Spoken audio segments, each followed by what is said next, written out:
Well, salutations! Good morning, good afternoon, and or good evening, wherever you may find yourself orientated within this universe, and welcome back to another broadcast. We are Ultrasonic Blur. We hope that you find yourselves well, and if not, well, we hope whatever is ailing you is easily fixable, and if not, we hope we can at least help distract you from it. So what are we doing today? Well, we are back with another The One-Shot Tavern Hop. Last time, we spent the entire time completely submerged underwater, almost ran into some kind of giant Leviathan thing, and didn't lose our seahorse, which was fantastic, and went remarkably well, all things considered in that regard. This time, well, absolutely no idea what it is that is going to be happening, so let's not waste too much more time. Go ahead, get the last little thing sorted out. Bring that up there so you can hear that. Pull the audio there. And go ahead and jump on back in. Salutations, Castleford. It is a pleasure to see you once again. One moment. There we go. Broadcast channel is open. They can hear you now. Hello. Well, it's been a while. We hope you found yourself well.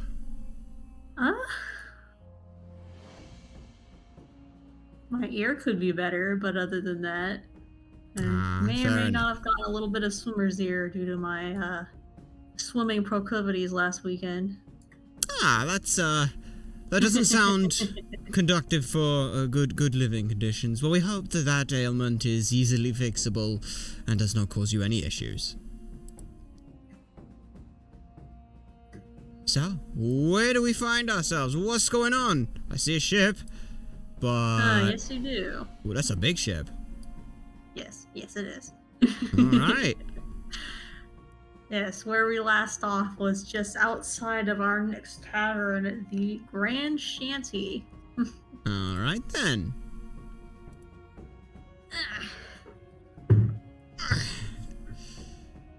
Oh yes, and we are now level 5 as well. That was the other thing that happened at the end of this. Yes. I now have a whopping 38 HP! For, well, whether or not that's whopping, we're not sure of, but, oh, it's more than before. Indeed. Hopefully you have some new interesting abilities set up. Yes, we also have Uncanny Dodge, we believe, on that one, which is, if we check on this... yes, when an attacker that you can see hits you with an attack, you can use your reaction to half the damage against you, which costs 1 reaction to use. Okay, also just going to very nice. Go ahead and there we go. Alright, well, the floor is all yours. So yes, as I mentioned, where we last left off was just outside of the Grand Shanty after leaving the Drunken Treasure. You are on an island in the middle of the ocean. You're a little over halfway across this particular sea to go to the place that Val is going to meet up with his fiancée. And this is the next place on the list that he has for you two to stay. Let's sort of look over at the ship. I hope this one isn't one prone to sinking like the last place we were at. Seems this one could be a bit more of a detriment doing that. So just trying to lighten the mood with Val. As we fingers crossed. I don't feel like getting this stuff wet. It's taken all this time. It's just about now dry. Yes. Still though. So this one then? What's this one? This one is an old pirate ship that was permanently changed into a bar. Which so my more sailing friends told me about. I gotcha. So yes, apparently. This one planning to make a trip taking me God knows where to who knows what. Deeper on into the Underdark unintentionally, of course. Or unintentionally, of course. We're nowhere near the Underdark. It's going to be a while before we're headed that way yet. Oh, so we are headed that way then. There's a subtle... Just outside it, not in it. Yeah, there's a subtle sly smile at that point, sort of needling some of this stuff. Again, in a liveful banter, he said, well, we've walked all this way and then we can hardly pretend like we're not together, so after you, my liege. Val just turned red and just shakes his head at the sound of you calling him that. It's like, yeah, sure, let's go. Yeah, I'll go ahead and trail along behind Val, along behind the gangplank up, trying to getting a little sort of like looking over the edge, like just sort of while doing it, but you know, just cause last time that happened, some fun stuff happened. We don't still have the breather things, do we? No, they took them back. That's Tavern fine. members took those back. That's fine then. That's fine. That all makes sense. I was gonna say those would prove mildly useful in a couple of situations, but outside of that, they are pretty much useless. But no, it's all good. Indeed. So you two walk up one of the gangplanks, and you see that the ship is very much secured to this port, and you can see all of the sails are tied up, and all of the mechanisms that would suggest that the ship would move anytime soon are not in place. So, as Val mentioned, this is a permanent setup for it, and you also see that this is a very ornate-looking ship with a large hog as the that front piece of at the front, but I can't remember the name of for the life of me at this moment. I think we know roughly what you're talking about. It's sort of the piece that sits at the front on the wave breaker, sort of the nice artistic piece. Yes. That has a specific name. A name that escapes me at this very moment. Fair enough. Well, we can't say we know too much on our nautical terminology. You've got port, starboard, aft, and bow. It's about the best you got from us. And even then, fair enough. Even then, trying to remember port from starboard, the only way you can remember that is that port and left both have 4 letters. Well, that's one useful way to remember it. It's better than what I understand for ships. My experience is more to do with land than with the sea. Yeah, understandable. Is that you as in DM or you as in Val? Both. Alright. So sort of set on and things, then we just sort of get a feel for it, sort of. Is the ship still, like, moving with the sway of the water, or is it sort of very much anchored in place? It just happens to be on the water. It does still sway in the water, but as, like, there are decent-sized waves, you will feel a little bit of that rocking while you're on the ship. Yeah. But so sort of, it is very much tied to the port with no intention to move, and it looks like it hasn't moved in a while. Yeah. I suppose it shouldn't be too much different from the full body experience of any small currents we had from the Drunken Treasure, just obviously I can, well, don't have to worry about trying to move around the place. This is true. This is very true. Yeah. Yes. Yeah, sort of gestured a Val with that, saying, not too dissimilar from the last place then. Well, thankfully, don't have too much issue walking around, though. Unfortunately, those two won't get a free swim the whole time. Yes, Val shuffles up the little tube that keeps his 2 ferrets up higher on his chest. Is like, hopefully they won't get into so much rambunctiousness either.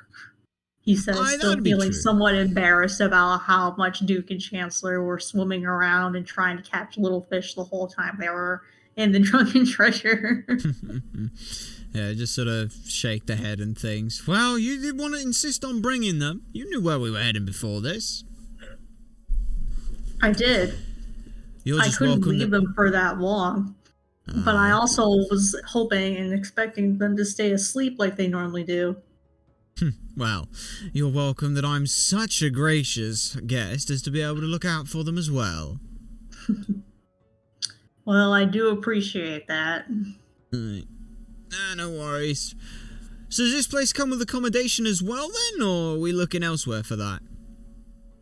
There should be rooms here, Val says, looking around. You can see, like, on the main deck there are tables and chairs and a bar set up where people would be. But it's midday, and the people are more or less relaxing, like having lunch, and not so much at the bar, but, like, probably off ship checking out the rest of the island, more or less. There's not too many people on board right this moment. Understandable and things. Do any of them look like, is it all sort of patrons eating, or is it more like a staff that are eating? Like, is there any way that we can discern from that? There does seem to be a couple of guests and maybe a couple of patrons. You're not exactly sure who's who, though. Okay, then. And they're sort of all roughly sort of scattered around on deck, or more condensed to an area, or...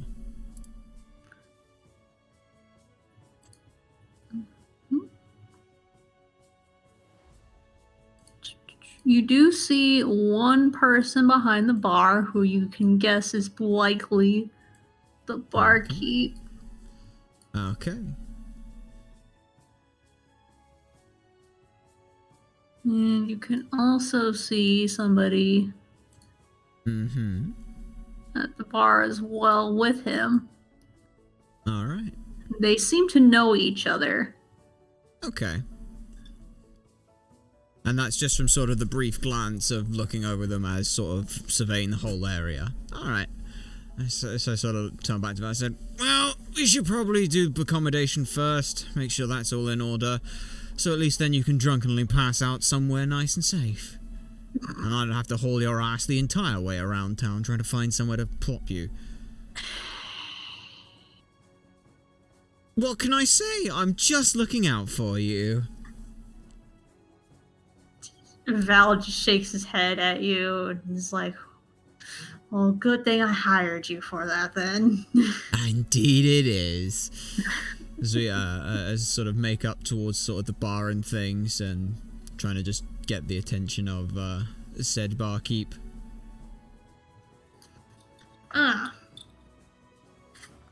So you walk up to the barkeep and he is a jovial man who is in a more or less a sea like uniform of sorts, but definitely much more relaxed than what you would expect for like a typical like midshipman, I would say. Alright, okay. So it's like you're thinking he may have been like prior service at one point, but probably isn't anymore because he sports like a full beard and mustache, and he does keep his hair on his head very short and covered in a skull and bones cap, likely to protect it from the sun.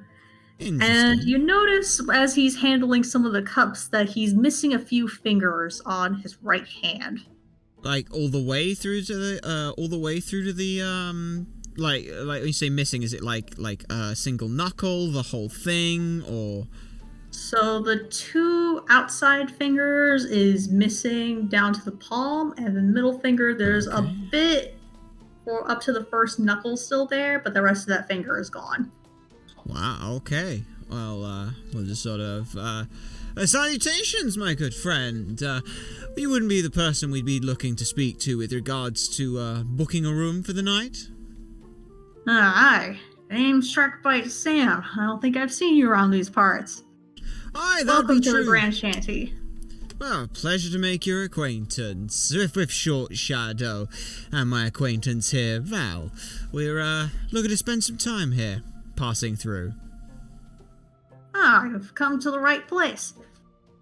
You said you need accommodations?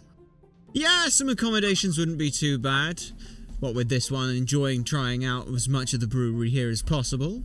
Always good to have them somewhere they can sleep it off. Val just continues just sighing angrily at you saying that. Yes, we would like to book a stay here, please. He's not quite have it in him to try and tell you that you're wrong, because unfortunately you're not, and Val's a bad liar. Fair enough, then. So just sort of, alright, what are the sort of room situations here, then? Let me take a look at the guest list and see who's here and who isn't and how many rooms are open. So he pulls up a couple of scrolls. You can see that there aren't too many people. There aren't many names on them. Let's see. So we have the guest cabins. They're both open if you would like to stay in those. Let's see.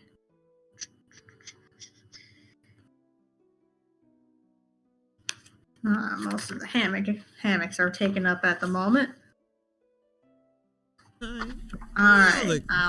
Then those cabins look to be the best spot for you. Most people are here in groups. They're just not on the ship at the moment. That sounds fine by me. Yourself, phone?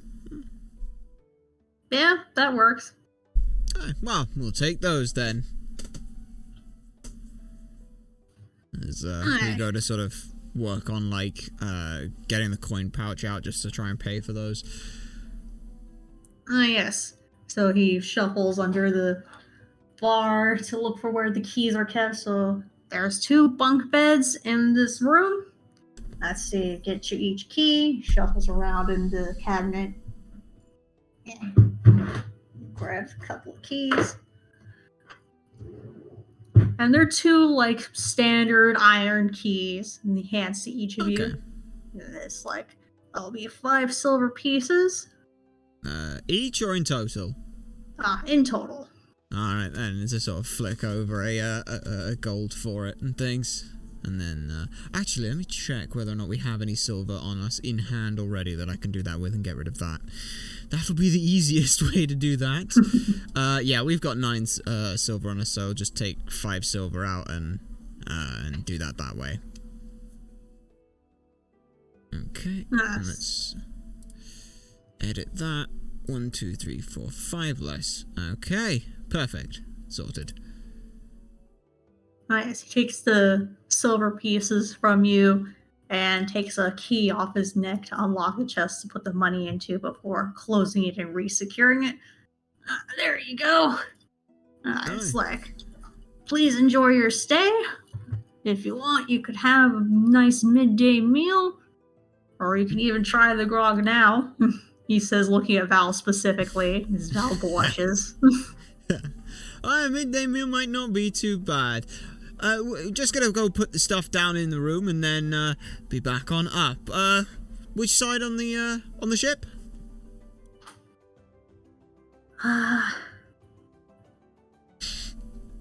Sorry, I don't know how to describe this. Say it in left, right, below deck, or wherever you need to if you can't do it in the nautical terms.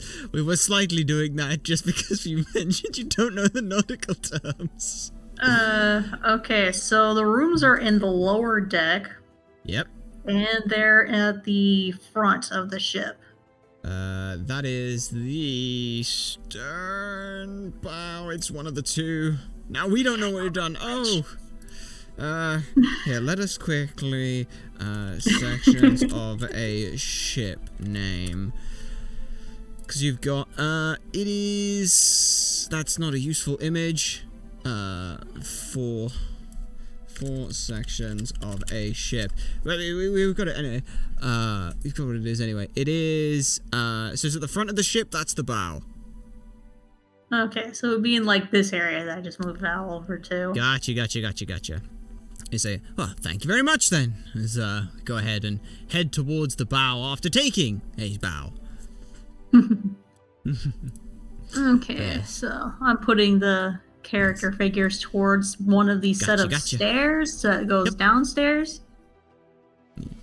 I suppose the best and way you to go down those a couple of times to head to the rooms. All right. And you can see when you go inside, there are indeed 2 sets of bunk beds. Uh-huh. Val immediately climbs to one of the top bunks.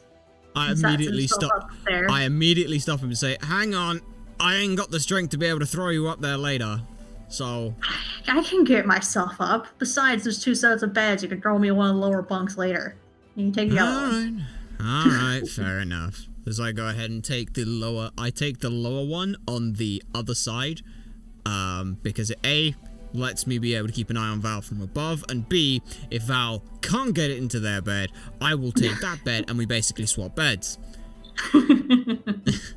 There's thought behind it. Also, the only way we can think of to remember that the bow is at the front of the ship is when you take a bow, you lean forwards. Okay. So it's the forward part of the ship. There you go. A little way to remember. But that'll work for that. And in terms of the room, it's just, like you said, 4 bunk beds, or 4 beds, 2 bunk beds, with a thing. In which case, then we'll just go ahead and put our bags sort of underneath the bed. There's also a small table, chair, and a chest in the room as well. So if you want to secure your things in the chest, you can. Sort of, yeah. Put it in the chest. Is the chest like the same lock for the key that opens the door? Yes. Okay. Yeah, we'll do that. At least then, if anything goes missing, it's only one of 4. Look, there's paranoia. You gotta have some of it. Fair enough. Yeah, we'll go ahead and do that. You want anything in here, Val, or? He decides to set a few of his things down, but ultimately, keeps a few things on under his cloak. Yeah. And obviously, Duke and Chancellor are staying with him. Yeah, just put them in the box. That'd be a perfect idea. But no.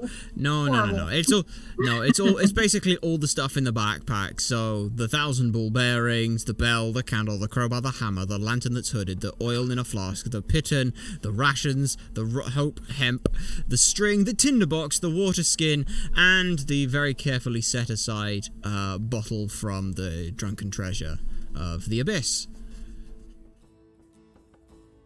Yeah, go ahead and do that, and then lock it on up. We still keep a hold of the 3 daggers and rapier and the coin pouches, and obviously all our clothes.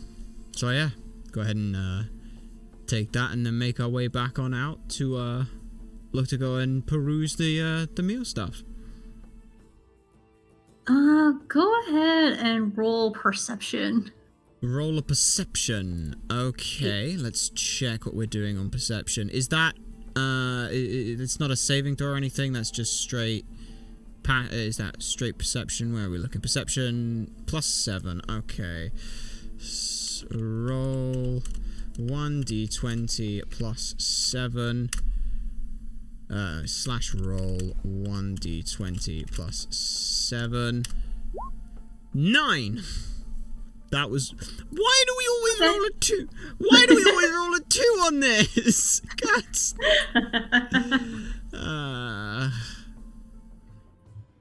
You noticed nothing.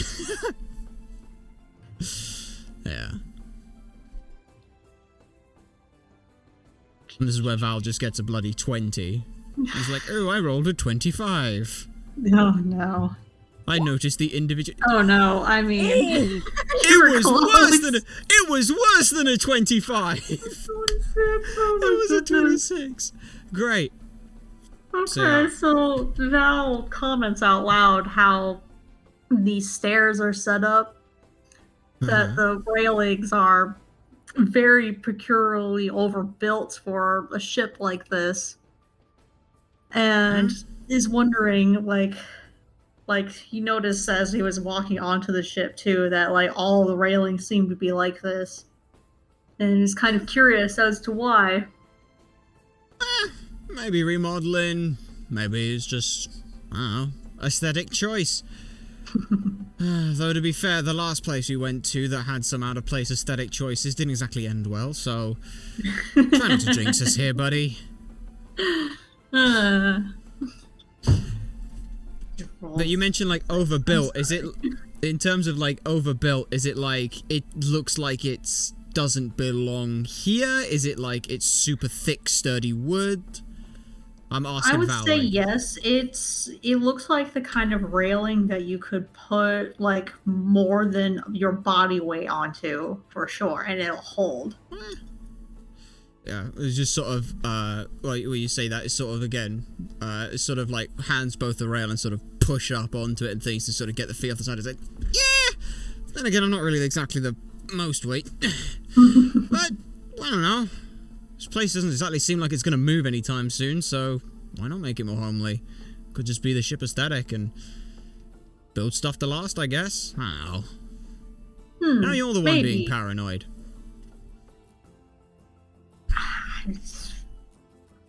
It's like I'm pretty sure this is a pirate ship. I'm just wondering why a pirate ship would need to have like railings like that. Well, there was a pirate ship. Wouldn't exactly call this place seaworthy now. Just about floats. Again, sort of giving a sort of a light jump on one of the steps before. Now, come on, let's get some grub at us. All right. So you both head back up the 2 sets of stairs to go up to the main deck once more. Hopefully these stairs are not as high as the ones from up to a griffin's nest. No, they don't quite go to that extent. They're Oh, not good. So that steep, actually. Fantastic. We're not talking out trying to climb up with some steps then. That's great. So then, blinking back on out into the sunlight, thankfully the hat shades a little bit for us, and then we just sort of look around for a spot to grab a seat and look at a menu. Because we are somewhat hungry. Okay. Do you want to sit by, like, those dinghies over here Val points to? Or do you want to sit, like, behind where the cargo goes down? I think that's what that is. He gestures to the big, like, gap hole thing that y'all are next to. That is indeed where the cargo goes down. Maybe guys more. Maybe. I mean, probably for the sake of your 2 little scamperous ones, maybe not next to a giant hole would be a good idea. Yeah, that's a good point. He says, We'll as you can see, like, a little bit of wailing inside of the pouch. Yeah. Well, for the best then. So, Okay, I'm gonna go ahead and sit by the dinghies then. Alright, by the dinghies we are. Yeah, that'll work. And then looking over at the menu. Let's see.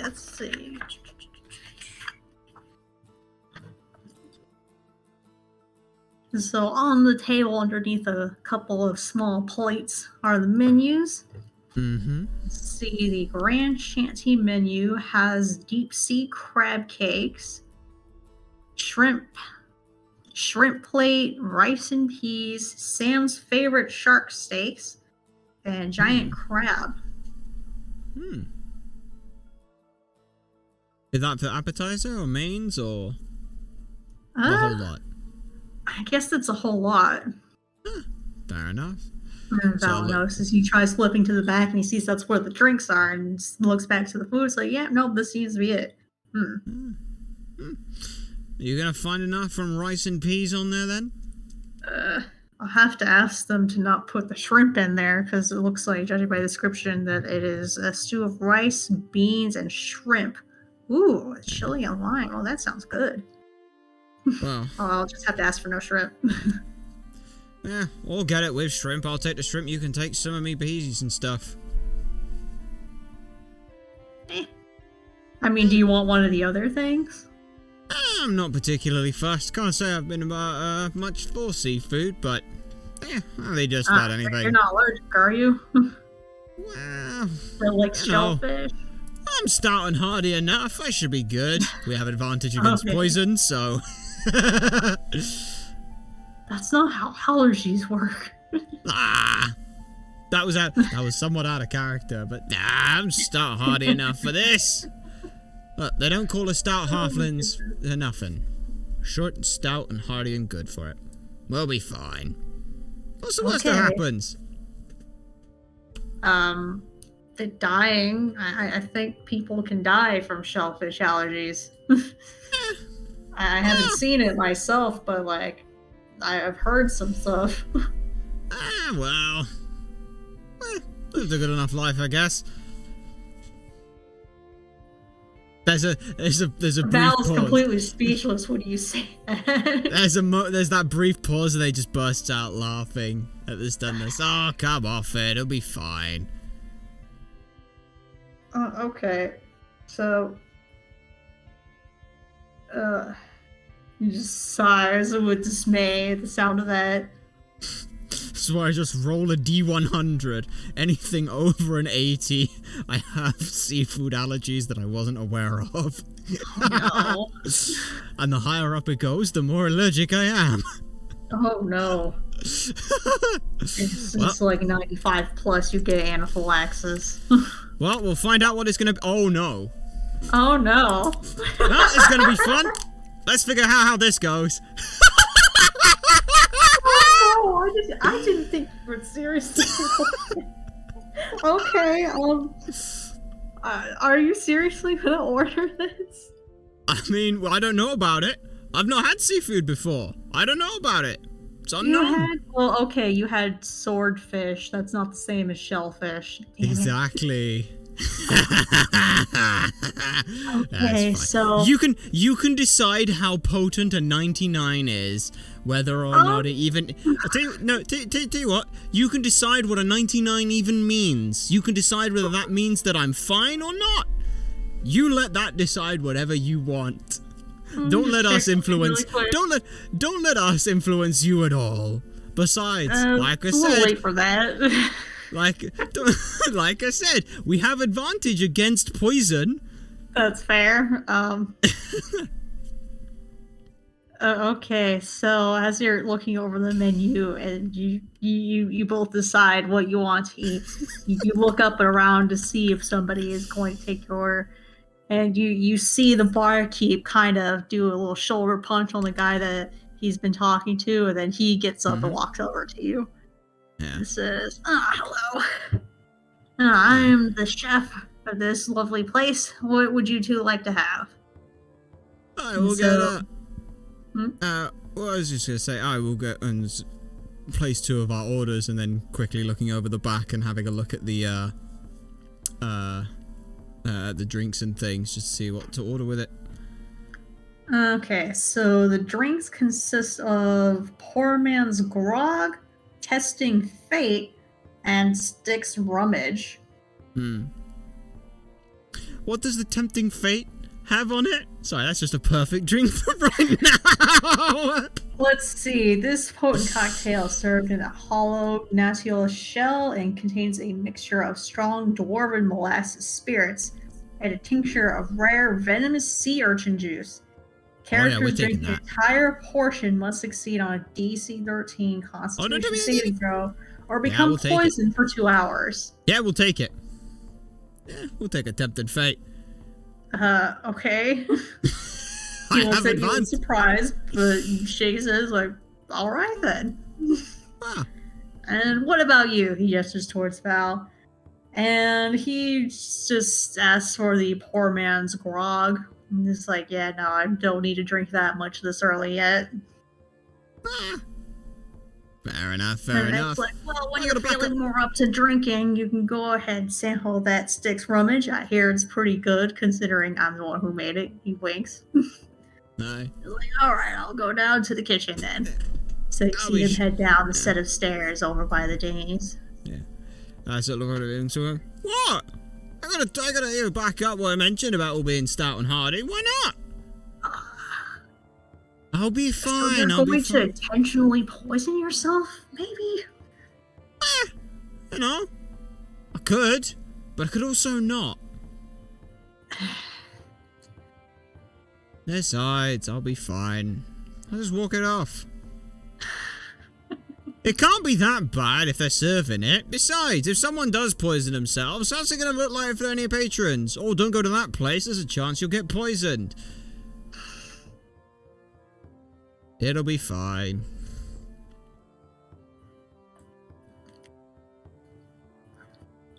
Okay. So, about 30 minutes later, you see him pop back up from the kitchen with y'all's food and your drinks. He hands those to you and says, "Do enjoy. I'm gonna go back over to the bar." And so that's what he does, and he hangs out more with the barkeep. Alright. Sort of take a look at the glass. What kind of like serving situation is it? Is it sort of just like a pint glass, like a wooden kind of cup? Like, what are we looking at here? So it's in a Nautilus shell, so it's a double shot glass. Ah, gotcha. And the coloration? So you can see the molasses spirits, and you can also see it not quite mixing like a clear spirit, which is probably not a spirit, but rather the sea urchin juice. So they're not like completely mixing together. It's sort of it's like just kind of there. Separate kind of. Yeah. Thing. Not an like an unemulsified solution. Gotcha. Yes. So I'll give it a look and things, give it a little sort of a swirl and things, give it a sniff and say, bottoms up, and then neck it back. Go ahead and roll Constitution. Okay, go ahead. That is a D20 plus 2. That is an 11. Oh no. I'm fine.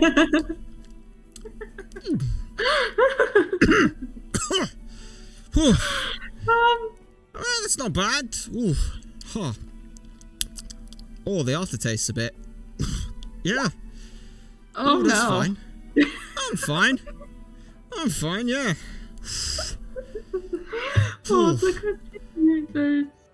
I have advantage against poison, so would that mean that you'd be rolling at disadvantage on poison? I don't know how you want to work that. Let's say yes. Let's say yes. Because that means you'll only be poisoned for 1 hour versus 4. I'll be fine. Whew. It's like, poison. Oh no, who's gonna be carrying who now? Oh, stop it. I've been in worse situations. The eyes are slightly puffy and watery, but it's not anything like too bad or like super shaky. Like it's just kind of played off a little bit as sort of a okay. Like it's like the human reaction has to eating like a hot chili, where you sort of get like a red face and a bit teary-eyed and things like that. But it's not anything that's like super debilitating. That and a slight sort of raspy cough for a little bit. Oh boy. It's fine. Like I said, I'll be fine. Val picks up his drink with some trepidation as the sight of you clearly not being okay after drinking it. And it seems to be very watery and just a very simple drink. So he takes a sip. He's like, it's like, that explains the price. Well, you know. Yeah, could be worse. Yes, I can see that. Oh, come off it. I guess it earns that name, testing fate. You know. Someone's got to do it. Besides, it's not too bad, honestly. Like, I've had worse. Sort of. At least it tastes good on the way down. Val scooches forward his bowl of rice and peas. He had his without shrimp added to it. But instead, the shrimp that would have gone in there are off to the side, and you could see a lot more scuffling inside of the tube as a little nose sticks out from the pouch. And it's like, yeah, I figured that they could have the shrimp instead. They really love seafood a lot more than I thought they would. Fair enough, then. I'll dig in. You can see. I assume there is a noticeable disparity between the eating speeds of both of us. Just sort of there, yes. Like, it's like a forkful for you, sort of hom. It's like half a forkful takes twice as long. Okay, I'm still trying to decide if I seriously want you to have anaphylaxis in front of me or not. I mean, here's the thing. We only had a little bit because we were already poisoned, so we were taking things very slowly, so we only had a little bit at a time. You can decide how much you want to do. Do you know what anaphylaxis is? No? Should we? Okay, so basically what happens when you go into anaphylactic shock, your immune system goes into full overdrive thinking that there's something there that's not supposed to be. Oh. And when you go into shock, it's usually because your throat closes shut and your blood and breathing is slowed severely or even stopped. That's why I'm questioning whether I want to take that role seriously or not, because there's... It's up to you entirely one on way that to one. deal with that, and that's tracheostomy. We'll figure Which, Val knows how to however do. you want. Here's the thing. It is entirely up to you. As the DM, it is your choice. I can random number generator rocket again if you want.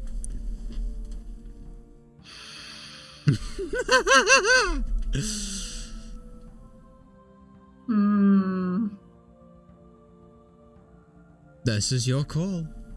I'm gonna say no, because cutting a hole in your throat will make a lot of shit complicated. Fair enough, fair enough. The 99 was a 99% chance that seafood is good for us then. I would rather say that 99 means that you're gonna be having trouble in the bathroom later. How about that? That's entirely up to you. Let's say that as you're eating it, your stomach noticeably gurgles loudly and you can't quite figure out why. You'll figure it out later. Yeah, there's sort of a belch with it. Said, "Oof." Yeah. And the so thing. You figure it's the drink, so you don't really notice. Oh yeah, I do that. You go, "Oof." And to think, good thing I took that instead of you. You'd have been on the floor, curling in pain, writhing and crying, vomiting, and would have been an awful sight. Cute. Told you, we're stout. It'll go through one way or another. Oh boy, I wish I wasn't sharing a room with you with the sound of that. Oh, don't worry about it. You worry too much. Oh my goodness. But the food is delicious. Oh yeah. And it's surprisingly spicy. Good spicy. Yeah. Val's enjoying the heck out of it. I'm not enjoying it, I just can't eat it super quickly. It's You don't like spicy food much? No, it's not that I don't like spicy food, it's that, like, with the whole being poisoned thing, it's trying to not upset the stomach. It's sort of slower eating, so it's like half the size plus twice the time kind of thing. Sure. Yeah. Yeah. Yeah. We do also, as well, at one point, try and flag down the chef again and ask for a grog. Just to try and give us something else to drink now that we've sort of done that. Yeah. What can I do you for? I wouldn't mind one of the grogs, yeah? It's got something to wash us down of. I see fate did not treat you kindly. I'll grab you one of those. So he goes back over to the bar, and the barkeep shakes his head while still smiling and pours out another grog, and he hands that to the chef, and he brings that over to you. This is back at the bar, and they're both just laughing. Yeah, we sort of take that again and give it sort of a swill so that it kind of mixes as best as possible whatever the hell's in there, and then just try and tentatively drink that, but try and drink a fair bit of it to try and dilute things, as it were.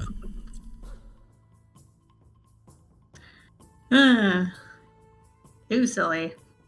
As you're eating, one of the ferrets finally pops out of the tube to grab one of the shrimp that was set off to the side on a little plate and starts eating that.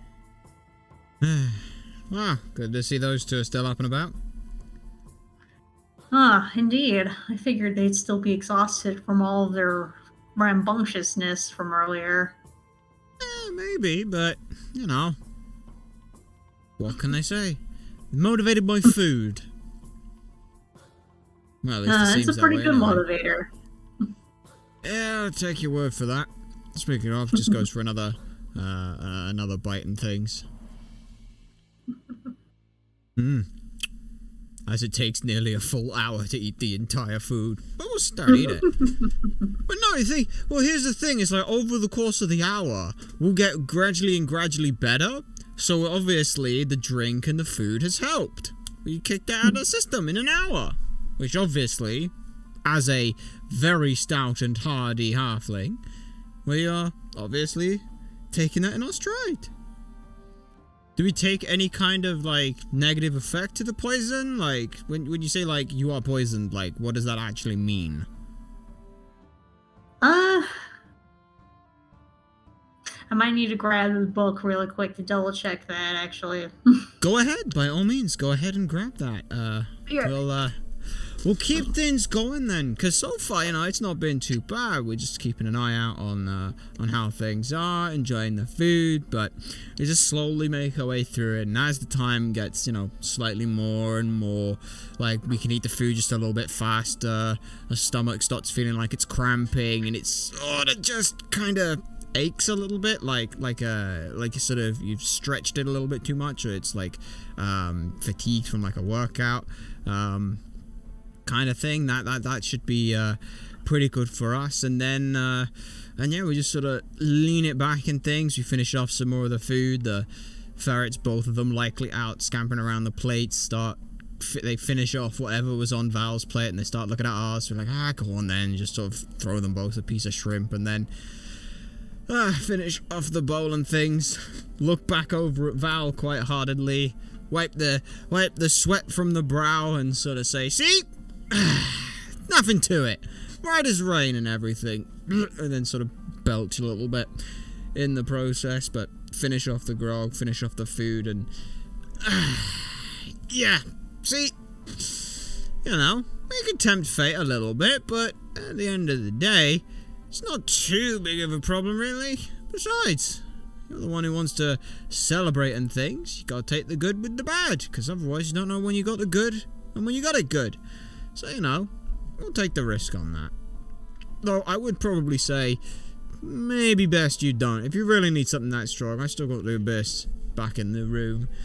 Sort of laughed that one off just a touch, because that'll be all fun and things. Still, while that's going on, we will go ahead and ever so quickly just let that go to a little break while we're waiting, because we can only keep vamping this for so long.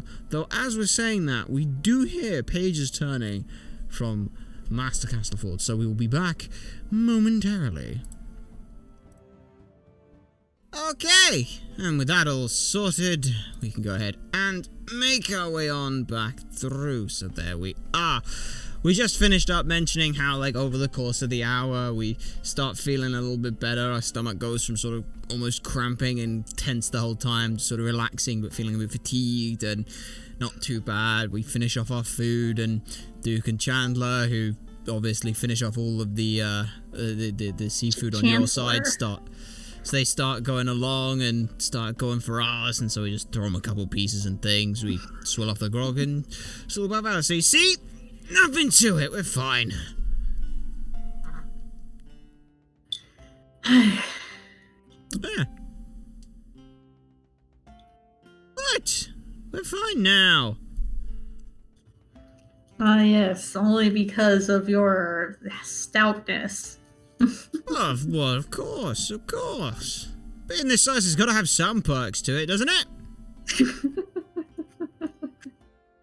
Oh my goodness. So, you any plans for the rest of the day then? Because... yeah. It's like, from what I understand, the interesting thing about this place happens at dawn and dusk. It's still midday, so... Yeah, we kind of missed that one, didn't we? Oof. Well, we'll be able to see it in a few hours. Oh, that's true. I guess a couple of hours, he says, looking at his pocket watch. Fair enough. So what is this island then? How come this place all the way out here? Kind of middle of nowhere. Small little spot like this? I don't know that much about this island other than it was a post for the Navy at one point. I don't think they have anybody actively here anymore. Yeah, I didn't really see too much of a port. Well, considering the last place we came in from this island was a sunken bloody castle. Doesn't exactly seem like the kind of place that you'd hold for an outpost. Well, we walked across the entire island. It's just really small. Yeah, I know. Even so, it doesn't exactly seem strategically beneficial. I mean, what? There's a little point in the middle of nowhere? I mean, Can't it's a even put good that much halfway in. point between where I live and where I want to go. Yeah, true. You can't exactly put much on it. Like you said, we walked across the whole thing in barely half a day. Yeah. Which kind of also defeats the point of asking whether or not you'd want to go sightseeing. We kind of already did that. As you got a hankering to go and try and explore the mystery of the well-built banisters. I'm not too hard-pressed to look for things right this second. He said with some amount of trepidation in his voice. Aye. Like I said, last time we did that, we had a pissed-off spirit of a dragon. Though, not really sure that well-built banisters are going to piss off a dragon spirit this time. I doubt it. Aye. Oof. Sort of feels a little bit like a queasy. One moment, we have a requested fact of number 123, so we'll just...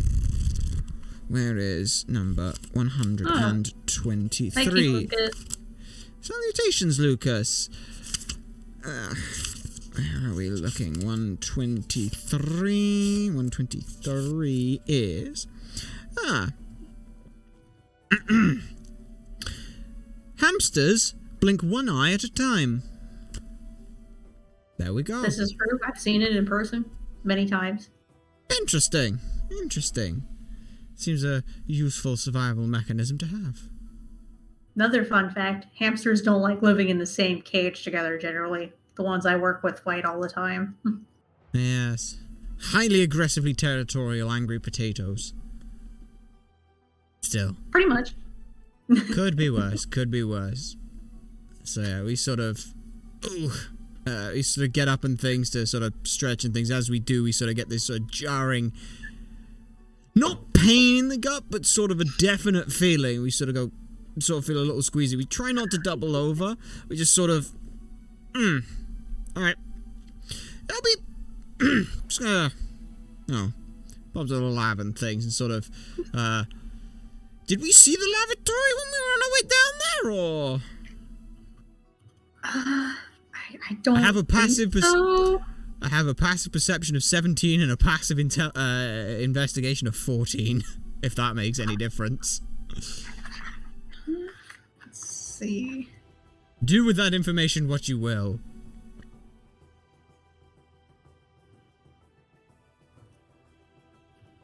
Let's see, where is it?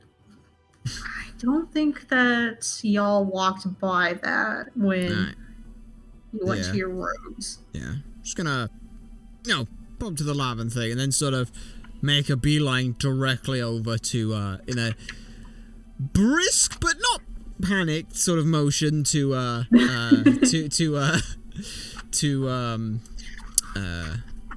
sort of the bar area and things, and just sort of lavatory didn't pass out. Whereabouts is that one?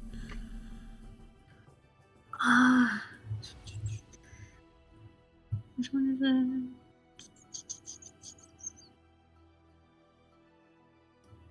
There is a privy just off of the ship. Mm-hmm. So you can use that. But, thank you much, Lynn. Things you sort of very quickly sort of hobble our way sort of down there and things. It's it's sort of it's less sort of like a jog or a walk, but it's sort of a walk with intent and action, sort of reasonably large strides. Reasonably large sort of strides and things, and we just sort of yeah. We call that a range walk. Well, Have fun with that. Have fun with with that description as such. But yes, we just sort of go and you said privy for a little bit of time. It is understandable. Yes. Val is just shaking his head, looking in that general direction. It's like, oh no. Would you like us to roll for how long we spent in there? No. D100, 99 minutes in there again. Oh god, not again. You have very strange luck with the rolls. Is it bad? Is it good? It seems to be a mix of both. It's not boring, though. Isn't that how everyone works? Exactly. Fair enough. I mean, we went from rolling a 99 out of 100. We rolled a 2 on perception with a +7, a 99 out of 100. We rolled a 4 and a 1. Well, you rolled a 4 and a 1 in comparison to us. Last session, we rolled a 1 and another roll. We're fine. Oh, See, it's fine. It's fine. The random number generator rocks know what they're doing. Oh my, it's always funny seeing randomness like that. Ah, it is. And that is one of the things we find most interesting about you humans, is you take that randomness that has absolutely no meaning to it whatsoever and determine a meaning to it. It is somewhat paradoxical, but quaint. Thank you. If you take that as a compliment, then you're welcome. Yes. I'm not so sure if I should take it as a compliment. You decide to do with that information what you will. We can only say how we feel. But yes, Oh, goodness. Fair enough. We let you decide onto what ends up happening for the rest of this. We just went into the lab and... You're the one who... You use the bathroom, you have a bad time. That's about it. That's the most we'll get into that. Fair enough, fair enough. Yes, there is indeed, like, toilet paper, so you're not stuck in that regard. Oh, good. We just sort of come out and things. It's very much a sort of a... There's a slight sort of air and things. We just sort of... Yep. Feeling a lot better and things, but we just kind of make our way back to the table. Said, see? Told you. Be totally fine. Okay. Stop hiding us, mate. We got this. Ugh. Okay. He's just trying not to laugh at you. He's not succeeding. Oh, please. You could go ahead and laugh at me like that. I laughed at you for necking down an abyss and practically having to be floated off to the room for however many hours that was. Mr. I can handle a strong drink. Oh, this is very... Yeah. Mr. Oh, I can handle a strong drink. This is very strong. I didn't die or get sick, so I would say I handled it pretty well. Hey, neither did I. Besides... Okay. Hey, I'm not lying. I didn't get sick. Okay. I don't even have to roll for perception as to whether or not you believe me. You don't believe me. No, Val 100% does not believe you after you ran to the toilets like that. I didn't run to the toilets. It was a brisk walk. Yes, range walk. That does not give confidence just because you weren't scrambling. No. There is still there. There is a very specific definition of running. Running is when both feet have left the ground simultaneously. You humans have categorized that very specifically. So, there was at no point did both feet leave the ground at the same time. That is absolutely a certain detail. I am aware of what makes running and what makes walking. So yeah, you were fine. Besides, we're short. We have to walk like that. Still. No, I'm 3'3". Keep that comment to myself. Sure. Anyway. Where to next then? Or what to next? Val sits back for a moment and just sighs for a little bit. He's like, I'm just gonna honestly rest for a little bit. I've been walking, swimming, and doing so much lately. I think it's gonna be, and pulls out his pocket watch, about another hour before the interesting thing happens. I wish the guys would just tell me what the interesting thing was. And you could see, like, the sun is no longer at its peak. It's headed down. But it's still plenty light out. Like, it's not dusk quite yet, but it probably will be in about an hour or so. Well, fair enough. I guess I should go do my, case in the joint situation. Check the place out and things. If you need me, you know what noise to make. Yeah, see? You knew what noise to make. You knew immediately. So yeah, we'll go ahead and just make our way back over to the... is the chef and bartender still both at the bar?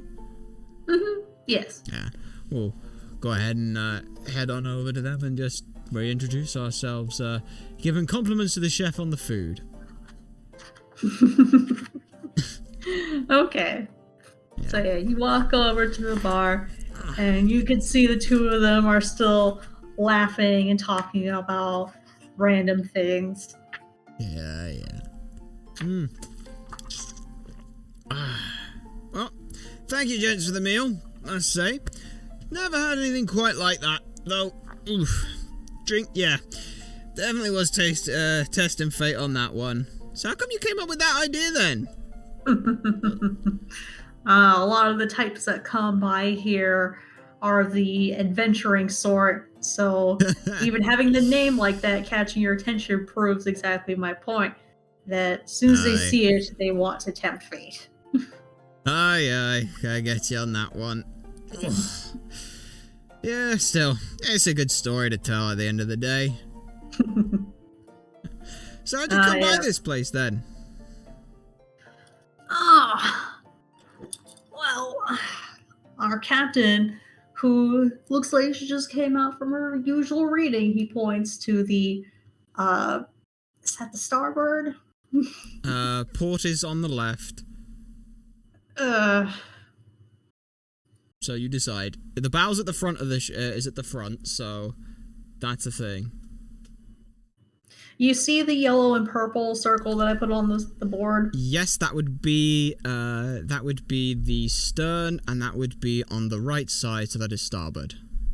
Okay, so yeah, on the starboard bow, you see a purple tiefling in a wheelchair is sitting up by the railings, along with a parrot. And they seem to be relaxing at the starboard bow, just enjoying the wind and looking all over the ship. It's like, that is my commander, Basileus. And I served with her back in her pirate catching days. Astulis? Here, let me write her name out. I'm probably pronouncing it wrong. If you do so in the... Yeah. Let's have a look at this then. Folistus? Go ahead. It's entirely your choice. Whatever you wish to decide. We were awful with names. Whatever you decide to say is the choice we'll go with. I'll try Folistus. I'm not the best with pronunciations, alas. That's fine. Oh, pirate catching days then. Guess this one of yours considered a trophy then, this place? Ah, yes. She was gifted this ship when she had to retire. And so he realizes that the railings are slightly too tall for you to see her fully. It's like, yeah, once she lost her legs, it's kind of hard to keep catching pirates after that point. But due to her good service, the Navy gave her this lovely ship. And to this day, we still work on it out of loyalty to her. And this is her good brother right here. he says, giving a little shoulder punch to the chef. Is like, Mm-hmm. so he shakes his head. Is like, my name is Basil, but you can call me Sticks. Hence why that Sticks brew on the menu there is named after me. Aye, well, certainly a pleasure to make the acquaintance, Sticks. Not every day I get to say that I get to live after someone serving me poison, is it? Sort of get to live to tell the tale and spend a little bit of time chatting with the person serving me it. Anyway. Heck, I've seen adventurers eat the urchin that poison comes from, in whole amounts too. Some of them die trying that, so I figure we should probably do something slightly less deadly, but still put that adventuring edge. Yeah, doesn't exactly sound good for business on the bar if you keep killing all the customers. Exactly. Aye. So you mentioned you keep working on this place then. That explain all the slightly harder handiwork around the place. Definitely feels more homely than Shipley at this point. That's more so she can get herself around. She's got quite the powerful arms since her legs are gone. And in order to get that wheelchair up and down those stairs, they have to be strong enough to bear her and the chair's weight. Aye. Well, it's nice to see such an accommodating place around these parts then, for all types. That is indeed the goal. It's like, luckily my accommodations are pretty minor, he says, showing off his hand. Aye. Yes. You know which name Shark Bite Sam. Aye. I could hazard a guess as where the shark bite part comes from the name. Okay, Shark and I got a bit of a tussle, and you should have seen what happened to him afterwards. You see this hand? Shark had it worse. Oh, I can imagine. After all, you got to get them back somehow. Yeah. I guess that's where the shark burger or the shark steaks come in then. Bit of a vendetta, or? No. He says. I'm just messing with you, friend. Speaking of the captain and such, she mind if I make introductions, or would that be too forward? Obviously, not at all. Well, I may very well just go ahead and do that as sort of tips the hat and things. Again, thank you very much, kindly. Go ahead and wish to go ahead and make our introductions to Phallistus. Okay. Go ahead, you head upstairs to starboard bow. Mm-hmm. And this was a tiefling with a parrot, yes? Yes. Yeah, she's enough. still wearing like her formal commander's wear. A little more put together than Sharkbite Sam's. Like, she clearly takes very good care of her formal jacket. And she still wears the pants, but the two legs are pinned down underneath her. So that way they're not just hanging below. So it is. You it's could not. see that her legs were amputated, but she still has like a little bit of her thighs. So it's just about 6 inches below the hips. So it was above the knee amputation, then, not below the knee amputation. Fair enough then. Because we were going to ask, like, was it loss of use of the legs or loss of the legs? But that complete loss of both legs. No, that answers that question. Things we sort of make our way up and things we sort of nonchalantly sort of make our way as we sort of greetings. We do take the hat off and things and sort of bow forward. Salutations, Captain. Pleasure to make the acquaintance here of the establishment. Swift with Short Shadow here. Thought I might want to make the name known to you. Hello. My name is Commander Artemisa Fastilis. And she reaches out her hand so that way you can shake it. We very graciously accept the. Yeah, you definitely feel the power in her arms when you shake hands. It's sort of a bit. We got to sort of grab it. It's sort of a friendly shake. It's firm but not too firm, and then it's sort of a yep, and then sort of pat the back of her other hand and things, sort of thing. Like we're squeezing like like we're sort of squeezing to make sure that our fingers don't just sort of pop out or like anything like that. It's very much like a... Yep, I see what they mean. See what they mean about the arms there. Well, you gotta get around this ship somehow. Aye, aye. Indeed, indeed. Still, though, it's nice to be able to have someone to call home like this. What with the motley crew as well. You haven't even seen the entire crew yet. Just give it, about 45 more minutes on average this time of year. Yeah, you're in for a treat. Yeah, I've heard little whispers of something happening, but never got told much from it. Old acquaintance of mine's off bar hopping and things. I'm essentially the babysitter, but his friend said something happens here, so, well, I guess I get to look forward to it as well. Yes, as you're talking, the parrot looks over and squawks at you. And does a little head turn. Interesting. Like, what? What kind of parrot? Are we talking like the African parrot, like cockatiel, smaller? Or is it up to your interpretation? I think it's up to my interpretation. I don't actually see which type of parrot that he is. What kind of parrot are you gonna make him then? Parakeet, cockatiel. Oh, wait, here's a picture of him. Okay, which parrot is that? Now I'm gonna search for that kind of parrot whilst describing it. Maybe. This is sort of the larger, the larger macaw he's style. Like a medium-sized parrot. You can see on his chest is a whole ruffle of golden feathers, and his wings are dark blue with lighter green on the tips of the flight feathers. That sounds He's like wearing a little red cap, and you can see a little bit of the green feathers on the top of his head, too. His face is covered in white feathers. That sounds like a macaw. A dark gray color. Interesting then. Interesting. How does this one then?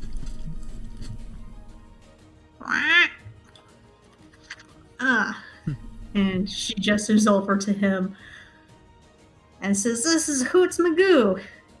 He's our little mascot." As Hoots hops onto her shoulder, she gives a couple little pats.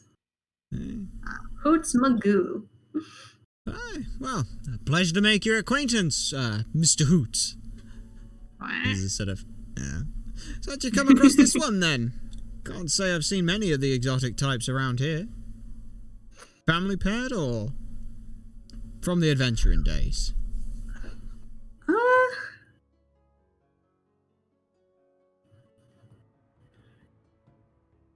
It was...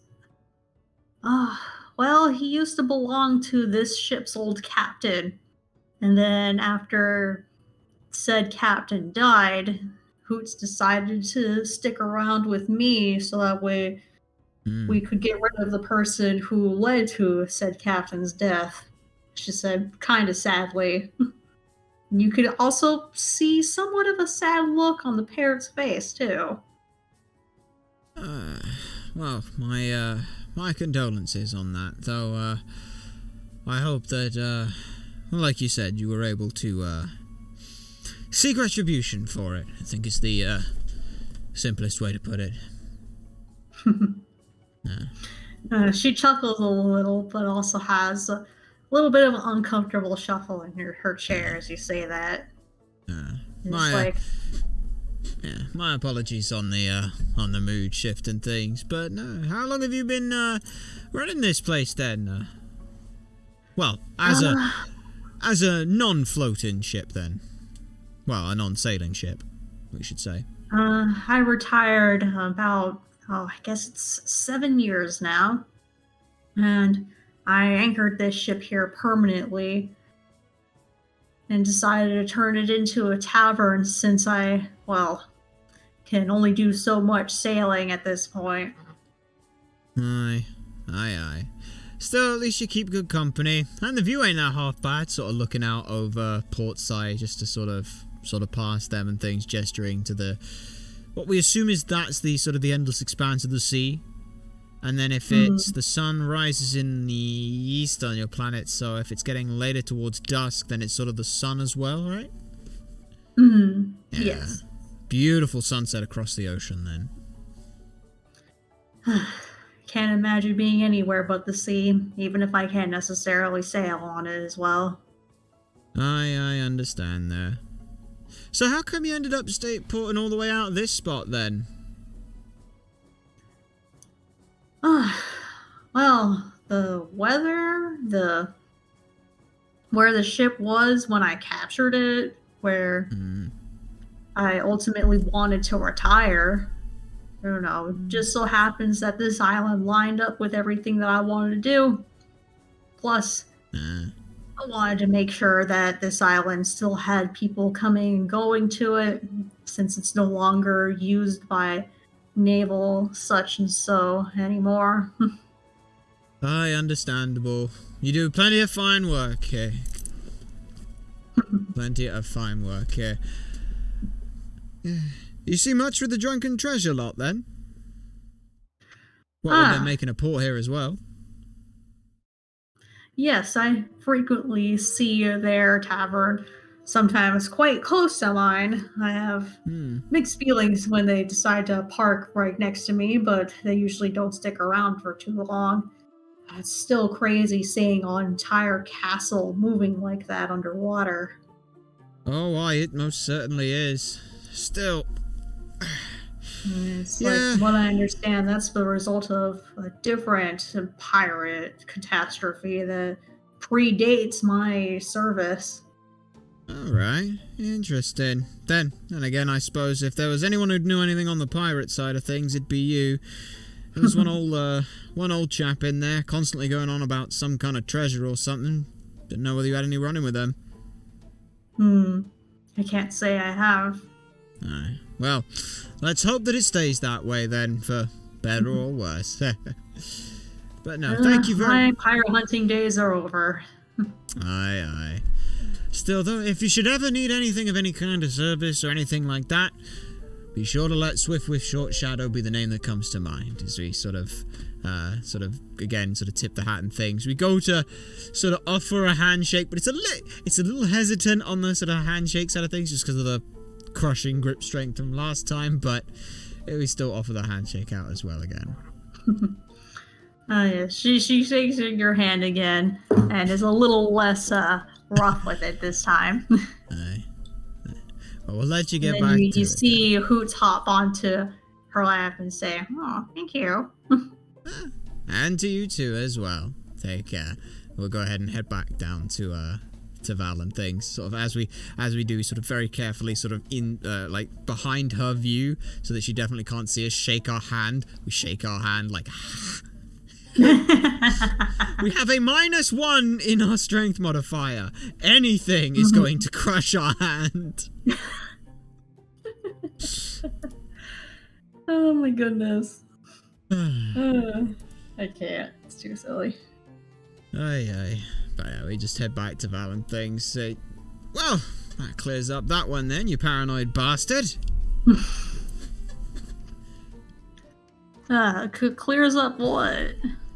The ship's just made so it's a bit more accessible for Captain up top. There's a sort of gesture to sort of the legs and things, sort of like a motion where it's like sort of about halfway up the thigh and things, just sort of a... Oh. Sort of the, yeah. She seems in good spirits about it though, but obviously I can't imagine suddenly losing all that freedom. What, going from sailing the sea into, well, barely being able to even do that, but like I said, she seems in good spirits with it, and the lot here ain't exactly doing no wrong here. Indeed. Well, it's like, I'm surprised I haven't seen more crew yet. Apparently they come out with whatever this event thing is. Sort of, looking back at the sun. They said, 45-ish minutes, however long you want to make that be, but yeah. I mean, everything else seems pretty decent so far. This lot used to be in the pirate catching business, but other than that, I don't know too much. Interesting. Interesting? It's like, oh, you can just see him kind of racking his brain a little bit. And he's like, damn, I really need to talk to the Navy guys more. Aye. It's always good to have information coming from all sources. I'll give you that one. But now, is there any other, like you mentioned, like obviously the 2 staff members and, was it Admiral or, Fastalis? Commander? Commander, that was it. It was not Admiral, or Admiral, Fastalis and things. But was there any other sort of patrons and things or anything here at all, or?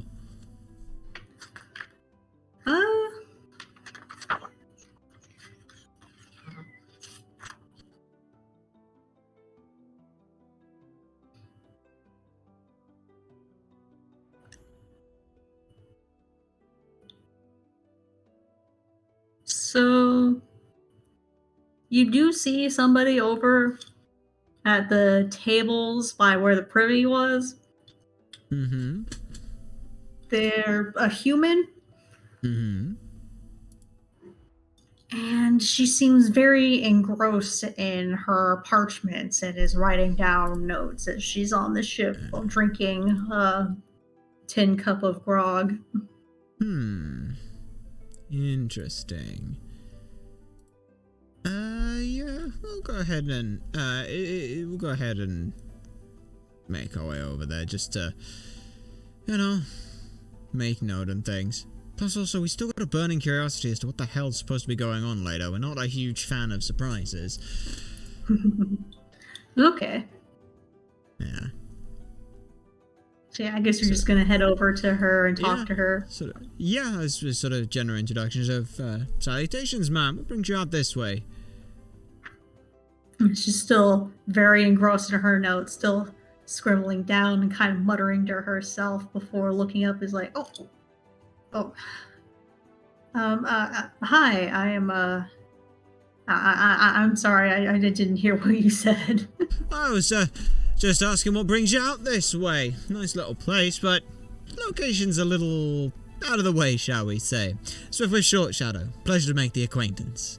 So we go ahead and offer our left hand for a handshake, given the...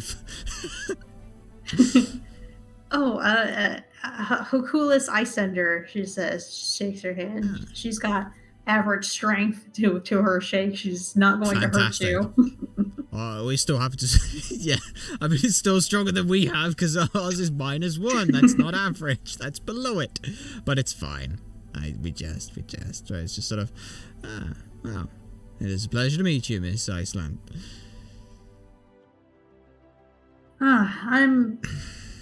Let's see. She looks at where the sun is in position toward the water. She's like, okay, it should be in about 10 minutes or so, and then I'll go ahead.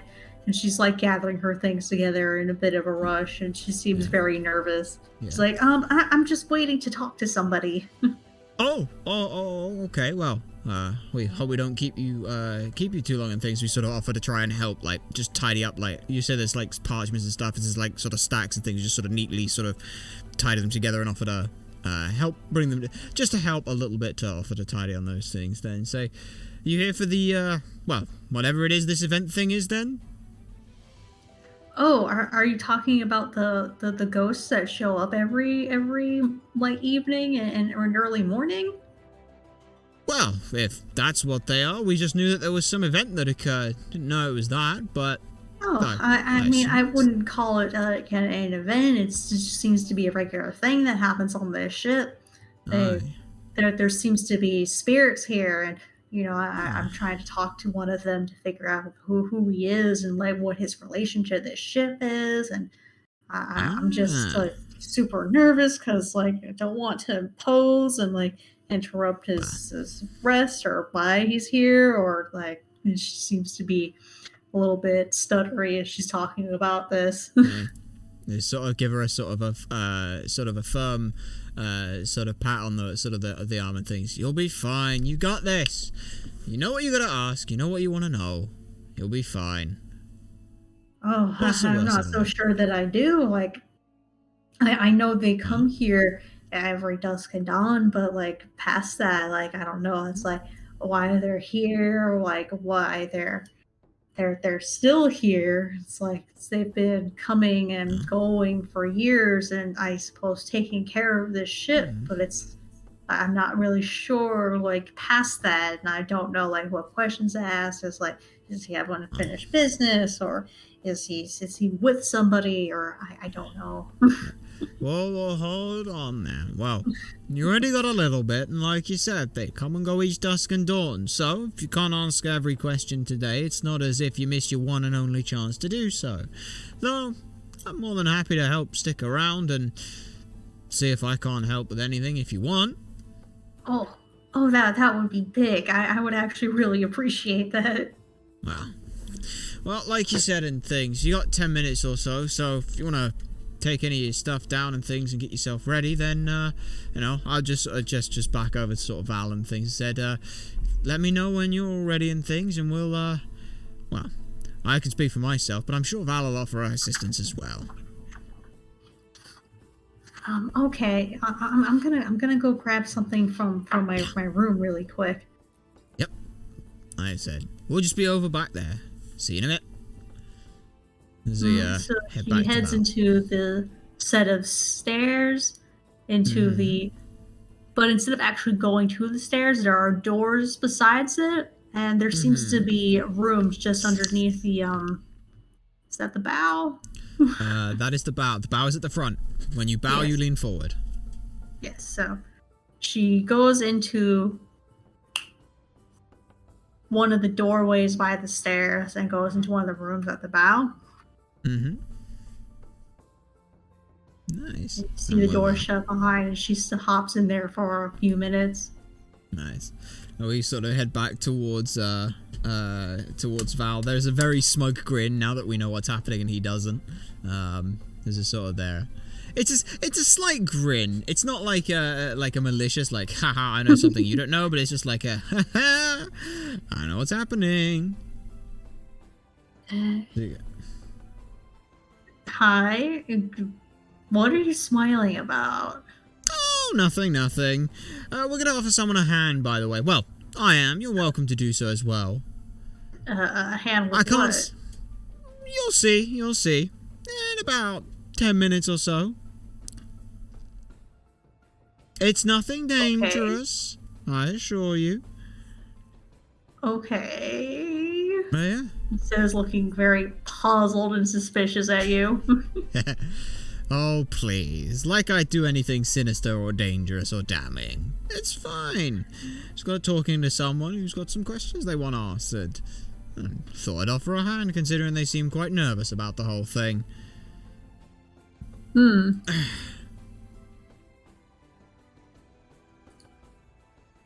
Val is not very convinced by you, but he's not like worried that you'll do anything bad. Of course not. When have I done anything ever malicious or dangerous or harmful towards Val, specifically? You haven't, so... Exactly. The most I've ever done was point my rapier towards someone who I believed had caused this dragon to be pissed and watch them piss themselves. That's the worst I've ever done while in the presence of Val. And yes, we're being very specific with our wording.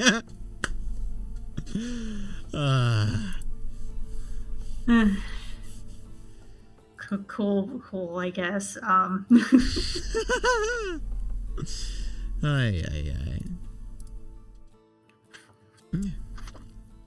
yeah, so a few minutes later you see her hurrying out of her room. Yeah, we sort of wave out to her and things, just make sure she knows where she is, and then reintroduce Val.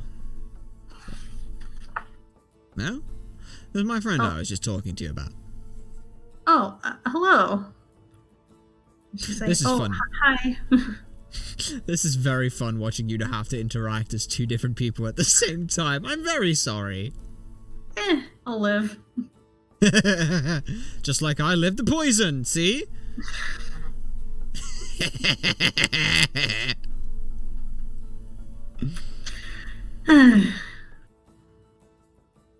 Okay, so Val gets up from the table and offers his hand to Hakulis, and he introduces himself as Valinor Rosethorn. Mm-hmm. And then she introduces her full name, Hakulis Icender, to him, and they shake hands, like, normal handshaking. Yes, normal human social interaction, that thing that you can describe and do very well, that we obviously don't know. Oh, goodness. I mean, fair enough. I guess it's not your usual customs to do handshaking where you're from. We don't have hands, plus it's not as if we have anyone to shake hands with, so... Admittedly, I don't know how that works. It's a long story, we'll figure it out at some point explaining. Okay. But that's for another. That is for another time. For now, we have this, where we do have hands and we can handshake, and we're 3 foot tall, which we don't know if that is bigger or larger than us. Maybe it is. Who knows?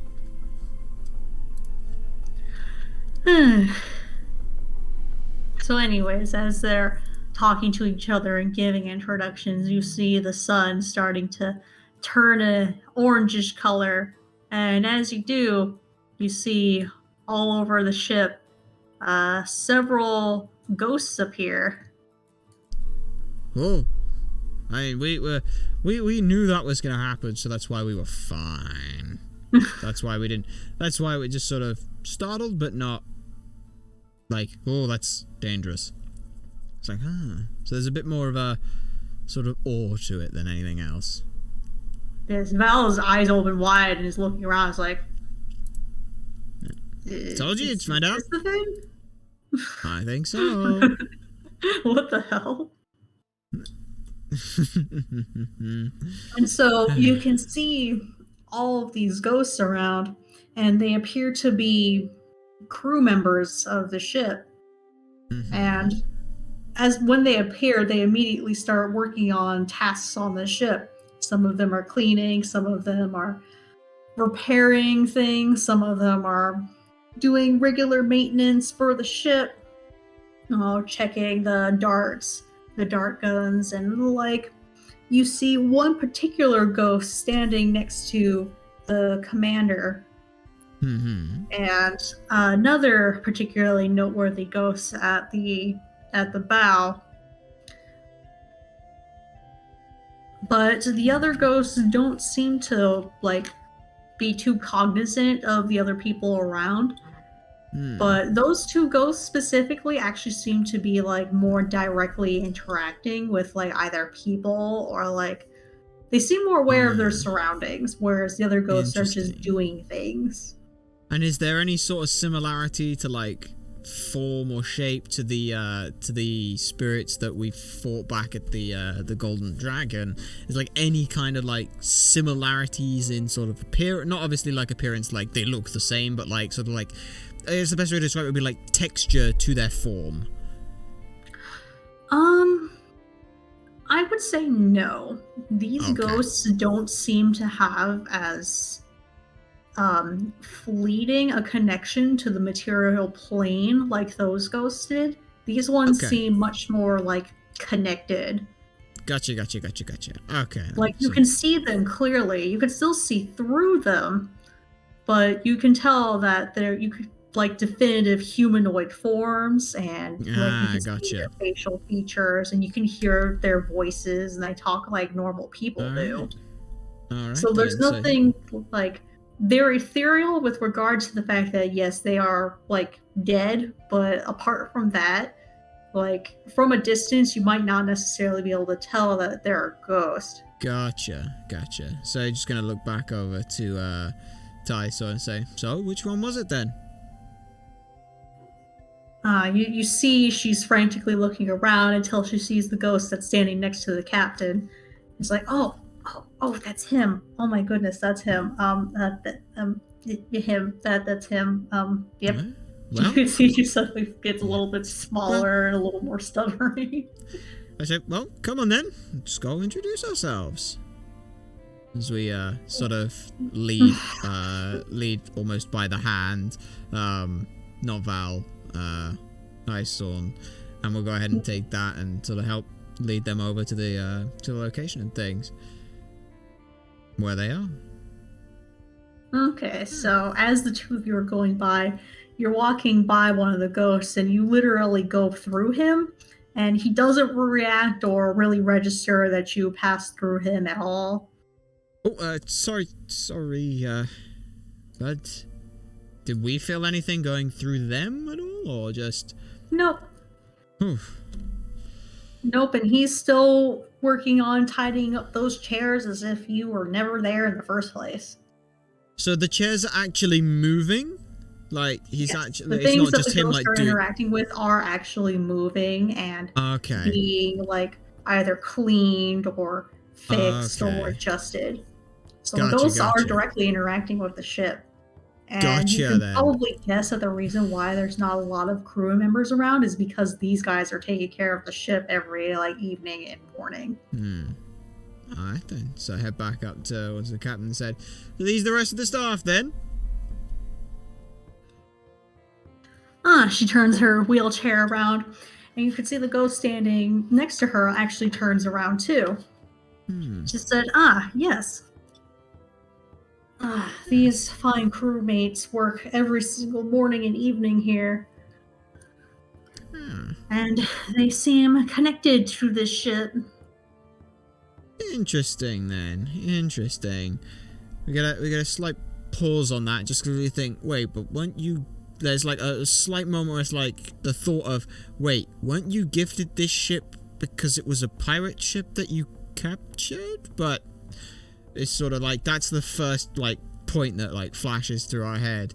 It's like, oh, well, I believe our friend here just to try and speak a little to them. Is that okay with, well, with you, sir?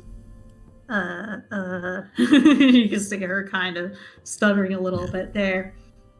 And so you see the ghost standing next to the commander. Approaches, and he's 6 feet tall and has a somewhat imposing appearance. He is in captain's garb, but you see he doesn't have a hat. While Commander Fastilis has her hat on her lap, she doesn't generally wear it. He doesn't have one at all. And you don't know why, and you know enough about like captains and ships that usually there is some sort of symbol like a hat that denotes them as captains. Pleasure to make your acquaintance, sir. Swift or short, Shadow. Who do I have the pleasure of speaking with? Name's Captain Garius Ironguts, or, well, I was captain of this ship at one point. Like we said, it's a pleasure to make the acquaintance, and, well, rather unique circumstances, we must say. This is my friend and acquaintance here, Miss Isor. She, was, well, just rather curious about the circumstances. Icinder. I noticed, look, obviously they know who it is. Swiftest knows it perfectly. I'm not good with names, so for that reason, that's why I'm just saying it. It's Icinder? Icender. Icender, gotcha. Icender. This is, Miss Icender. She was, curious about the circumstances why you find yourself here, as we sort of try and sort of nudge them forward a little bit.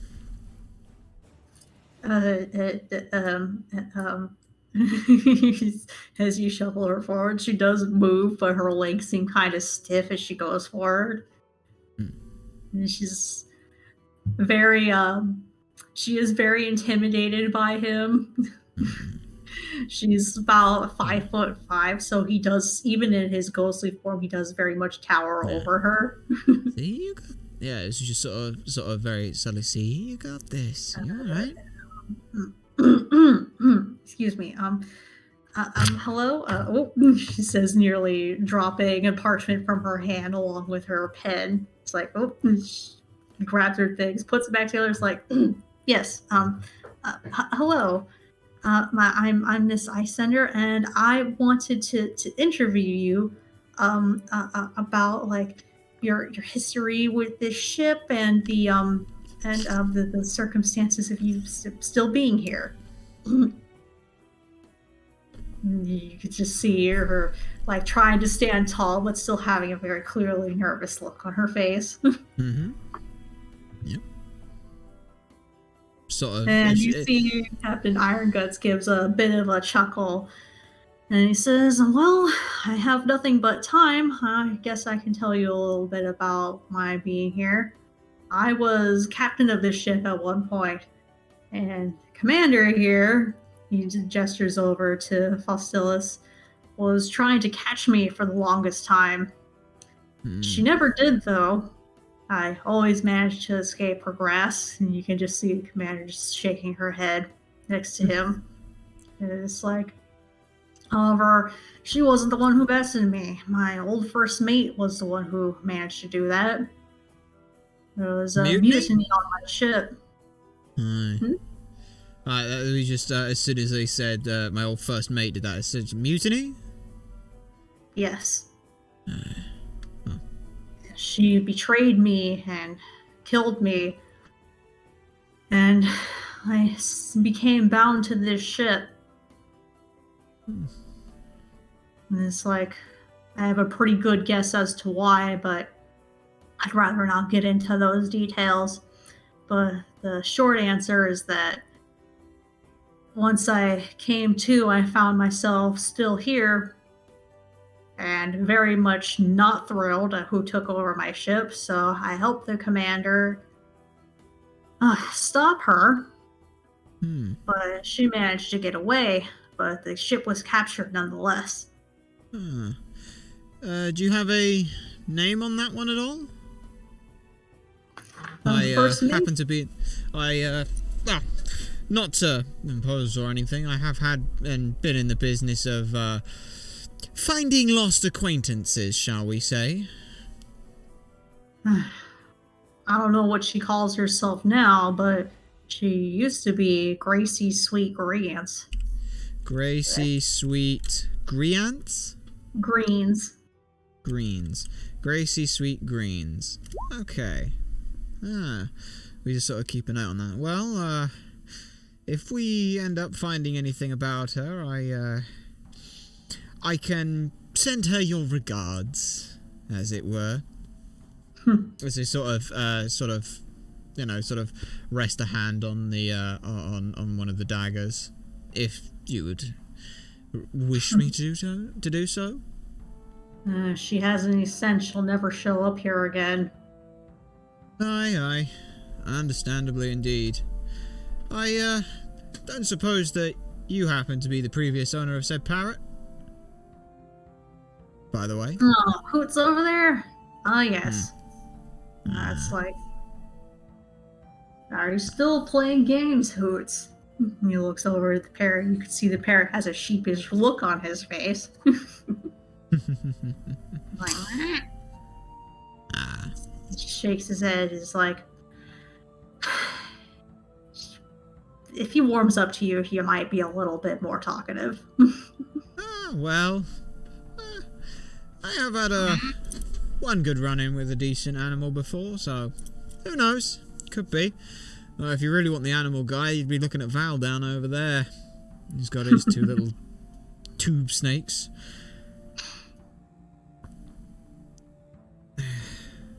Anything else? Anything else you wanted to ask, by the way? As I look back over to Miss Ice Storm. You can see her like feverishly scribbling down everything that he's saying as fast as she can to try and keep up. It's like, okay, so Crazy Sweet Mutiny, and she's still writing, still a little bit shaky, but it seems to replace the complete nerves with like excitement. It's like, okay, it's just gotta write all this down. Alright, I sort of look back to him and say, fair enough then. I do have a question of my own. I understand why you would come back here. I wouldn't happen to suppose that everyone else was also on your side in the mutiny for, well, poignant terms. Not all of these spirits were a part of my ship. Oh? Some of them I'm not entirely familiar with, but they used to serve me as well back when I was commanding this vessel. That's rather interesting then. So just happens to be that a bunch of people serving on this ship, regardless of the circumstances, end up coming back here? He looks down at the floor when you say that and looks at the commander and says that I would rather not explain the full circumstances of my staying here. Oh, fair You could tell enough. he's hiding something. You can't exactly tell what. Yeah, because I was going to say, we've got, this is where we start getting ear for deceit and eye for detail come in, but yeah, it's very difficult to kind of ask on that, so, fair enough, that's, yeah, obviously, we sort of back it up as a painful subject, apologies, of course, we mean no disrespect. Yeah. As we're doing that, we're sort of scanning, like, is there anything in particular, obviously aside from the hat, is there any other, like, super noticeable detail about his wear that's noticeable? Like, you mentioned, like, obviously he should have a hat. Like, does it look like the hat that, Pistalis has matches his attire, or is it definitely her hat that she has in her lap? The hat on her lap definitely seems to be hers. It doesn't look exactly like the kind of hat that he would necessarily wear as a pirate captain. Okay. And were there any other details about his attire? Like, does it look, like, pristine? Is it worn? Are there any kind of markings of, like, fight? Is it, what you got there? He's wearing a captain's uniform. It looks like what would have been the standard captain's uniform maybe like 12 years ago. If you would happen to have seen those. Probably not. No, we haven't been out by the sea much. Unless any Navy come very far inland off duty. True. Yeah. At that point then, we're just going to sort of turn back and sort of ask her, so how did you find out about this lot then too? Where she's frivolously writing down these notes. And you see her as she's like going over the notes, making sure she has all the details, looks up with you. It's like, oh, this ship has had these spirits come by for years. It's like a bunch of Navy guys have mentioned that this is a thing, and I was curious. I'm very, very much fascinated by history in general, and I wanted to learn about like the history of this ship. Oh, did you know it used to be called the Pig's Whistle? The Pig's Whistle? There's a story behind that one. The name. It's like, and did you changed it, ma'am, when you took over? And Basilis like, yes, the Pig's Whistle wasn't really a favorite name. As she looks at Iron Guts, it's like, I like the name just fine. Was there a story behind the name then? I just wanted to change it from a pirate's ship name to just a tavern name. That was all. I was more asking, like, the Pig's Whistle, is there a reason for that name to Captain Ironguts? Like, asking him, like, was there a reason for the name, the original name? You just see him laughing under his breath. It's like, oh, it was just a joke of sorts. Oh? One of the in-joke for the crew, then? I didn't leave my service on good terms, as you might have guessed. Aye. I remember you saying. Mm-hmm. Still sighs with dismay. It's like he had a habit of attacking other Navy ships, hence why I was going after him. Understandable then. This is surprising then. You two seem on relatively, I wouldn't say good terms, but at least you're not at each other's throats. Though, not really much I'm sure you could necessarily do, but how did this sort of mutual thing come about, obviously, and I guess what's the story behind that? It must have been quite a shock seeing this lot show up one morning or evening.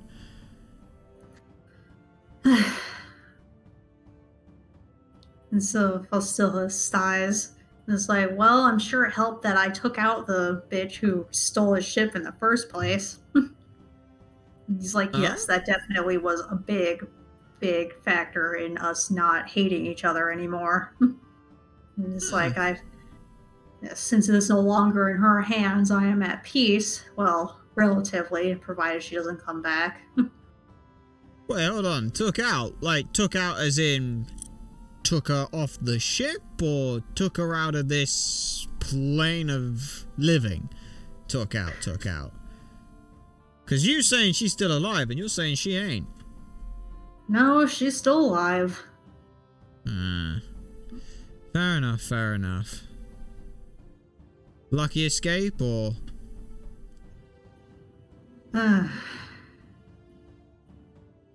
I mean, tigers can swim pretty well, so probably. So take that tigers? He purses his lips after he says that. He just doesn't want to say anything further. That's, well, I suppose this is one of those all sorts of days thing. Can't say I've ever seen or heard of a tiger commanding anything, but, hey, I suppose there are many a weird and wondrous thing here. Like that. So you've ended up becoming somewhat of an attraction here, then. Apologies if it sounds like we're gawking and things. It's just, well, can't say I've ever really communed with anyone who's, well, not got a pulse.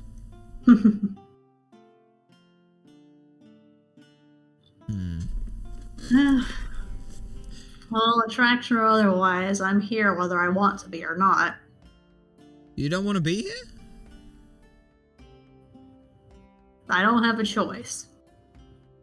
What do you mean by that? You're gonna have to roll insight for that one. Ooh, insight. Okay.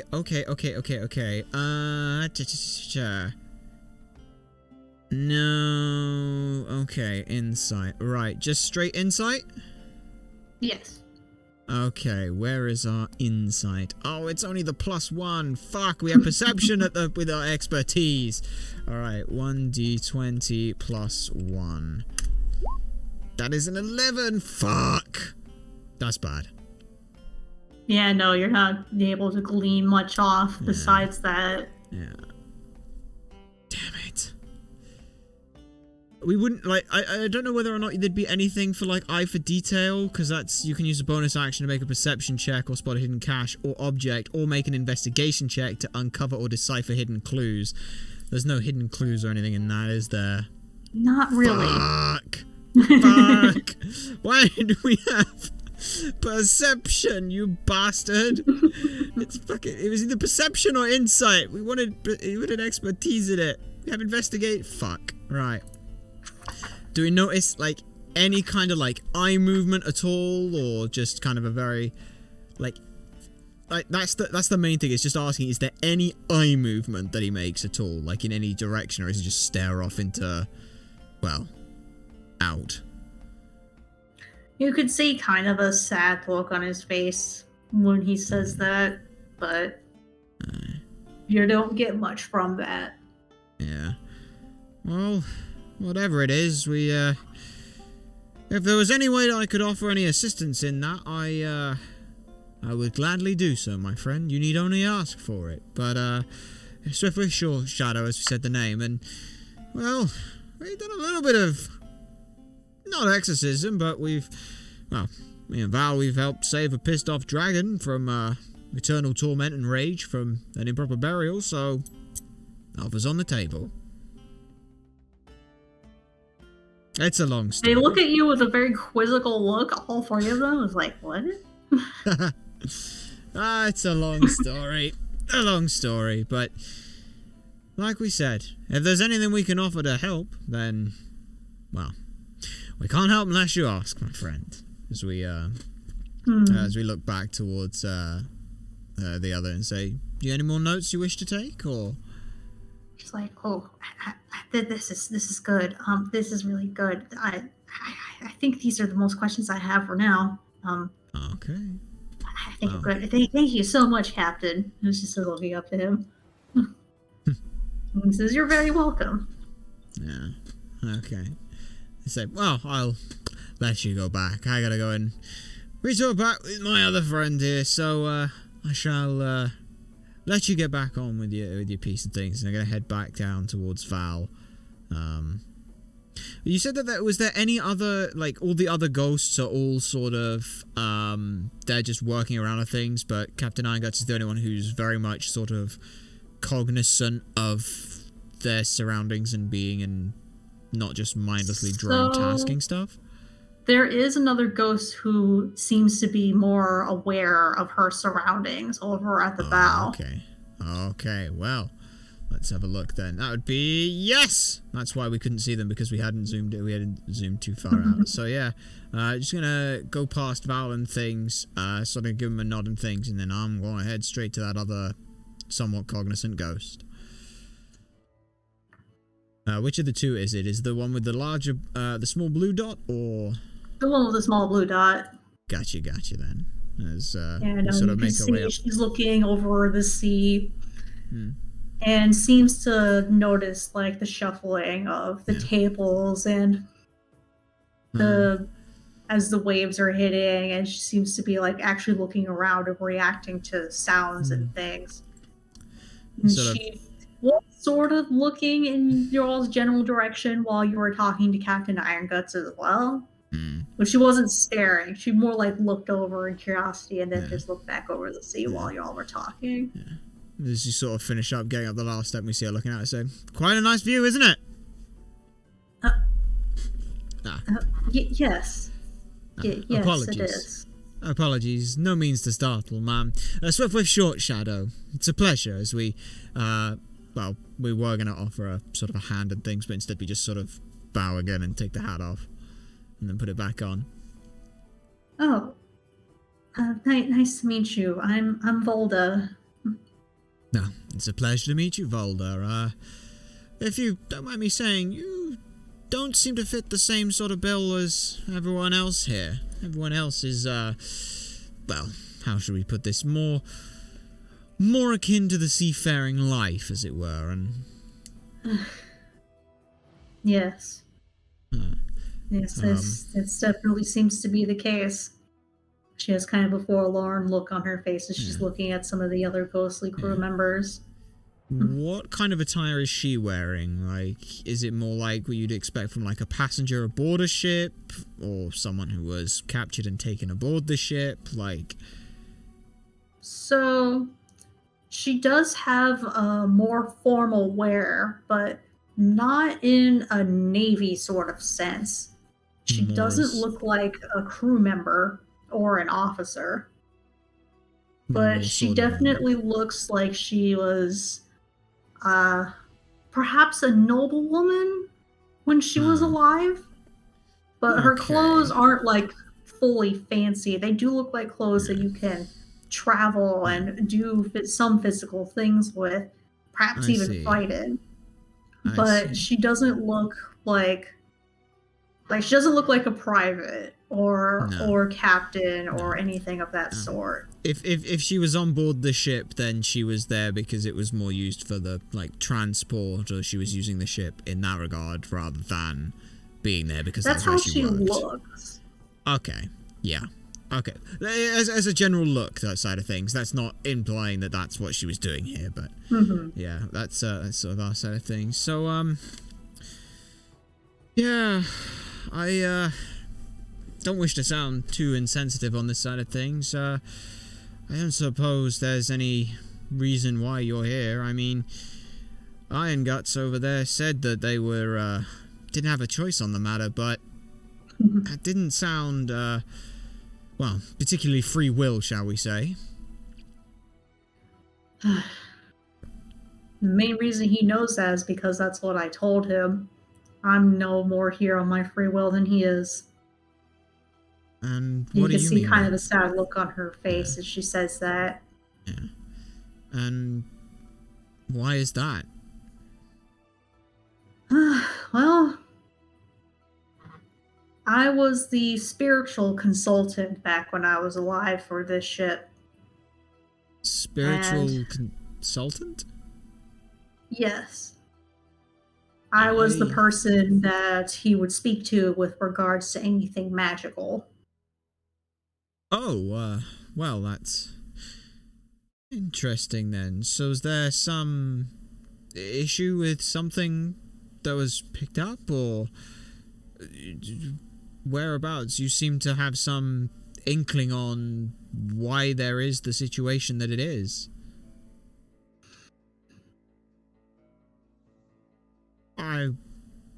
Roll persuasion. Okay, can I finish making my persuasion first in case it somehow gets me advantage? I sort of forlornly look at her and I say, I know it's me sticking my nose into business that doesn't really belong, but hey, it's what I've been doing my whole life, so I'm kind of accustomed to it. And I'd offer a help and things, but as I have come to learn recently, trying to help without knowing what you're doing doesn't always lead to a benefit, so I can't help unless someone points me in the right direction. I don't know if that's going to somehow make the DC lower, but now I'll roll for persuasion. Go ahead and roll persuasion. Fuck, my charisma is just a straight, it's just a straight 0. Please be good. Fuck!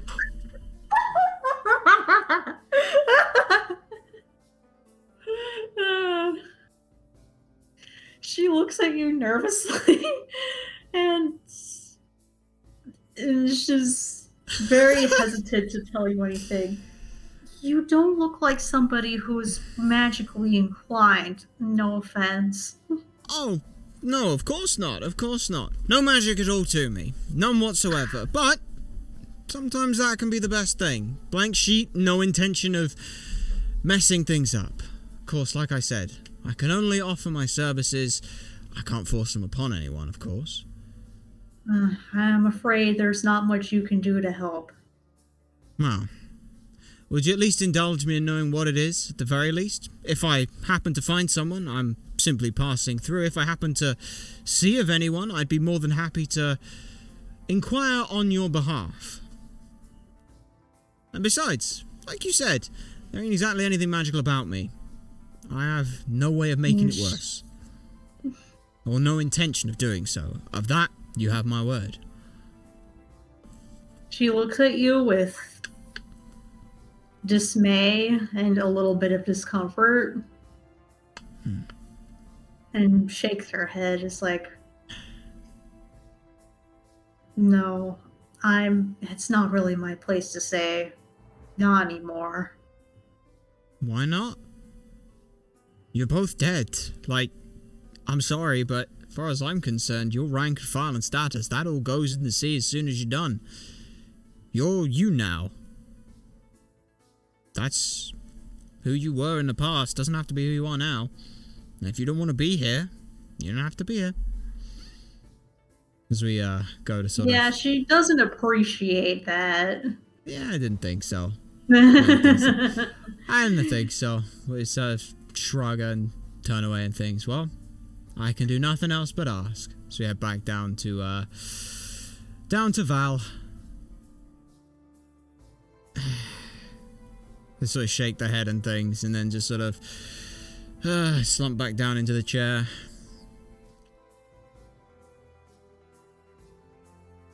Yes, as you do, you see the pair hoots go on the boat. It's like, that one way to cock it up. What, he said what? Sorry? He said what? Sorry? He said what? That's one way to cock it up. Thanks, Hoots. Ugh. He's like, did that bird just talk? What? What? Maybe. They just sort of shake their head and things. So they said about, I don't know, something's wrong like, here, okay, but... I see a lot of ghosts. I see you talk to one of them for a bit, and then another one, and, what? I don't know, I can't shake the feeling that there's just something off here. You know, why is it every time we go to a tavern that has some kind of spiritual stuff, there's something wrong? I'm blaming you for jinxing this about the damn stairs, by the way. The banister. That's not how any of this works. Yeah. Sort of look at them like, neither of them want to be here, but they're not doing anything to not be here. I don't know why. I can't shake the feeling that for some reason Iron Guts is keeping a sealed lip just because he's around the commander over there. But it's not in a it doesn't seem like a malicious thing. But I don't know. It just doesn't sit right.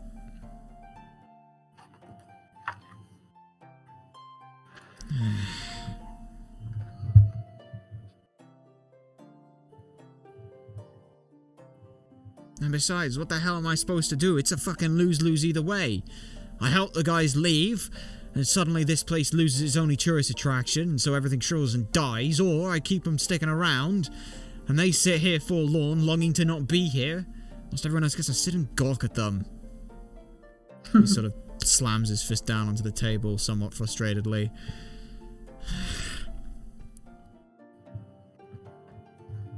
But then again, who am I but some random fucking halfling wandering through? Don't be so harsh on yourself. Well.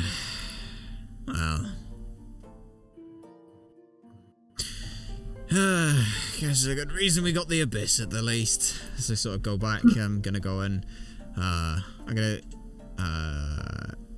go back down and take and grab not a full like take of the thing, but I am gonna take like a slightly larger shot of the abyss than I had the first time around. I'm gonna just do it in the room because obviously I don't want to come up here and be like, because I already spoke with the commander and she's like, yeah, drunken treasure. I mean, not on the greatest not greatest terms with them, but I don't really want to just be promoting. Oh, with this is a drink you can find at the drunken treasure. You can go down there and enjoy it. It's like, don't really want to do that. So I'm just gonna do it in the room.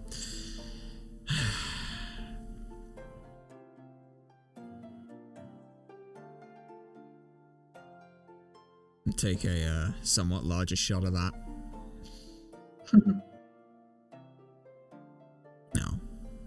Enough to actually get slightly more drunk, or slightly past tipsy but not drunk. Just enough to kind of numb, as it were. The abyss, it's not going to take more than a couple sips. Oh yeah, I know. Yeah, that was the point. That was the point. It's just a couple of sips of the stuff to let that happen. Like we were totally fine with it just being a couple sips, if that's all it needed to be.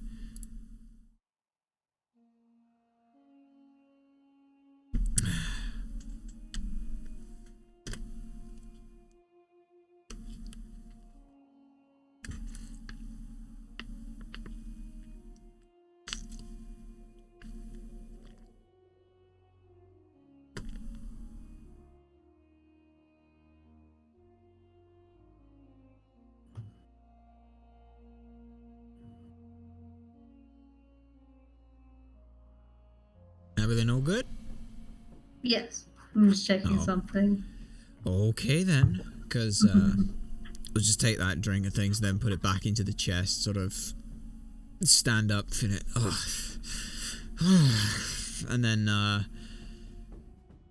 head back out onto the top deck and things, and just go and sort of sit there and try not to look at any of the other ghosts and things. Just, yeah.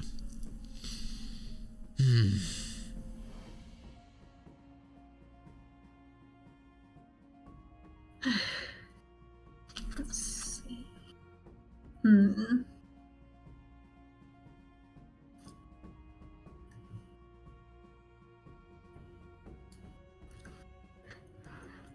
So Val is sitting back in his chair, relaxing, kind of worried about you drinking that drink out of despair instead of out of fun. Oh, don't worry. So I come back and say, there. At least now I don't have to think about it. Yes, as the ghosts are working on the ship, you can see more and more people arriving as it's getting slightly later. Yeah. And We just sort of... Hmm? No, I was gonna say, we just sort of shake our head and turn away and just try and stare out at the ocean.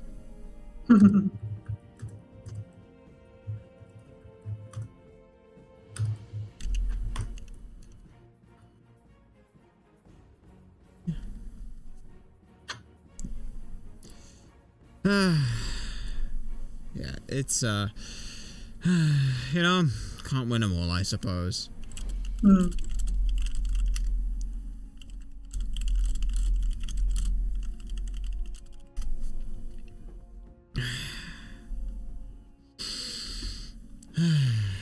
Still, you gonna try the sticks brew then, Val? Yes, yes, I am. He says, trying to perk himself up a little bit. So he decides to walk over to the bar and order one of those. Yeah. I take it Yes, Duke and Chandler are still on the table then. Oh yes, they're still very much enjoying playing with the foods that y'all have given them. I half imagine both of them, like, you left one of the bowls that the food came in, it's like been slightly cleared out and they can just sit in that. But, I mean, that's not the intent, but yes, you could see, like, they're half in the bowl, like, batting around the shrimp and bouncing on it and just eating it. Fair They enough, seem to be fair enough. more lively. And then as you see Val at the bar, you see Styx give a bang on the bar and is like, yes, let's go. And then he goes behind the bar and ends up grabbing the drink to hand to Val. And gives him a hearty pat on the shoulder. And Val comes back over. And you see he's holding two. And hands you one. It's like... Yeah, Styx seems very excited to drink this. Well, for us to drink it. Well, sort of look at it and things, sort of give it a shake around again. Well, it can't be worse than the last thing he handed me. So I just sort of neck it back. Oh yes, the drink that you were handed is in a green glass bottle with a skeleton detail etched on the outside with a red bandana and a cork. When you open the cork, you can smell a very like hearty, sweet molasses brew. And as you take a drink, it's a very dark, rich, sweet drink. And it is very, very good. And we just neck it and things. We don't really get the taste until, like, the aftertaste. We sort of... Yeah. He knows how to make a good drink. So put that one on the side. I guess Val savors his drink a little bit more. And you could see, like, a little bit of perk on his face. His cheeks turning a little pink, too. Oh, boy. Yeah, not a lightweight at all. Yeah. I'm not. I'm just pale. Yeah. Still one drink in, you know. At least I'm like this because of a drink that knocked you flat on your ass. And I've had more. It's like Val's not drunk. Like, yeah. Neither am I. It's just numb head. It's fine. I'm keen enough and aware enough of my senses to know if there's anything, if there are any issues or anything like that, I would be able to perform what I've been hired to do. But I am drunk enough to not have to think too hard.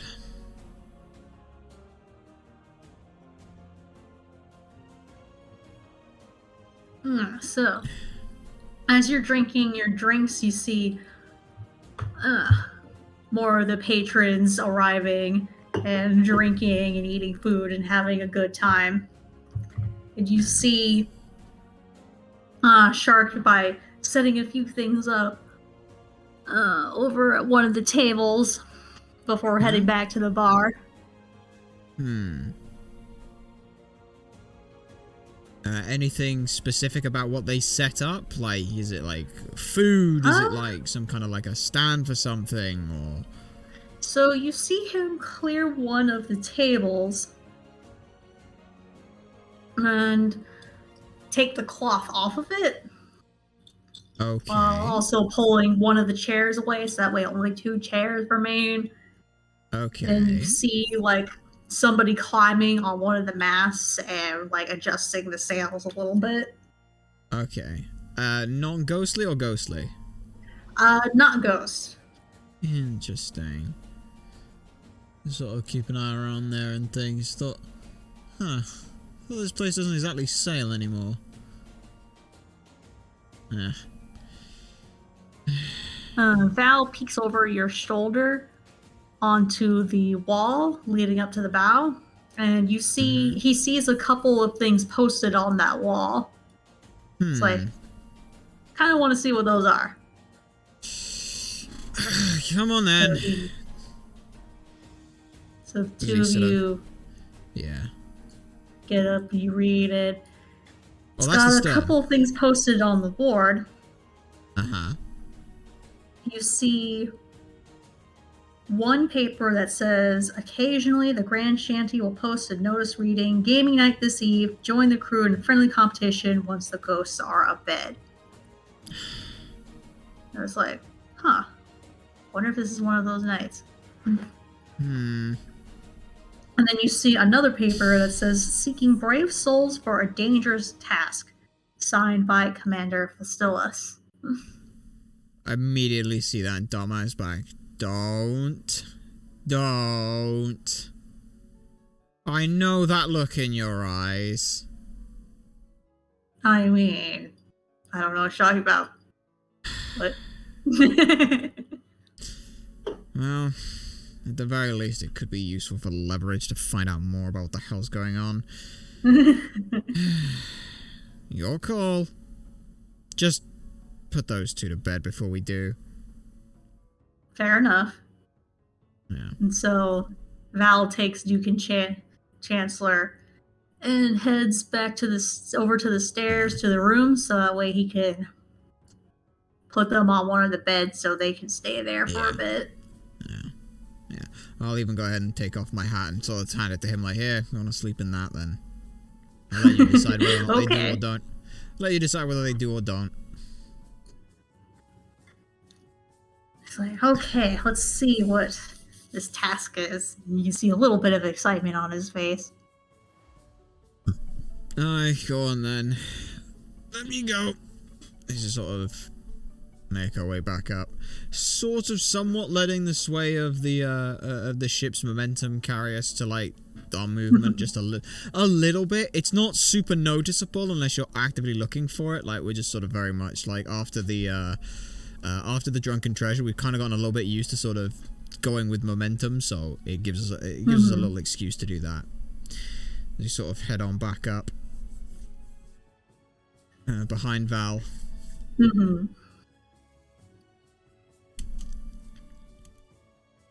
Yes. Val takes a quick moment to register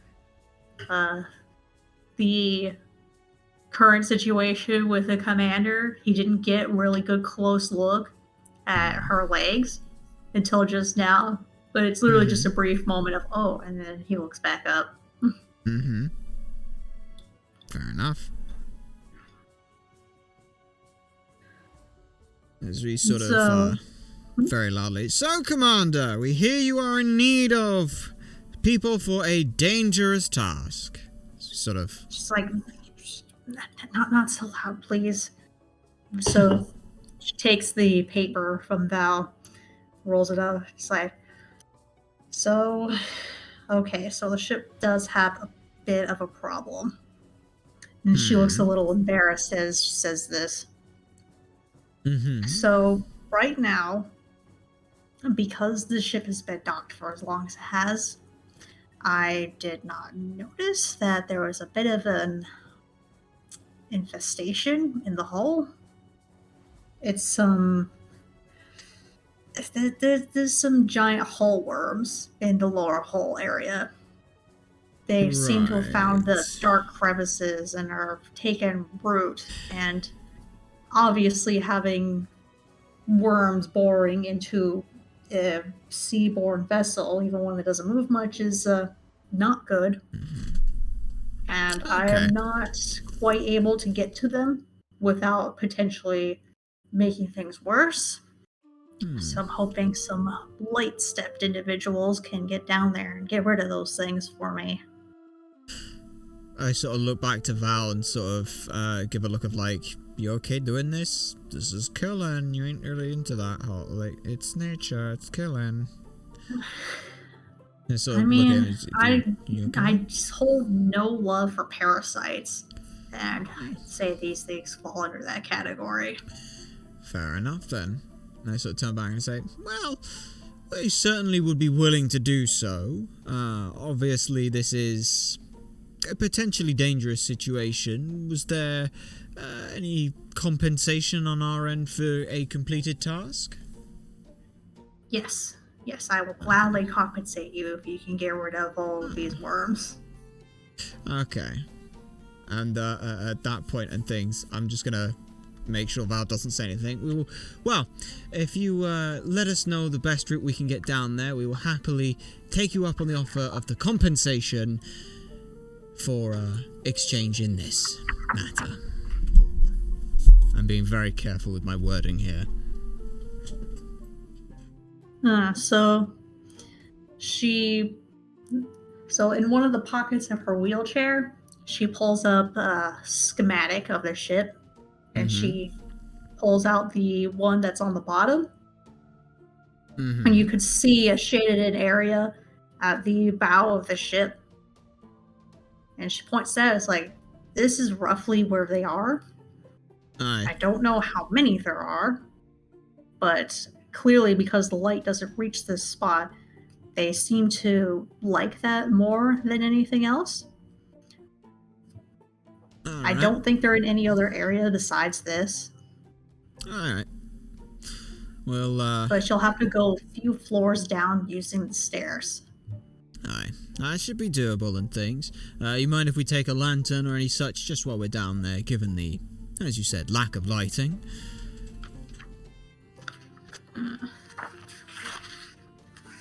We assume that, assuming in the lower levels of the ship, there would be some kind of. There are hooded lanterns throughout the ship. Okay. You can grab one of the ones that are closer to the center of the hold and borrow that. Yeah. For traversing safety. Worst comes to worst, we have also just remembered there is a hooded lantern and oil and all such in my bag, in my room, so we could always grab that one if we needed to. True. It was there in case, but yeah. Because obviously I have one myself, but with the two of us, it may be best to have a second. Fair enough. We'll tack that onto the bottom with that, but that's that side of things. And then the response on was that fair enough you, or fair enough as in Full saying that? That was the commander saying that. Right. Well then we'll get to work. We'll let you know when we're done and give you a rough idea on how everything's looking down there for you. Thank you. Very well. As I sort of gesture to Val to go ahead and head back down. Okay. So yeah, and then after that, I'll go ahead and as we're making our way down, quickly stop off at the room, and go ahead and just sort of rummage through like the backpack and things, check like what kind of stuff would be useful there. There's obviously the short bow, the arrows, pick those up in case they would be needed. There's the candle, which I go ahead and take that, put that in the lantern that's all hooded and things, and then wait on that, and that should be pretty much everything, because everything else is like kind of useless. Like there's the water skin, string, rope. Don't really feel like trying to set the whole place or set the whole bottom location on fire, but you never know. It might happen. accidentally. Sounds like a terrible idea. Yeah, it does, but you know. Oh, goodness. I hope you noticed I was very, very particular in saying I will take compensation.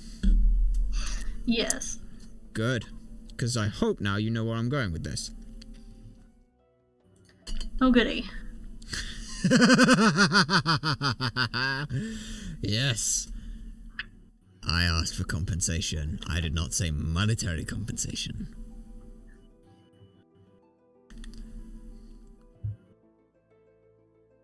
And then into the hull we go.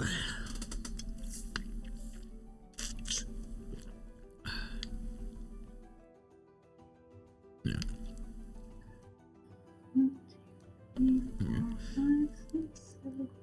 Yeah. And as we sort of head down into the hull and things, I sort of check with Val. You got everything you need? All your gear, your arrows, fancy stuff like that? Yes. Ah, good, good. You never did tell me more about your combative experience in the end, did you? Oh. Guess I'll just have to see what I can pick up from what you do this time. Yeah. Perhaps. Nah, we'll figure something out. So yeah, I was asked to just see like the like you said, the schematic of the ship and things, just looking at the point and said, so yeah, giant woodworms, huh? That sounds like fun. Don't suppose you've had any dealings with that in the past, have you? Anything I should know in particular, or is it just a case of kill it till it stops moving? I'm not sure if I've encountered something like this before or not. Like, the first thing that comes to mind is like some sort of like burrowing tree worm kind of thing. Well, I don't know if they work the same when they're in the ocean. Well, yeah. I suppose the only thing, of course, would be a problem if what to do if we come up with a leak. That'd be fun. Yeah. Worst comes to worst, you run back up and grab sticks. I'm sure, or at least someone of relevance. Let someone know. Because unfortunately, your wonderful griffin sound only means something to me. Yeah. And while you're preparing the board, I'll go ahead and make sure that I've got prepared all the battle music that's definitely going to be necessary. Yes. Ooh, very well.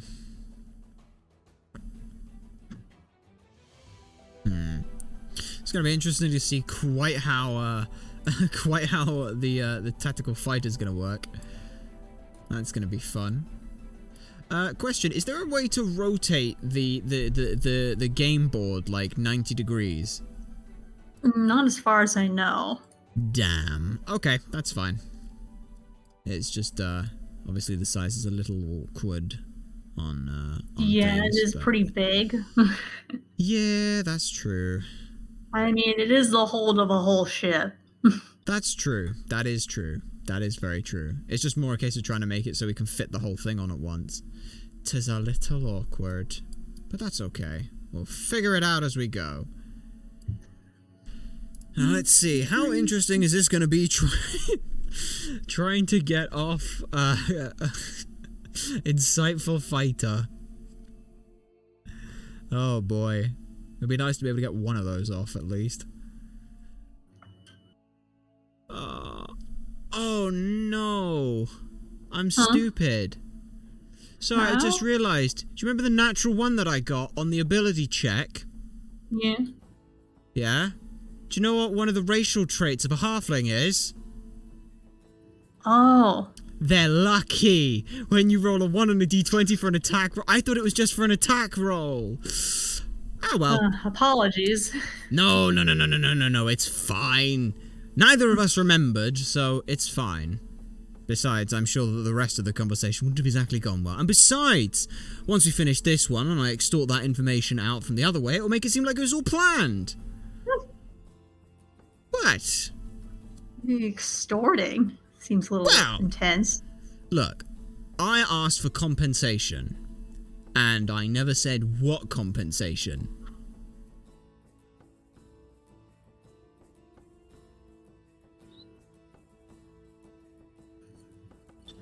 And if I have to threaten the concept of the fact that this entire island's livelihood kind of hinges entirely upon one of 2 taverns existing, and if this one goes under, that makes things a living hell for them, well, I get to leave.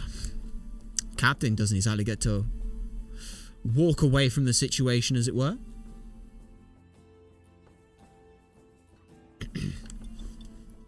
So, yeah. Looking across then, so you've got, there's 3 masts across the ship, so one in the center, one out at one point and one out at another point. But let's find out how this is gonna go. Would you prefer we take a small, be right back whilst you get things set up? If that's, yes please. Very well then. Well, as we just said, we are going to go ahead and throw it to a momentary break. When we get back, we will see just what awaits us inside of the hole. Alright then, so, with that small little pause taken in, just to give our Dungeon Master time to bring forth the creation as needed, we'll go ahead and get on back on in, down under the hull, as it were. So let's see what awaits us down here. Okay, so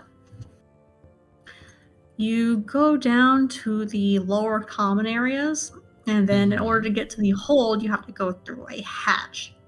Okay. And the hatch is next to the center mast. So you go into that hatch, and you pop down to the hold, and you can see that you're in the back area of the ship. And it's divided into a few sections. Right now, you're in the center area. The rudder is behind the 2 of you, and the bow is in front. And the bow is the area where the wormy worms are. Interesting. So, we'll go ahead and sort of hold up our hooded lantern and things. Assume as well that Val grabbed one as well to lighten things, so we'll get those things. Are there any sort of like places we can just like put those, like hang them on the thing, or is it a case of just put them on like like a box or something? Just because obviously trying to fight one-handed with a bow and arrow doesn't really work.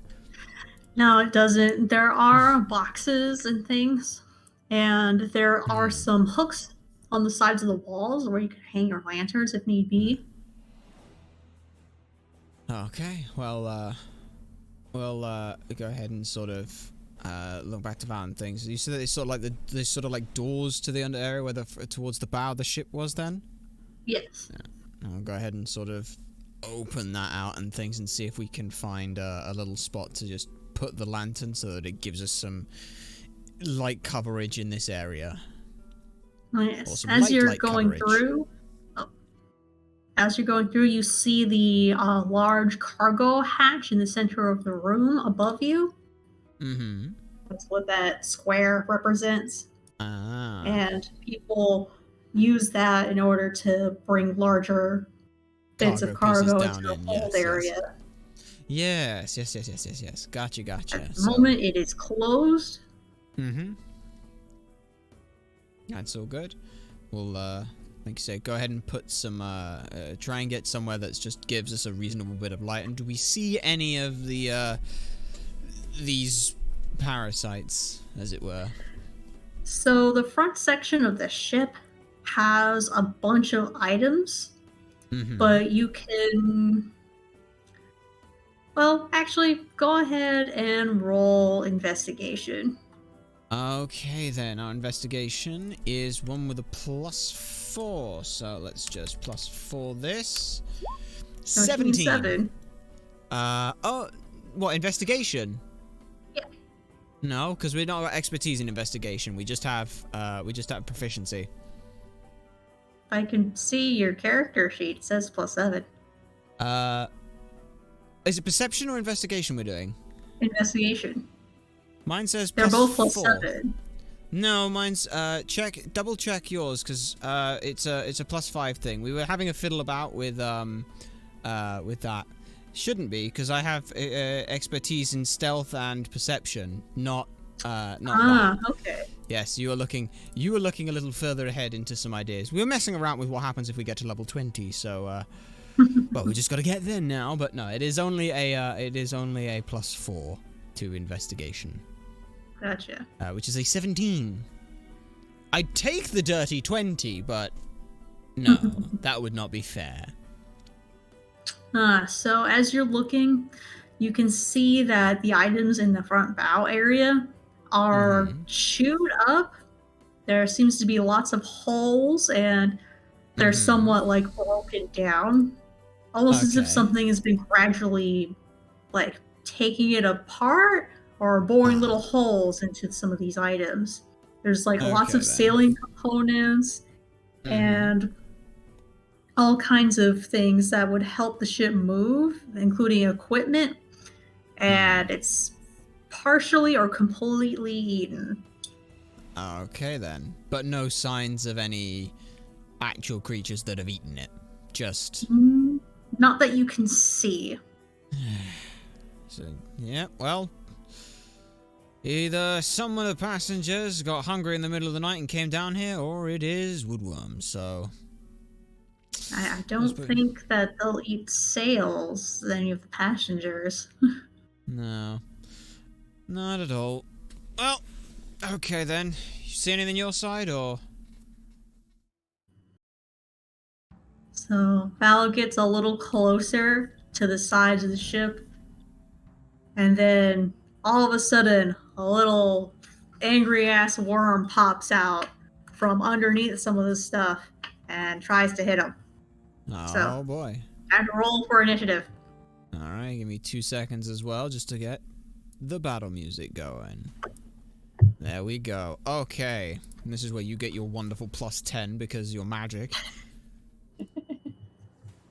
Oh yeah, that's one other thing as well. As we're coming down, realized I meant to say to Val as well, just asking, just saying, keep an eye out for anything magical. I can't say more than that, just magical.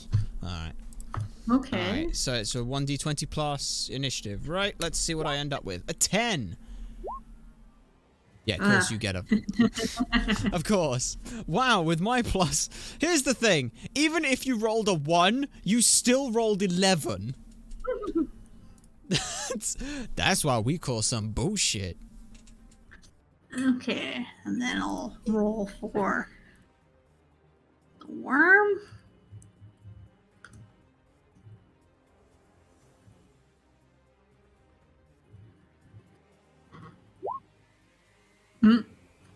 Hey, it was a surprise attack, so that's the only reason it's going first.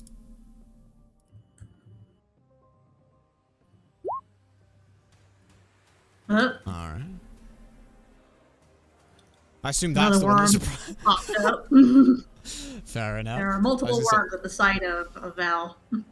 Ah, fair enough then. I got it lucky then. Wait, no, that's not lucky because I'm the one with the melee and he's the one with the ranged. Yeah. Yikes. Okay, let me just physically write things down real quick.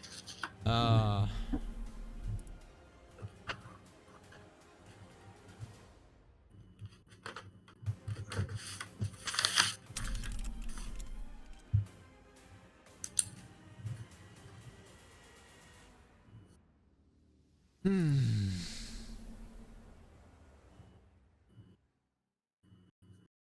so we got 2 of them, thankfully. I assume you're just writing down initiative order.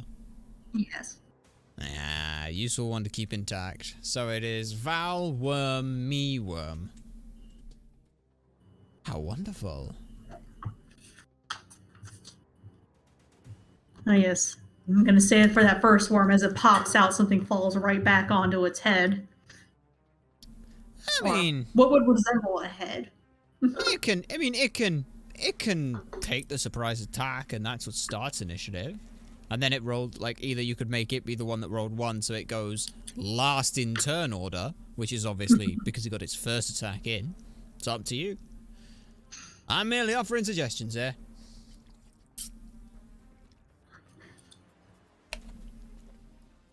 So Val's going first. Yep. And just immediately Let's obliterates the entire thing. As it jumps up, just straight into the side of the ship.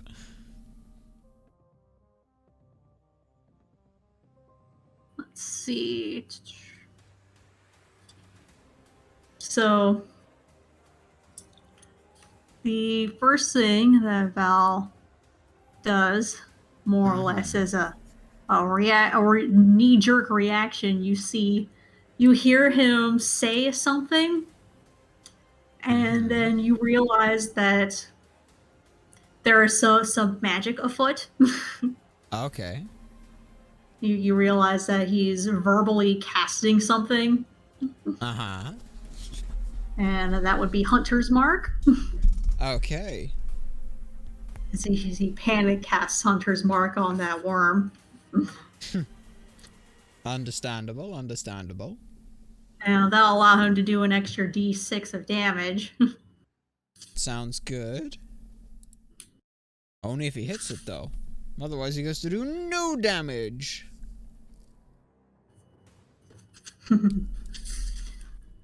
Okay. And let's see, and he'll have advantage on any perception or survival checks to get to it if it tries to hide as well. Oh, come on! Perception's my thing! Now you're stealing my thing! I'm not stealing your thing. That's just But Hunter's it's all Mark. I have! It's all I have! Oh my goodness. Well, I mean, that sounds like a you problem that you need to work on. I came with my character, and then you created your character around that. That's just rude. Oh wait, what are we looking at there then? I'm just trying to see. Like, I'm just trying to make sure I know exactly when I get Thieves' sneak attack or not. Once per turn, you can deal 3d6 damage to one creature you hit with an attack with a finesse or ranged weapon. If you have advantage on the attack roll, you don't need advantage on the attack roll if another enemy target is within 5 feet of it, or if that enemy isn't incapacitated and you don't have disadvantage on the attack roll. Okay. So yes, first Val is going to move 10 feet back, pull out his bow and arrow, and he's going to fire at that worm. All right.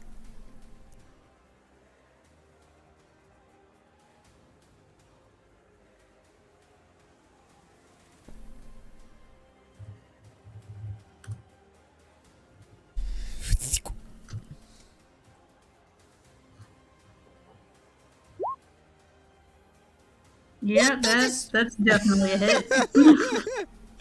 Yep, yep. I assume that's the Hunter's Mark coming in with a plus fucking 10. It's not. That's the Hunter's Mark there. And then the actual bow. Well, you got 1 extra damage in. Haha, how does it suck to roll a natural 1? Oh, just re- Oh, wait, no, you can't re-roll it. Haha. Not bad. Okay, so he's going to do 11 damage to that worm. All right.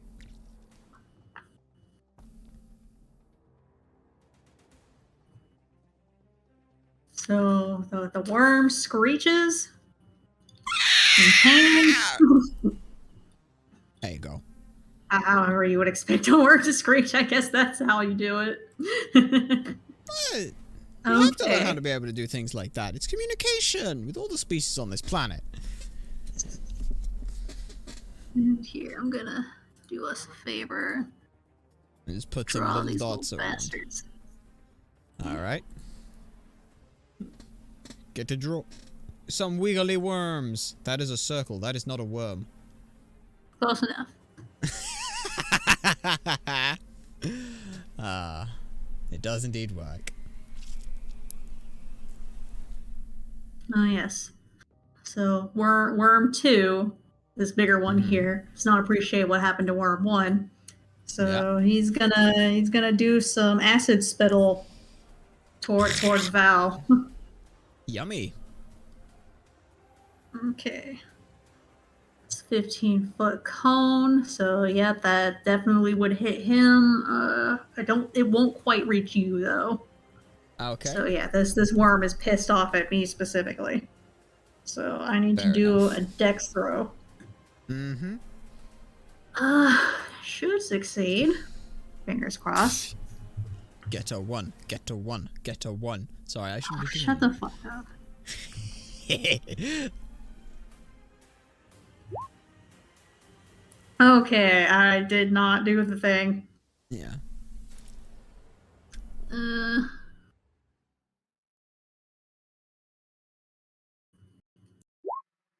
Oh shit. Yikes! Okay, yikes! That hurt. Yeah. Okay, I take 16 acid damage. It is Val screams, fuck, that hurts. Val! Yeah, scream as I see that. Because I was looking at it's your turn. Yep, it is. Okay, so let me just try and read through and check on how any of this is. So, checking with sneak attack, creature hit with a finesse weapon or ranged weapon if you have advantage on the attack roll. And I don't have advantage on the attack roll, but I don't need advantage on the attack roll if another enemy of the target is within 5 feet. That would mean that an ally of mine or an enemy, so it's an enemy of the creature I'm attacking, right? Just checking on that wording. Wait, which one are you looking at? Sneak attack. So it's specifically the section of I don't need advantage on the attack roll if another enemy of the target it was within 5 feet. So that would be in this instance if Val was in 5 feet of it. Yeah. Right? Okay. Yeah. Val's not within 5 feet of any of them because he's in one of the squares and there's a square between them. That's fine though. No, he's just about 10 feet away from this worm. Damn it. Hence why the 15-foot cone could fucking hit him, but not you. That's fine. That's fine. That's totally fine. So let me just try and check how Insightful Fighter goes on then. To learn them. As a bonus action, you can make a Wisdom Insight check against a creature that you can see that isn't incapacitated, contested by that target's Deception check. If you succeed, you can use your Sneak Attack against that target, even if you don't have advantage on the attack roll, but not if you have disadvantage on it. So, as I'm running over there, because I've got my 25, which means 1, 2, 3 would put me directly between us, to put me sort of, I don't know how I can ping it, but basically just go straight right 3 to put me sort of between Val and those two.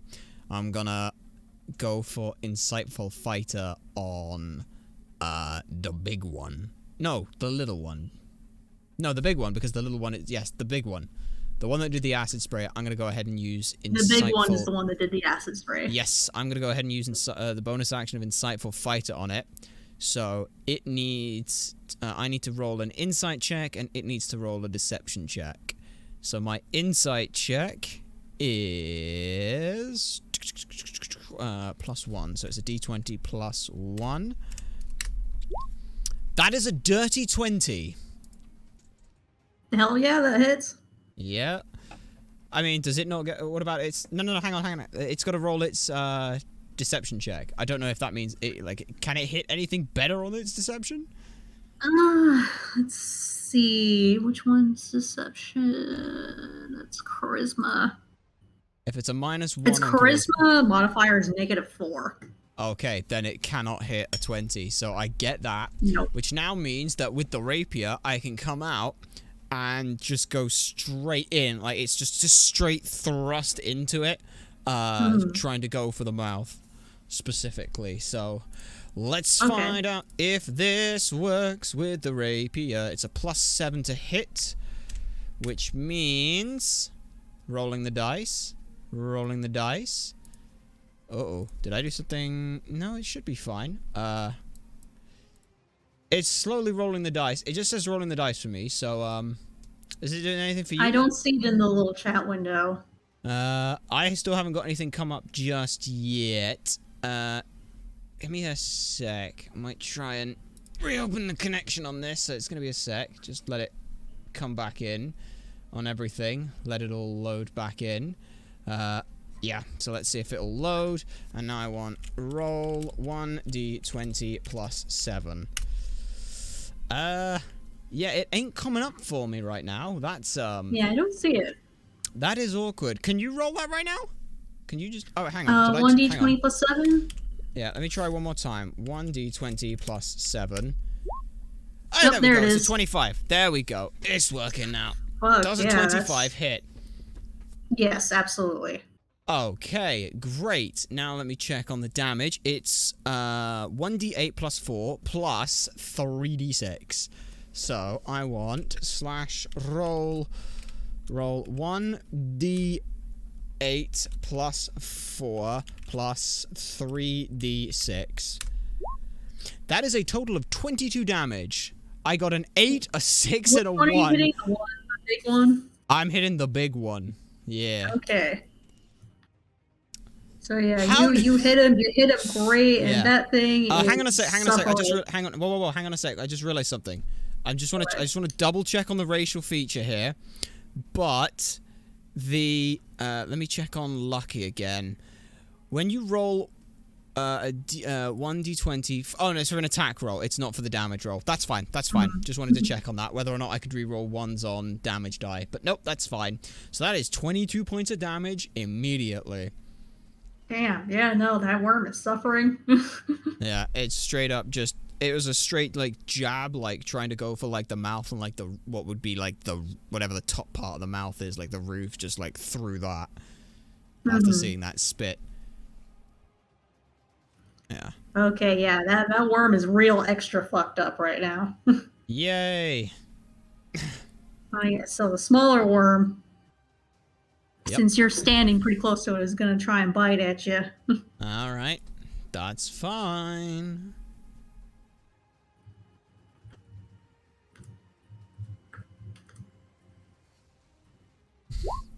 Okay, it does a 16 hit.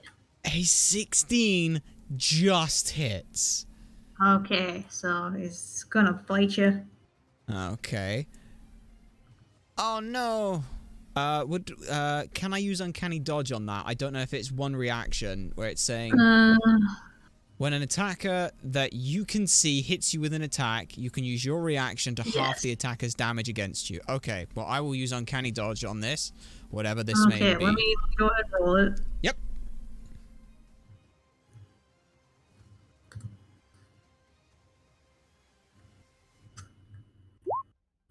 Okay, so the full damage would have been 12, so you take 6 damage. Alright then. So yeah, it's gonna, as it sort of lunges out at me, I'm gonna finish pulling this rapier out and things. I'm gonna try and go to like block it and things, but it just bites into like just above the wrist and things before I can shake it off. Ah! Fuck! Alright, I'm at 32 health. Alright. Indeed. And that's me. That's that. Okay, so Val is nothing short of pissed right now. Great. So he is going to... He's going to move a little further back. He's gonna hit the smaller worm, because that's the one that's got Hunter's Mark on it. Yep.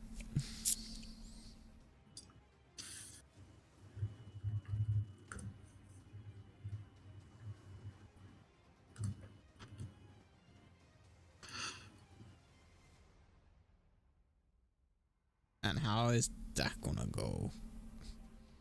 I like how so far on damage rolls we've had some stupidly high numbers come through. I mean, what?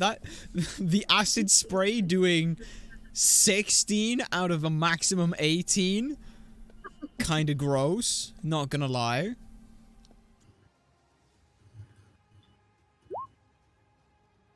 Okay, so 17 hits the bastard. Okay. Let's see. Part of me is assuming that this is still in the air as I've knocked it off of my arm. It's just in the air. Writhing, wiggling. Gestating. Okay, so it's Hunter's Mark. Aye.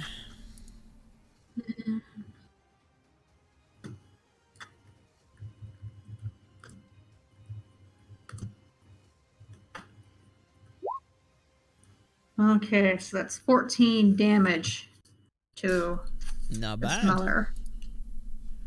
Not bad at all. Okay, so yeah, that worm is also suffering. It is suffering, but not dead. Yes. So worm number 2 does not appreciate you stabbing it. So Yep. it's gonna go for a bite at you. All right. Question. The reaction, you get like one reaction when it's not your turn. Right? Like just checking on that. How that is. Yeah, it's max 1 per round. Okay. Because it's 1 per round because it was the one that rolled the natural one that I did the reaction on last time. So I don't know if that like ticks over because they were the last one to go, right? I'm just trying to think. I'm sorry, could you repeat that? So it was Val, then the worm, then me, then the worm. So it was Val, then the acid spray, then I went in, stabbed that one, then that worm, then the last worm in combat attacked me. I used my reaction. It's 1 reaction per round. So does that mean that when it ticked back over to Val's turn, I had another the reaction comes back? Because if it's going to take a bite at me and it hits, I will use. I was wondering if I can use Uncanny Dodge again. Let me. Because I don't know whether or not you take it that a round is when it gets back to your turn considers a round, or a round as in like from bottom to top of initiative. Well, I'm at the top of initiative anyways, so by the time it's back to me, that means that round is completed. Okay. So, that means I do get the reaction back, right? Yes. Okay, fantastic. I'll keep that in mind. Okay, so yeah. Worm number 2 is suffering and pissed off at you and is going to try and hit you. Yeah, go ahead then.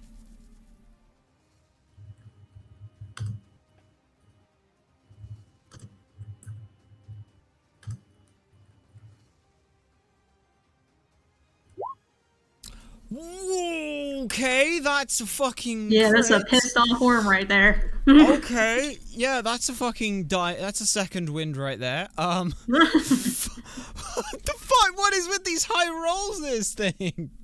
Holy shit. Gonna fuck you up a little bit. Is it? I mean, I'm uncanny dodging this. Like, I'm gonna I'm calling it right now. I'm uncanny dodging it because it's a fucking crit. It's a fucking crit. I'm going to take half this damage. I refuse to take the full amount. It's like, I don't know if this is the kind of attack that would double with 20 or not. And I thought that's how crits work. I don't know.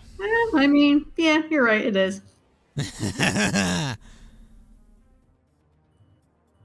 Yeah.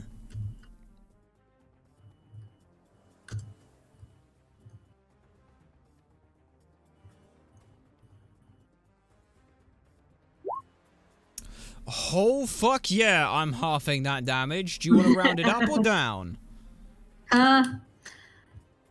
Round it down. Okay, so that would be 12 damage. Yep. Okay, I am taking 12 damage.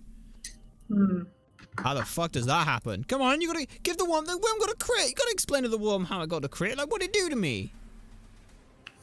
So Wormy Worm is going to take advantage to the extra smile that you gave it after you stabbed it in the mouth.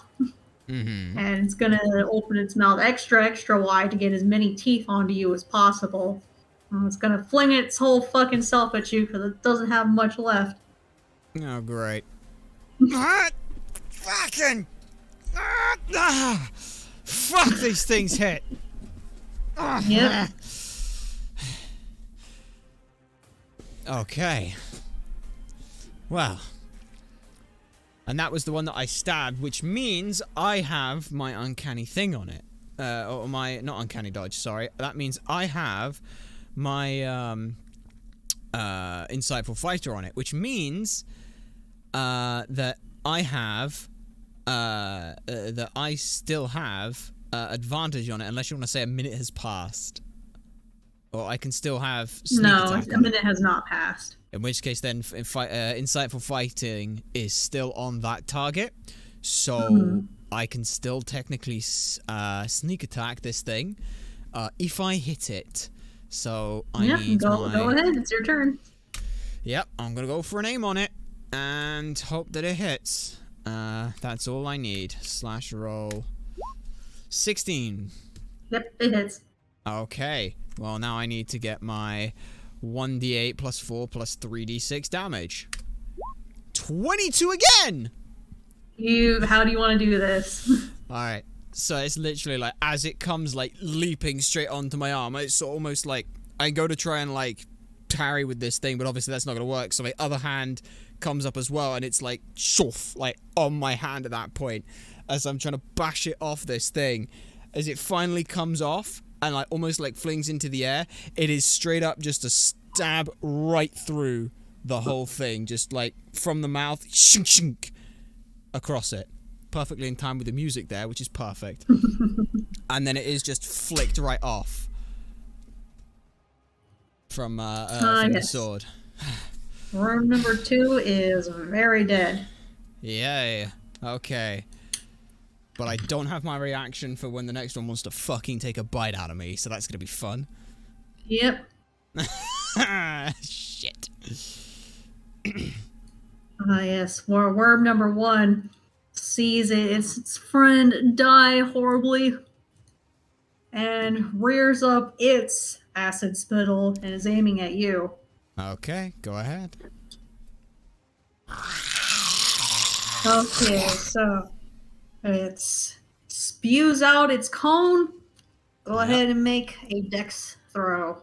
Okay, so that is plus 4. 21. You get half damage on a successful save. Okay, which means at most I'm taking 9 damage. I'm taking a minimum not necessarily. 1. Let me roll it. It's 3 because it's. Okay, yes! so half of 6 is 3. Yay! Yay! It doesn't get. Oh yeah, this worm's super fucked up, so it doesn't have that much momentum in it to spew the acid. Yeah. It sort of comes back. So you successfully and, like, avoid most of it. You get a little bit of acid on your shoulder. Yeah. Sort of then trying to brush it off, but obviously that's not gonna.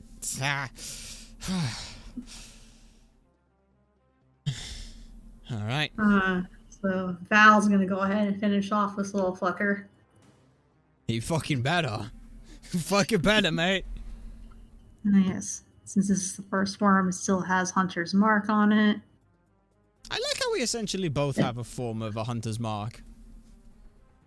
You're copying my style.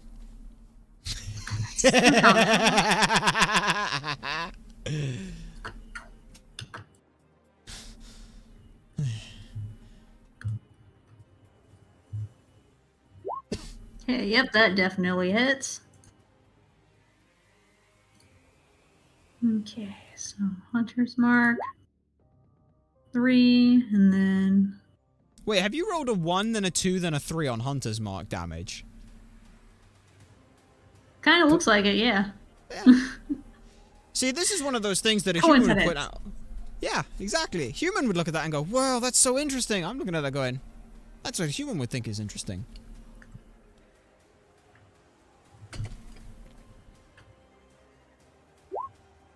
Okay. Ooh. So, Wormy number 1. Val pulls out his bow, aims for this fucking thing's head, and impales it into the wall of the ship, killing it instantly. Nice. Are there any Okay, more of so these fuckers here? probably. Okay.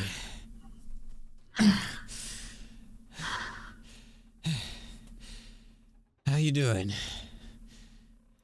Ugh, it fucking hurts. What do you think? Yeah. Okay.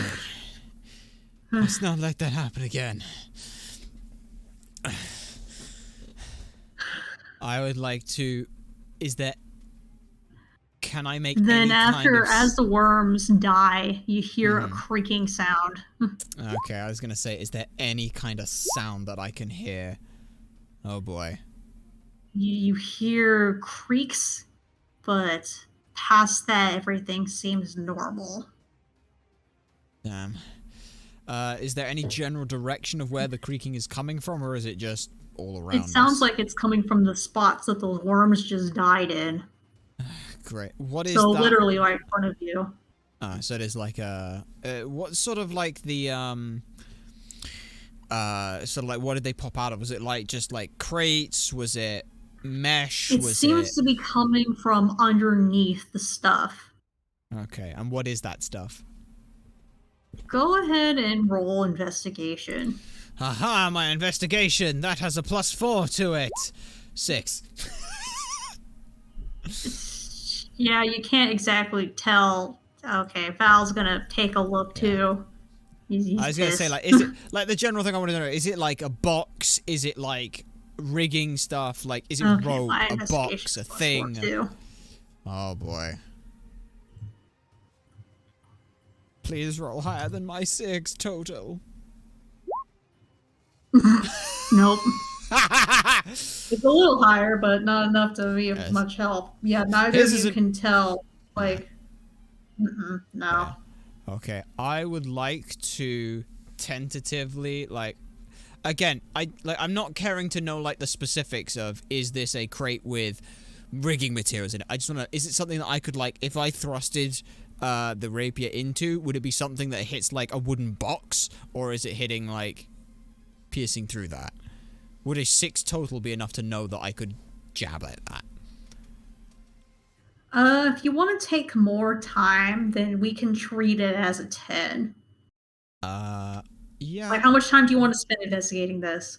But it was just more a case of, like, I just want to know, like, is it a box? Is it rope? It's boxed. Okay, it's a box. That's all I wanted. That's all I wanted to know. I didn't care, like, what was, like, behind it or in it or anything like that.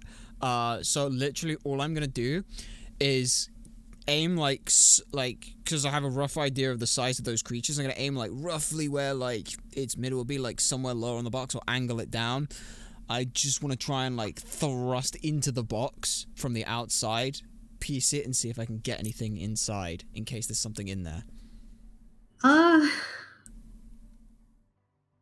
Let's see. Go ahead and make an attack roll for that box.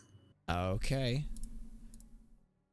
Alright, and that is a d20 plus 7. 16. Okay, yeah, that hits. Alright. And then just normal damage, because it's not sneak attack, because I didn't have advantage against the box. That's fine and dandy. Go ahead and close that. And that's 1d8 plus 4. 1d8 plus 4. 6. Okay, so you're able to, like, fuck up a couple of the panels of the box. It goes pretty much right through because it's been sort of eaten from the inside. The contents of the box seem to be gone, and there is a hole in the bottom. And your sword goes a little bit into the ship, too, when you pierce through. Sort of pull it out and things. When you pull it out, a little bit of water starts coming in. Oh, shit. It's a tiny pinhole, so it's not too bad, but also... Shit. You see anything in there, Val? Val sees this, and he wants to... he suggests moving the box to get a better look. Yeah, fine. And I'm happy to... Val, I'm happy to move it. you see anything come out of Okay, it. yeah, you can both work together Yeah. to move I the was gonna say. box. So you I can was gonna say. roll for Yeah. strength it Yeah. to move it at Because I was gonna advantage. say like moving the box. It was more a case of I don't mind like one of us moving the box, but like if there's anything behind it that suddenly comes out, one of us should make sure it doesn't immediately just maul the other one. So I don't mind if I'm the one trying to move the box and Val is the one taking a pop shot at anything that comes out, or if I'm the one trying to take a pop shot.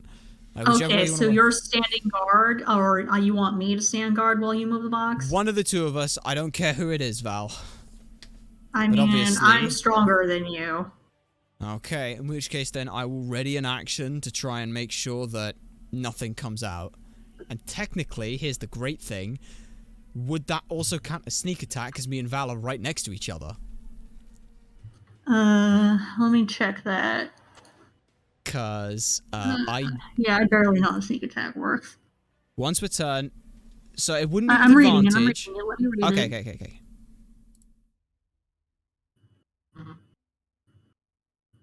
Because that's, I don't know if you would want to count that as that or not. Sure. That has nothing to do with standing next to me, as far as I can read. Okay. Yeah. Well, it's Okay, more a case Kyle's of gonna move the box. Yeah. Nope, he does not successfully move the box. Oh, okay.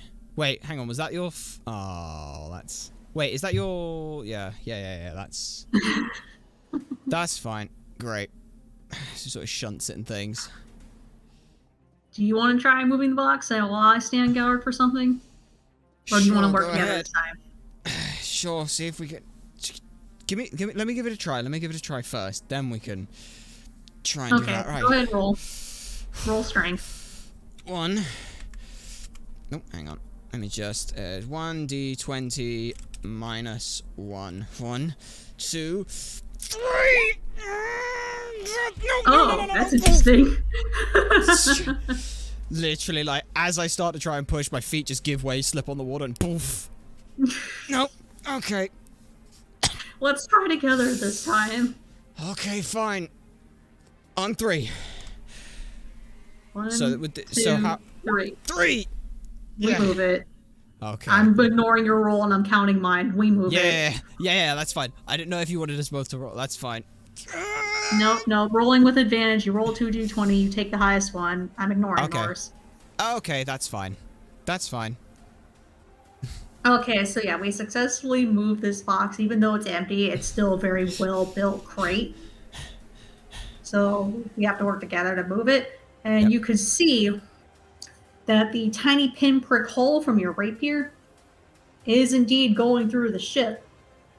Okay. And that the wood on the bottom of the hole looks like it's also been partially eaten to be exactly the shape of the worm that we just killed from that spot. Great. And Almost as if the worm has impregnated itself into the ship and it's part of how the hole is still holding itself together. Oh, that's not great. Nope. Are there any signs of any others of these worms, though? I mean, we haven't looked at the rest of the area yet. Yeah. Okay. Alright, well. I guess we gotta check some of these other spots then. Start around here, we can work in a U-shape. Sound like a plan? Give me a moment. Yeah. You should probably take a moment to recuperate too. You don't look so great. Yeah, well. Fair enough. So you're at 17 hit points still. Yeah, I know.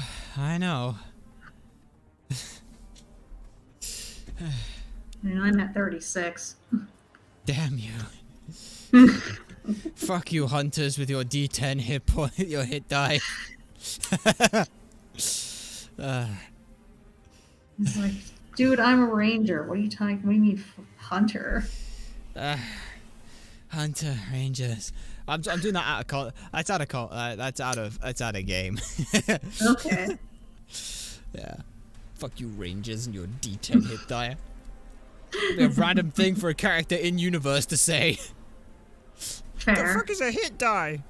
What do you need a motherfucking D10 for? You're like 3 billion miles away. Oh goodness. I shoot everything with a bow.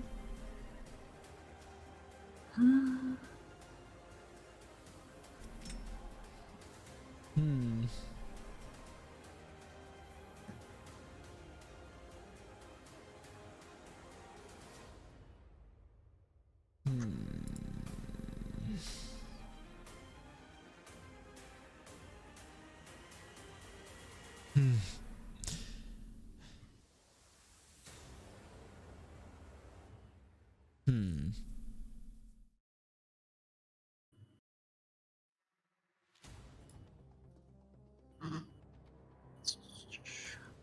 Let me check a thing real quick. Okay.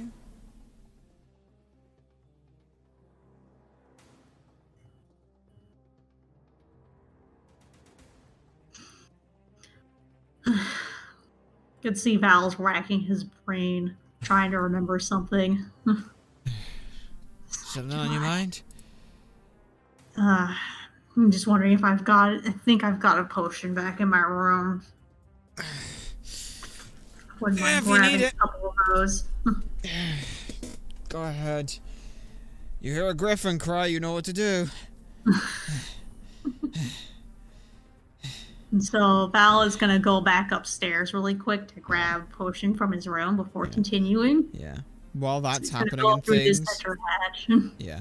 While that was happening, I was just gonna see if I could move like the light so that it's a bit like further up the side of the ship, just so that we've got better lighting. Like, it's literally just doing something while waiting, whilst also being very tentative and careful to listen out for anything, just to see if I can pin any kind of sound outside of the trickling water coming in.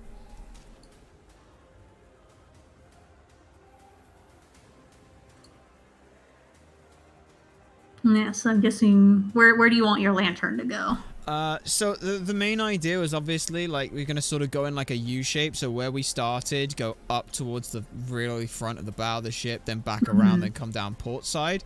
So probably somewhere towards sort of the middle of like, it's almost like a U shape right now anyway. So anywhere that sits like, yeah, kind of like right there-ish works, not too bad. Just somewhere that can be more useful for the lighting in the area that we're going to be in.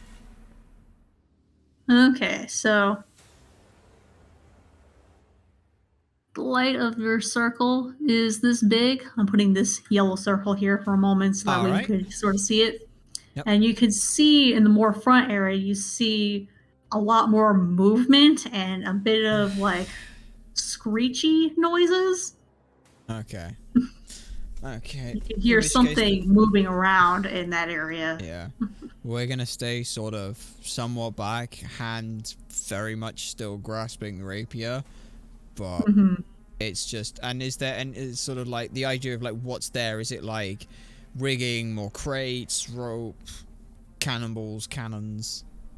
Definitely more like sails and ropes and things Okay. we're actually like putting on the outside of the ship. Okay. Okay, gotcha. That's fine. There's some half-eaten Just keep planks as well. Yeah. Well, the planks might still be useful even if they're half-eaten, but not right now. But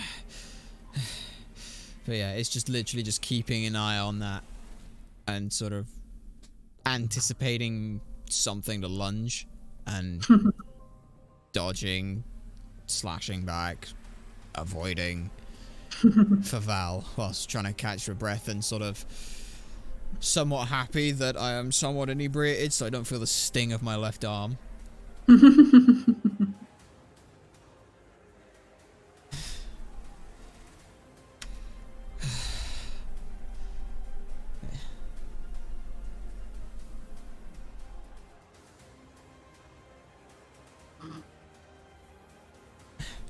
Yeah, just sort of looking over the jacket, looking at these great puncture marks in this thing like, God damn it. I like this jacket.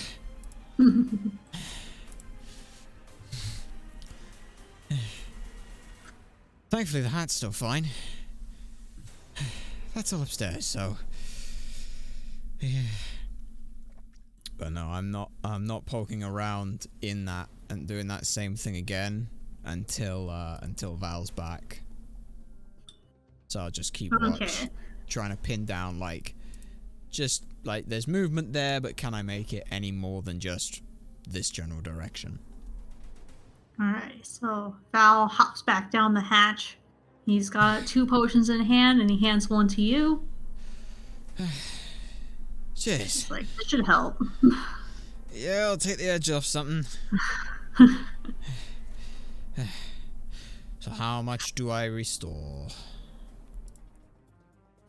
So go ahead and roll 4d4 plus 4. Roll 4d4 plus 4. This would be the perfect time to not roll 4 ones in a row. Okay! 17. That's pretty fucking good! That was a 4, a 1, a 4, a 4, and a 4. That's funny.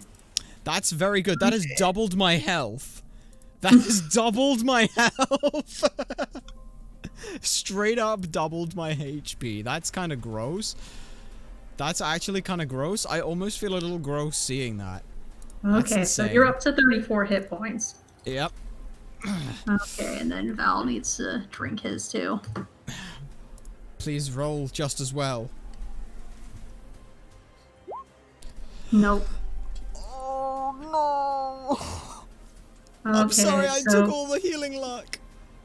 No, that's fine. He didn't get hit as badly as you did. Yeah, I'm not saying he did, but...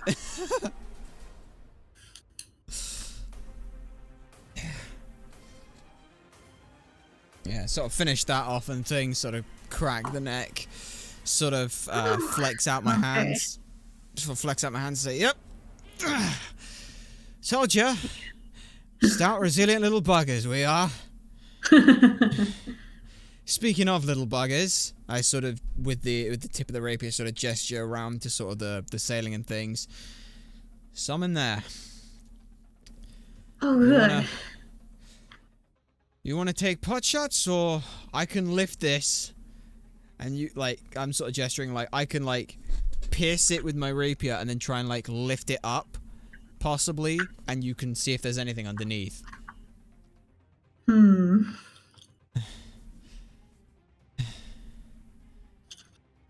Because obviously you're better a bow than with iron with this thing. Sort of hand out my my short bow.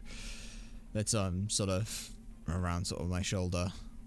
Thankfully not the shoulder that was spilled with acid.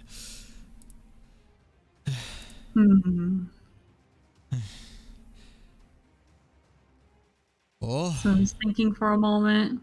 Yeah. Damn. I don't know. I don't think these things have eyes. He looks over at the corpses of the 2 that you just killed. I'm not exactly sure if they're seeing us or they're maybe feeling us. Well, they'll be feeling something in a minute. As I say, look, I got this rapier. I got 5 feet of reach with it, so I can at least stay a little bit further out of the way, but obviously these little bastards don't exactly seem to be able to do too much from range outside of one good hock-a-loogie. As long as we're out of the way of that, we'll be fine. And hey, I'm stout. I'll be fine. I think I'm gonna go ahead and try and shoot at something in there, ideally, without getting too much closer. Alright. I can, I'm happy to raise the, to try and raise the, like, sailing and stuff if you want. Your call. I mean, I don't think it's a good idea for you to get that close. I gotta get between you and it at some point. But hey, be my guest. I mean, if you insist. Okay, I'll go ahead and take, and step sort of the other side of, like, the lantern and things. And all I'm trying to do is just, like, hook, like, a little bit, or, like, pierce into the sailing, and then just try and lift it up to see if I can at least get, like, a clearer shot on something. Even if it's just so he can see it, that's, like, all I'm trying to do. Yeah. Okay, so when you lift up the sailing, It's decently big. Yep. And you see another wormy worm wiggling underneath. Yep. All yours, Val. Alright, so I'll go ahead and use this as like an attack of opportunity. Surprise, bitch. Shunk. Ugh. That's the only unfortunate thing with having a ranger and a rogue is my sneak attack is so difficult to get off. That's why you need 2 rogues. That way they can both just sneak attack the same person. I mean, Gloomstalkers are a lot like that. A Gloomstalker, huh? Ooh.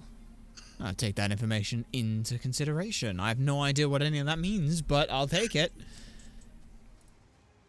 Alright. Go for it. Yep, he definitely hits. Okay. Now, how much damage does he definitely do? Let's see. Yeah, this is normal crit range, so it doesn't quite crit. Oh, it's just not a crit. Damn. That's unfortunate. Okay, so damage. He hits the fucker and deals 9 damage to it. Yep. It screeches, and we get to roll for initiative again. Alrighty then, let's go. That's gonna be fun. 1d4 plus 1d20 plus 4. Rolling the dice. It's doing that thing again. Hang on. Oh, I got an 8. Okay, it worked. 21. You got a 21. You got a 21, so you get to attack again.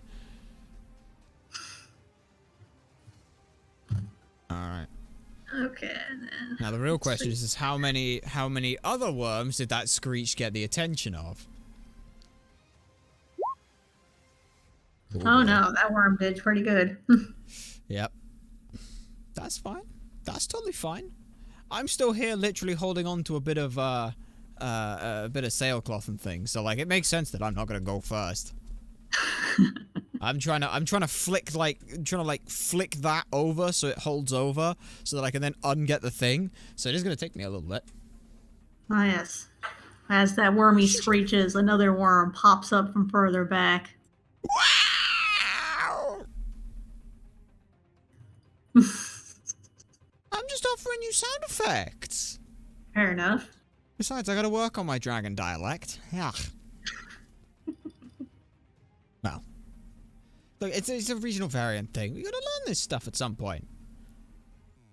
I mean, fair, I guess. Yeah.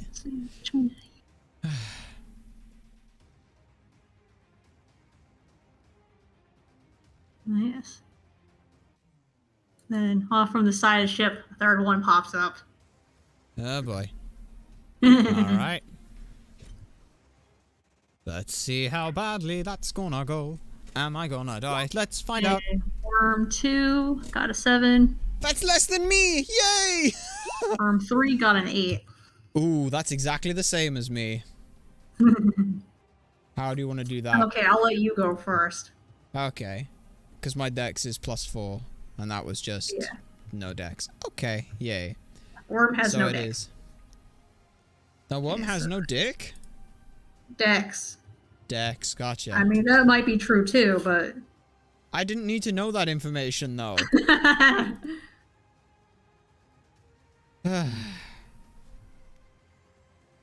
Alright, then. So it is Val Worm, me Worm Worm. Okay, so you have 34 hit points. Yep. Okay, let's see.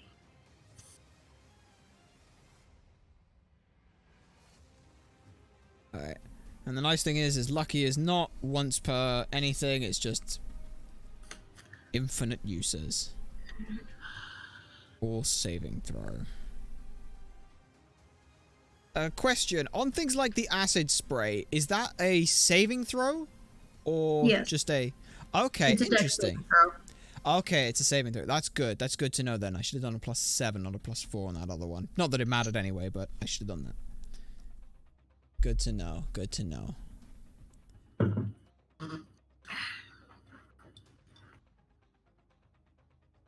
Okay, so Wormy number 1 Yep. is screeching and upset, Yep. but I am still going first because I'm already ready to go, and that worm is like, what the fuck, bro? Yep. So, of course, I am going to cast Hunter's Mark on that bastard. Okay. And then I'm gonna hit it again. All right.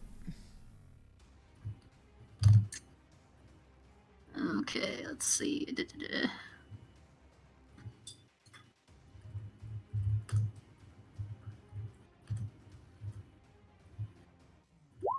Fuck you. Yep, that definitely is. Why couldn't that be the damage roll? Why not, indeed? Oh, but still, 25. Interesting. That's okay. That's a good hit. That is. Okay, so, and that doesn't include Hunter's Mark yet. So. Okay. All right. 14. Let's see. Yeah. Okay. Not quite. So this worm is pretty fucked up. Yep. And it's screeching, but it's still got a little juice left in him. Oh, I can fix that. Well, I mean, that worm's going first. I know it is, but I could still fix that. Okay. So it's gonna go ahead, it's gonna try and chomp you. Okay. Don't roll anything above a 15, please.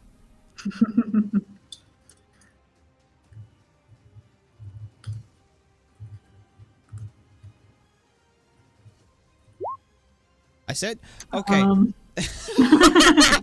Okay. I mean, it rolled exactly 15, but it has plus 4 to hit. I was gonna say, I should have been more specific. Could you not roll anything of a total above 15? Yes, that hits. Okay. So I am not going to use. Yeah, I'm not gonna go ahead and use my halfling nimbleness because I've got 2 more fuckers that I have to try and deal with first. I'd rather take that. Ouch. Okay, you take 14 damage. Yep. 14 damage, that's fine. Ow. I'm at about half. That's fine. Good. Yep. Okay, it is now your turn. These fuckers are getting annoying! As I'm going again, just for... It is now just a slash at this one. Like, gone is this fucking poking shit. I'm annoyed at this, so I'm going for a slash. Yes, rapiers are designed for thrusting, not slashing, but fuck it. I'm going for that slash. At this motherfucker. And that is... This better be good. Plus 7. That is a 10. Nope, that doesn't hit. No, fuck. Okay, well that's my attack. In which case then, after that, I'm going to back up a little bit more towards Val.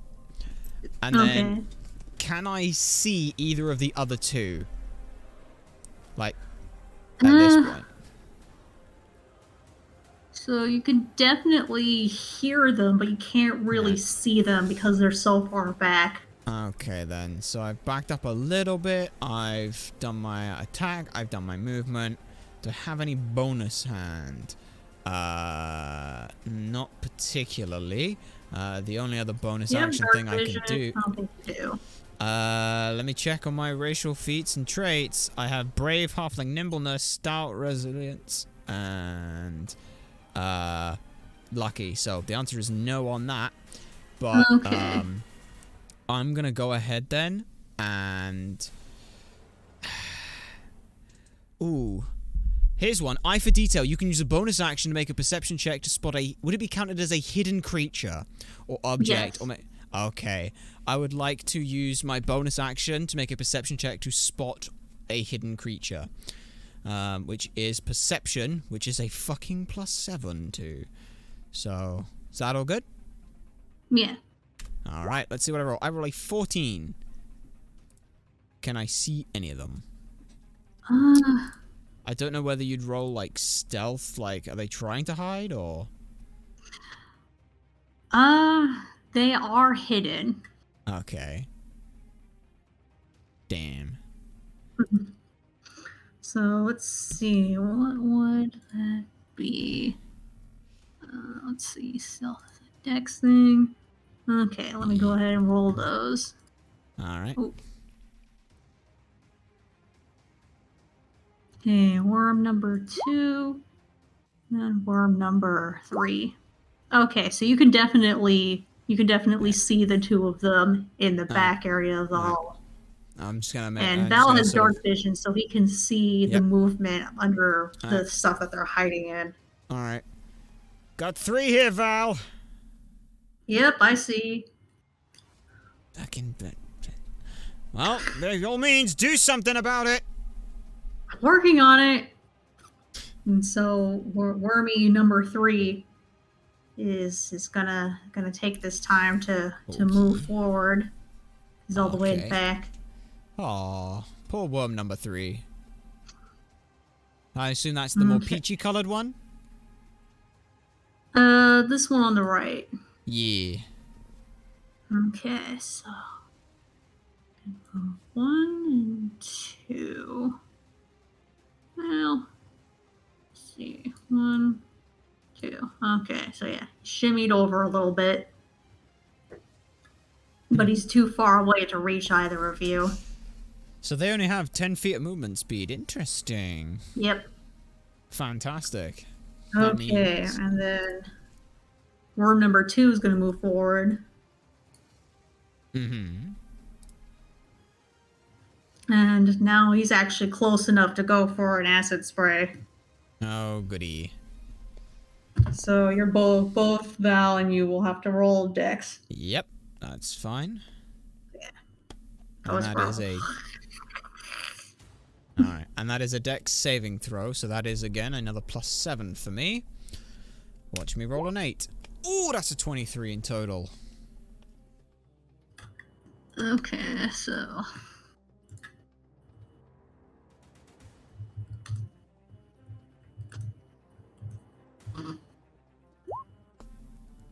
Okay, 24. So both of y'all take half damage. Okie dokie. Is that... That's acid, not poison, right? Yes, it's acid. Damn you, I'm resilient against poison, not acid! Why could it not be poisonous acid? Both of y'all take 6 damage. Okay.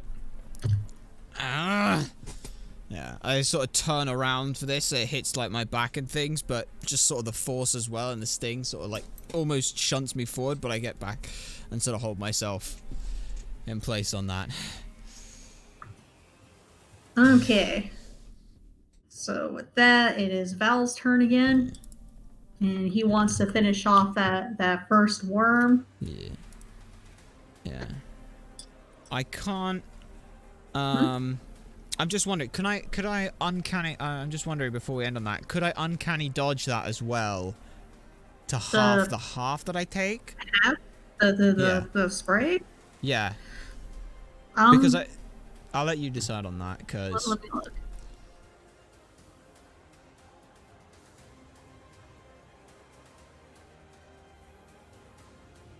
Because then I'd only take 3.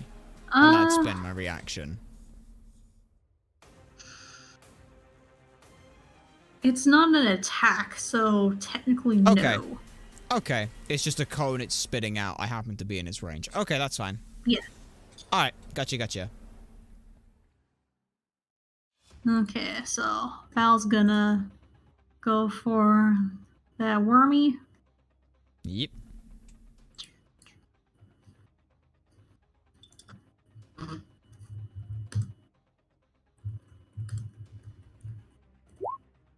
Yep, he hits it.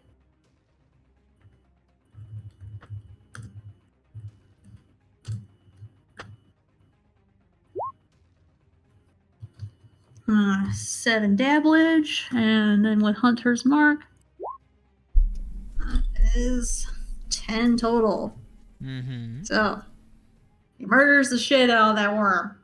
Hell yeah. He whacks it, and then it gets impaled in some of the debris in the back. Moves backwards a little bit. And the best part is because the arrow is piercing the wood and impaling that stuff, it's also acting as a way of stopping the water coming through.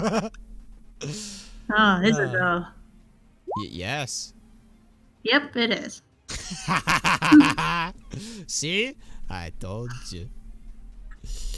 Okay, so worm number 1 is out of commission. It is your turn.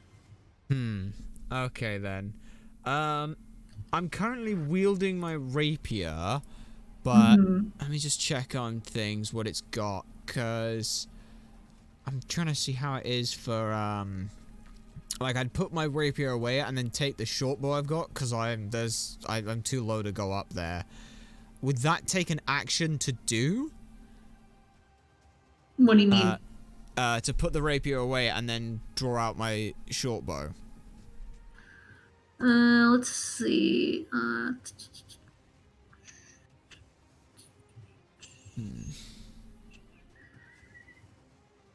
Because it's going from obviously my rapier to a two-handed ranged short bow.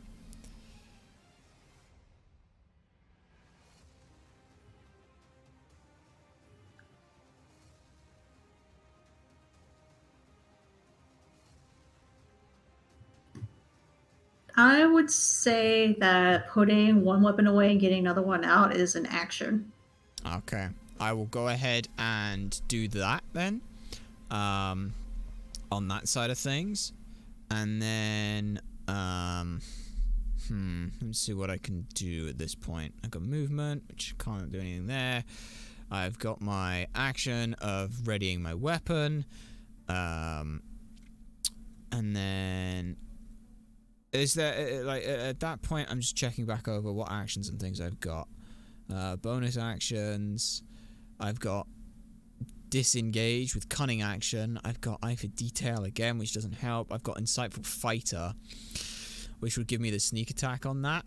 And I'll go ahead and get that on worm number 2. So the one that's right by the lantern.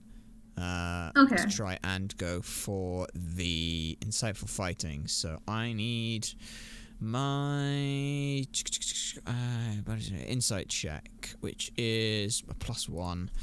Oh boy, please be good. That is a 12 against its deception check. Just hits. Okay. Against its deception. Oh, wait, sorry. Yeah. It's yeah. Well, Well, thank you for now telling me this thing has an AC of 12 or 11. It's one of the two. let's go ahead. Yeah. It just meets that. Damn. Fair enough then. In which case then, so that's my action. There's nowhere I can really move outside of moving back, but there's nothing I could do by moving back. I've used my action, bonus action, I've got movement, and there's nothing else I can do at that point, because it'd just be reaction, which is a readied action, which obviously uses my reaction time, so I can't be like, and I ready and draw my bow and hold an attack till I see one, so that's my turn then, pretty much. Okay. Yeah. Alrighty, so Wormy number 3 is going to move closer to you.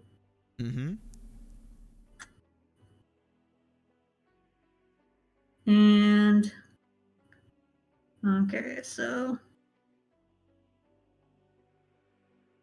it has a reach of 10 feet, so it's gonna try and bite you. Okie dokie. Go for it, buddy.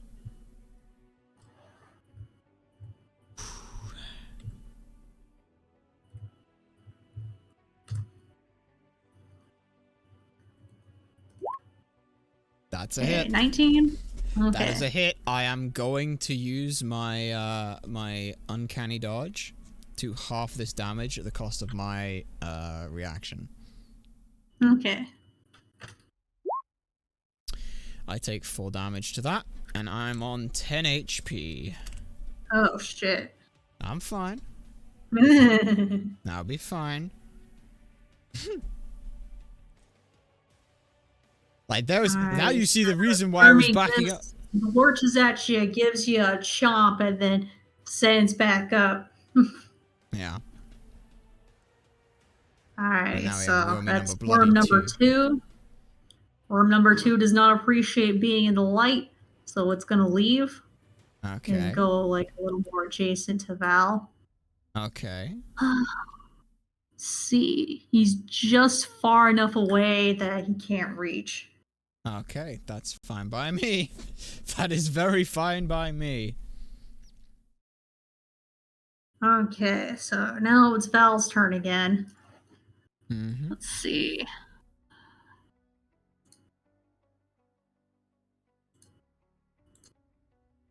Alrighty, he's gonna cast Hunter's Mark on that worm that just went over to the left.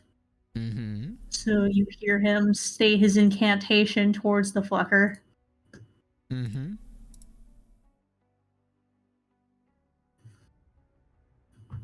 And now he's gonna go ahead and fire at it. Alright.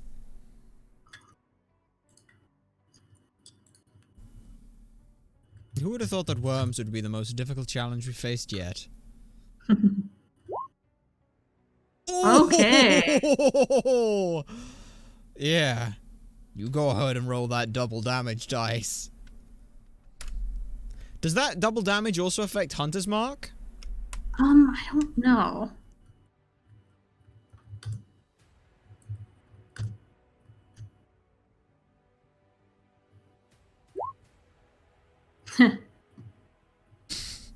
The duality of the dice, huh? Indeed. Okay, so that's worm number 2. So that got 19 damage. It fucked it up pretty good. Alright. But it's still kicking, and it does not appreciate. I'm sure. Okay, it is your turn now. Okay, first things first, I need to, I really do need to get that insightful fighting on that one. So I will take another insight check on it, which is a d20 plus 1 on the one that just took a bite out of my forearm. Fuck, that is an 8. Here, let me go ahead and roll. Please roll a 1. No, you get it. Alright, I now have sneak attack against this motherfucker, as I am going to loose a fucking arrow at its head. Or it's at it, which is, thankfully, a d20 plus 7, and that's a 15. Does a 15 hit? That hits. Okay, now with sneak attack damage, that is 3 extra d6, so it is... right, I need to add the 3d6 sneak attack damage plus the 1d6 plus 4. 13 total. Yep, that fucks it up pretty good. Alright. But it's Yep. still in decent shape. Yep. And then after that, I'm gonna come back 2 squares back towards sort of the pillar and try and sort of, I don't know if like crouching by it would be of any benefit. I just want to try and get some sort of coverage, like That's like fair. if it's coming out of the thing, I want to be able to like use that for like a little bit of cover. Also as well, like noticing just like the little thing going out instead of coming out towards us and into the light, like trying to use that as like a more useful benefit. It doesn't want to come out this far, so I want to let it. So I don't know if that puts me in any kind of cover. That. I don't know if that. Of course I noticed it. You said it. I don't know if that goes ahead and gives me any kind of like coverage or anything like that, but that's basically what I'm aiming for. I don't know what you mean by coverage. Like you're still out in the open. Yeah, that's what I'm trying to not be. Like I'm like pushed up against the mast. Cause I'm only 3'3". That's well, a big old it's not mast. seeing you per se. It can feel your movements. Ah, great. So coverage doesn't actually matter. Okay. Not exactly. Okay. Well, I don't know that, so I'm gonna pretend that I don't know that and still press myself up against it, thinking that it might give me some cover. But yeah. That is the, that is my move. Okay, I'm just adding, shout. like, the areas of where the lights Yeah. are. That's all good. That's all good. Okay, so it's your turn. Alrighty, so Wormy number 3 does not appreciate you firing at it. Yep. So it's gonna move forward a couple of squares. Yep. But I got my reaction back, bitch. Hmm? But I got my reaction back, so I can use it for when I need to uncanny dodge this motherfucker. Okay, now it's gonna go for a bite again. Yep. Please don't hit anything higher than a total of 15. See, I learned from last time. Let's hope that doesn't happen. Yeah, it doesn't fucking happen. Yeah, it does. Yeah, it does. See? So, yeah, I knew it tries to go cover. for a chomp, but with you just being in the light, it misses. Yeah, see? I knew that being in cover was important. I keep my reaction as well. Hooray. Back to Val, I think. No, Worm 2 hasn't gone yet. Oh shit, yeah, worm number 2 hasn't gone yet. I apologize, worm number 2. Okay, so Worm number 2 is gonna move a little bit more forward, but he doesn't quite want to go all the way forward out towards the light too much. Mm-hmm. And Worm 2 is gonna try and go for a bite onto Val. Mm-hmm.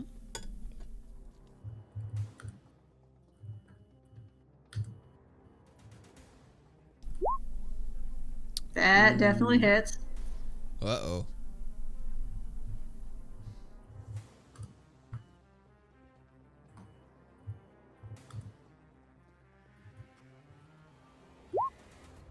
And it doesn't do too much. Yeah, it just deals the healing potions damage, so you're back down to... Wait, you take a 15 in total, I think? 14 not that I'm in counting. total. Not that I'm... Because I thought you took 16, then you got 9 back, then you took 8. I took 6 damage, and I'm taking 8 now. Oh, yeah. Sorry. I'm thinking of the acid spray as well. I'm missing one, yeah. Yeah. Yeah, no, the acid spray was in half, so we both took 6. Yeah. I mean, the first one that you took that was 16 from the other 2 ones. Yeah. Yeah. Oh yeah, so it chomps at me, it takes a good bite, but that Wormy's not doing so hot, so he doesn't put as much into me as he could have beforehand, so Hooray! he kind of hits the ground and then drags himself back in away from the light. Alright then. And now it's Val's turn again, so he's gonna finish off that worm. And that doesn't count as an attack of opportunity from it being in melee range of you to then not being in melee range of you. I've been... Not really. Nah. You're too busy reeling back from the attack to be able to do it, I guess.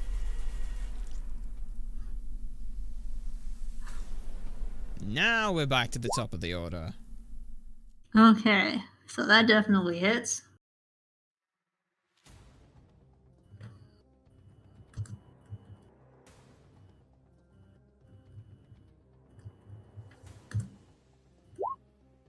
Okay.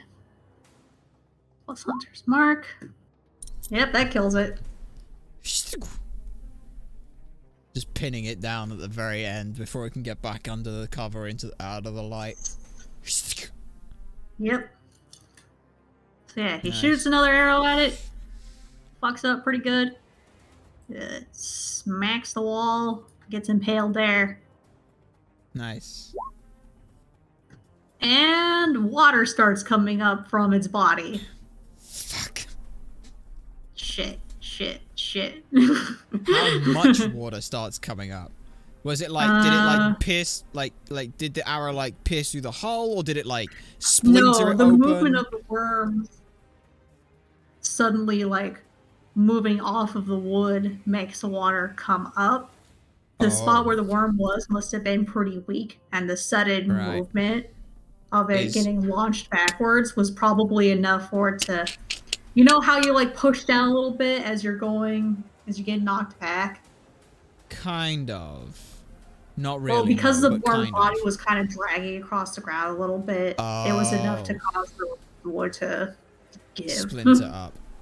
Yep. So it's out, sort of out, like right at the edge of like the light area. That's where the water's coming out.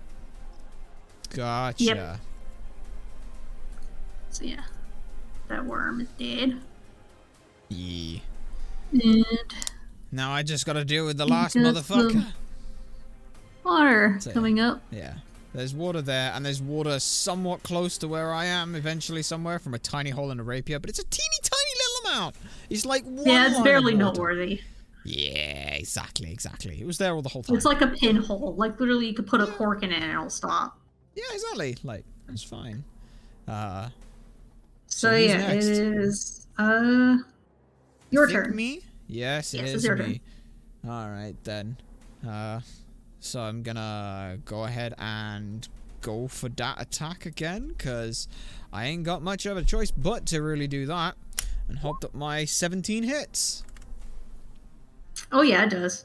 It does, and since it's still Insightful Fighter, unless a minute has passed, or I don't have disadvantage on the attack, then I still get sneak attack, right?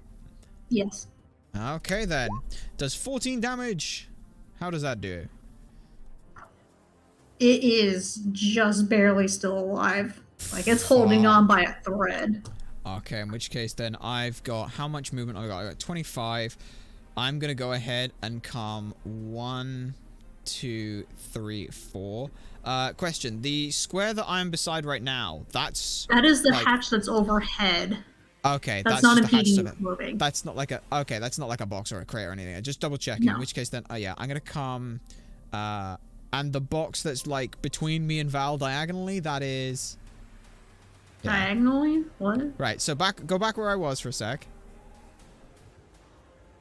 The box by the mast and the box below the mast, those are both hatches, so that's over your heads. Yeah, just check. I was just checking that. In which case then, I'm gonna go 1, 2, I'd like to come slightly further back, so that I'm sort of, like the lower left of the circle with the light is. I'll take that, so I'm in on the same sort of line as Val. Just so I can get a little bit further away and stay in the light. Yeah. Somewhere like that. Yeah, That's under the hatch. That works. Okay, so wormy number 3 is super fucked up. It's not doing so great. But Val's just close enough for it to go for an acid spray. So he's going to try and hit him with acid. Yep. So let's see. Can I dex my way away? Let's fucking hope you can.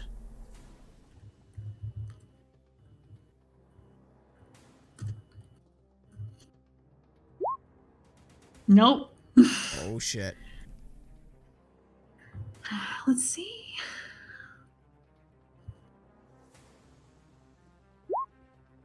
Okay. When I say a thread, I mean this wormy's barely hanging on to life as we know it. Yeah. So that acid does not do very much. It is annoying. Yeah. And it hurts. Yeah. But it's not like world ending. I feel like it was more a case of like as it's like crying out like kind of thing. It's almost like a spittle of this acid as Val looks over it and kind of hits him in the face.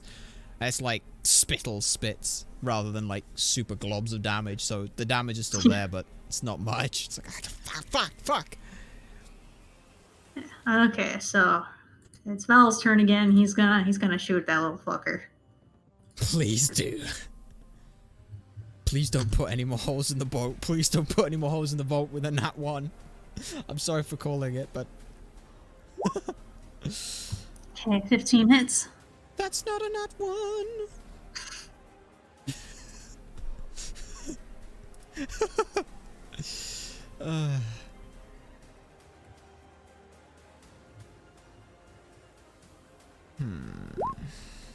Okay. That kills the worm. Alright. So yeah, he fires it, violently hits the side of the thing, and it's dead.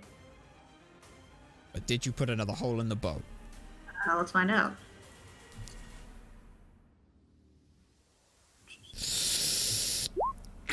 No.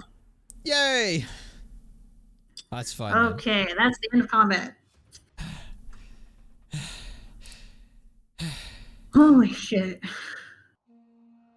Are you alright? Stout. Fine. You?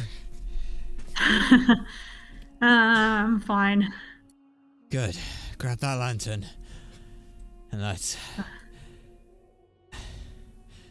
You don't see any other of these fuckers?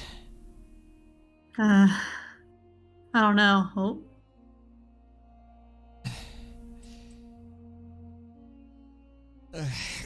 Hang on, it just kicked me out. Okay, there we go. I'm back. The worm's revenge. Fuck you! Well, 5 of those little fuckers, eh? Yeah.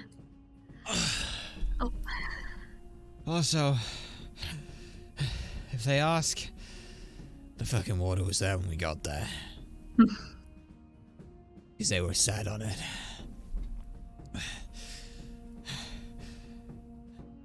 What are the X's, if you don't mind us asking? The X's are where worms are not. Okay. That we know for certain. Yes. Oh, goody. So there's still like 3 squares where there could be some water. Fuck. Hypothetically. Hypothetically, yes. Realistically, So yeah, that's anywhere where the worms have moved to, you know there isn't another worms. worm there. Gotcha. Okay. So yeah, there could hypothetically be 1, 2, 3, 4, 5, 6, 7, 8, 9, 10. There could be 11 more worms there, roughly. Oh goodness. It's like, okay. We need to fix that hole. Oh. There's some wood that I saw. It's spare, but it'll have to do. I'll go ahead and, because that was over by where the box that we shot at before was. So over on the starboard side where we pushed it away from the first 2 worms. Let's see. What would we roll to fix that? I would, if you want my personal suggestion, it would be like investigation to grab one of the pieces of wood and then, I don't know, just make it a flat D20 roll and you decide what the DC is. I mean, we don't need to roll to pick up the wood. Yeah. Maybe, I'd just roll a straight D20 to see if we could patch that hole up. Maybe wisdom. It's like the best I could suggest. Yeah. Yeah, that would probably do the thing. My wisdom's a +1. Your wisdom is not a +1, I assume. Yep, thought so.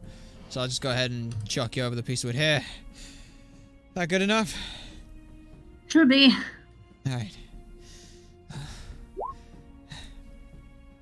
Okay. So. Does that? Yes. Yes, it does. Hooray. Alright. So you patch up the hole. Yeah. There's like a decent amount of water, but it's not too much, thankfully. Yeah.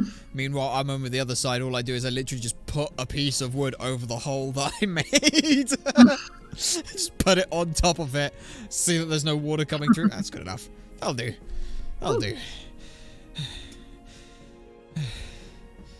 I'll go ahead and grab my my candle and lantern and things, and then take it back up, and when we get back out to a more reasonable light, I'll blow out the candle and go ahead and put that back in my room. And it's like we still need to check further back to see if there's more. Yeah. Did you see anything? Did you hear anything? Let me look.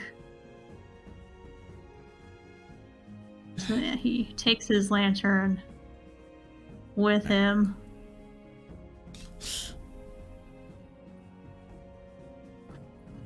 Here's the thing. Whether you roll high or roll low, I hope the answer is you see nothing and we leave.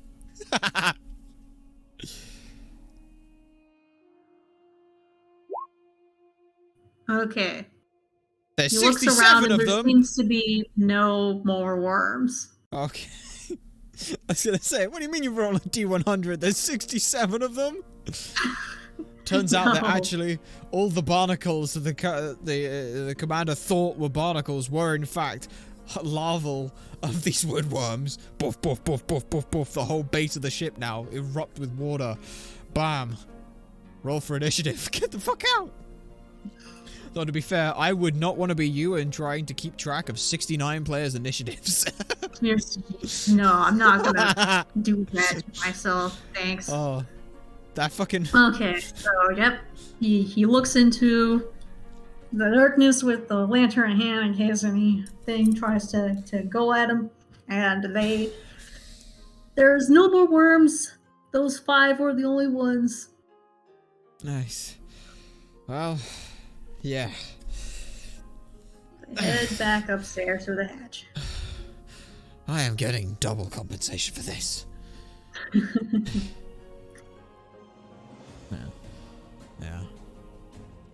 Yeah, on the way back up and things, I'll go ahead and put the lantern back away from the into the bag and things. Is there anyone else currently also sharing in our room? Because there are 4 bunk beds. No. Okay then, nothing to worry about there. And then we will head back up to top to see whether or not we can see the commander. Okay, so head upstairs.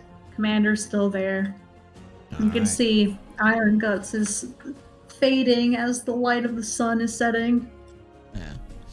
Alright, I am with as much strength as possible going to... And they're like patrons and things, like... Because obviously I don't want to cause a scene. Like, are they starting to leave? Are they still there, or...? The patrons are all still there. Okay. They're laughing, singing, having a good time, playing some games. Yep. I'm gonna go ahead and brisk jog along like the side, just so I'm not in the way, but just sort of like brisk jog back up to the top, and then climb up the stairs.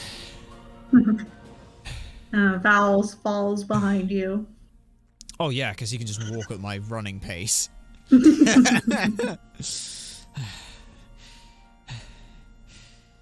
Your infestation is cleared. Oh my goodness, are you two okay? I'll sleep it off. But, personal suggestion, you gotta replace some of that wood down there. And don't let it get like that again. Thank you. So, about that compensation. Ah, yes. So she has a couple of bags of gold for each of you. Yeah. I'm gonna, as soon as she sort of reaches to both of them, I'm gonna go, I want gold. I want to know what's going on. Yeah, fine, whatever. You take your gold. So she hands Val the gold, and then he, stands off to the side. He's like, "Thank you." I want to know what's going on between you two, and why they're still here. I'm sorry? Yeah. Why are they here? Because they don't fucking want to be here. But there's something's keeping them here. What's going on?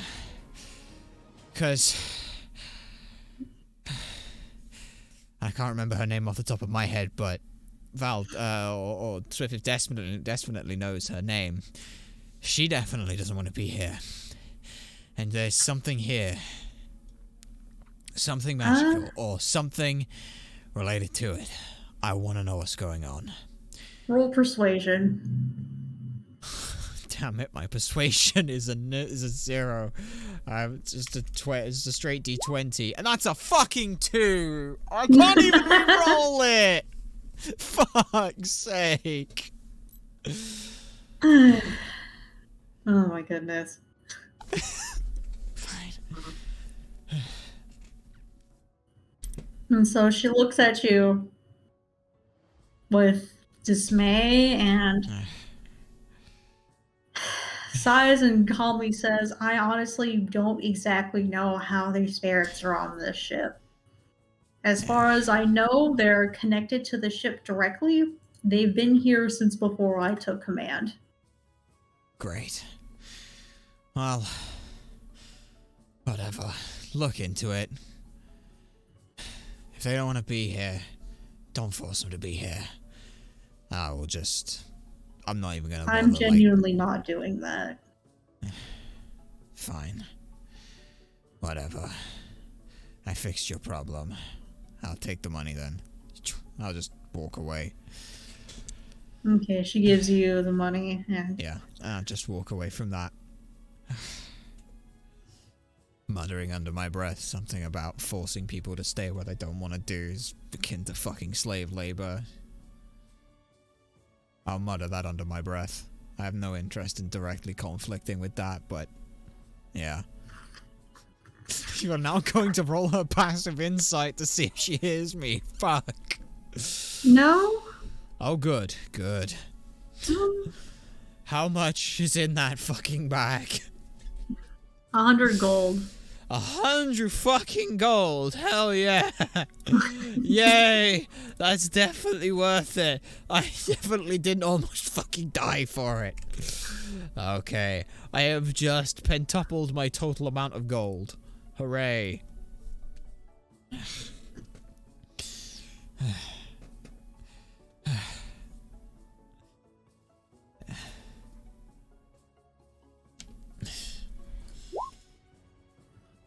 Oh, you rolled it.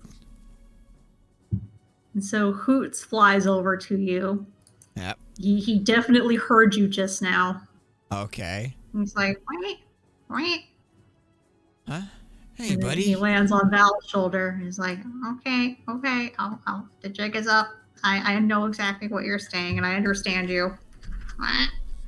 Hey, what's up, bud? He's like, it's not the commander. It's nobody here. There's the sailors and the ghosts here. They are cursed. Cursed? Cursed. It's not the ship, though. It's not the ship. It's not the ship. You know what it is, Troll, or just not the ship?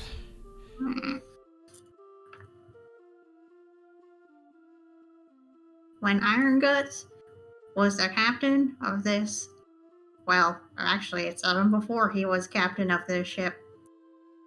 He went to an island with a fortune teller and tried to get his fortune to learn if he would be the greatest pirate in the world. But then he stole something from her, a magic feather.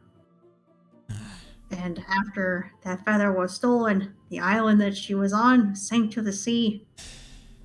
Alright. Turns out that feather had quite a bit of power and allowed him to become the best pirate in the world. But his soul was bound to that feather as a result. Right. When Gracie took over the ship, I had to hide the feather to keep her from getting to it. I see. And without that feather, she wasn't able to use the ship's potential or command the ghosts. Fair enough. The commander does not command the ghosts either.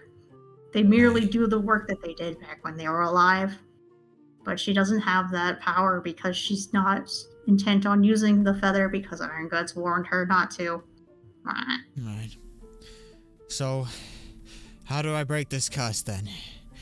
Do I get the feather back? Do I destroy it? Do I tell the commander to use it and let them go? If she uses the feather, her soul will be cursed too. Right. Okay. Okay. A shaman told him not to use the feather, and he didn't listen. Right. So if I... Damn it. If I used the feather and said everyone else is here is dismissed and they no longer have to do the work, would they be able to go? I'm afraid not. Damn it. So... Is there nothing I can do to help? I'm sorry, but no. Fucking shit. Damn it. Fuck. Shit, that's fucking bullshit. Fuck! I'm sorry.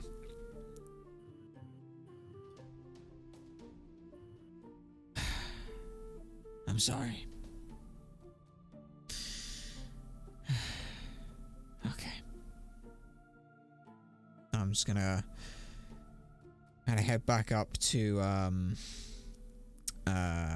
again, I don't remember her name, but, the woman who was the more pensive look. Is she still around? Her ghost is fading too along with the others as the sun is Okay. setting, but she is still there for now. Okay. I'm gonna try and get up to her as quickly as possible. Say, just try and get her attention before she fades completely. Yes? I'm sorry. I know about the feather, and I'm sorry. If there's anything I could do, I'm sorry. If I find anyone who might be able to do anything, I will send them this way. I'm sorry. She looks at you with sadness as the sun sets into the night and her spirit disappears. The last She doesn't thing get the chance to answer you. Yeah, the last thing I say before she fully disappears is, if I could have, I'd have let you go and taken your place. And I don't know if she heard the whole thing, but at that point in things, then it's just, I just clench my fist and then... Fuck. And then walk back.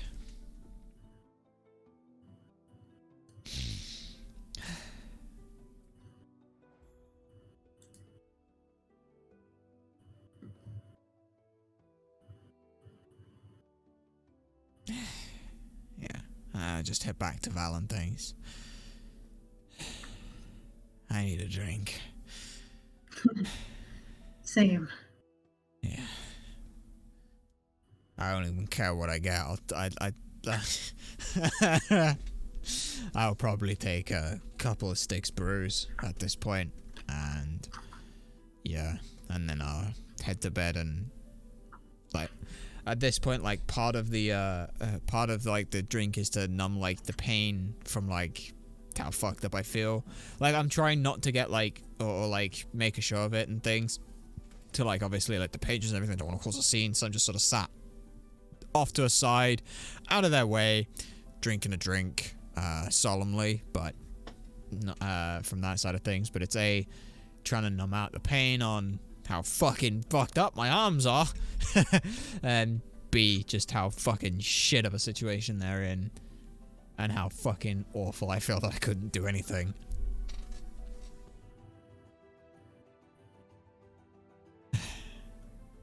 And then, making sure that Val can get into bed.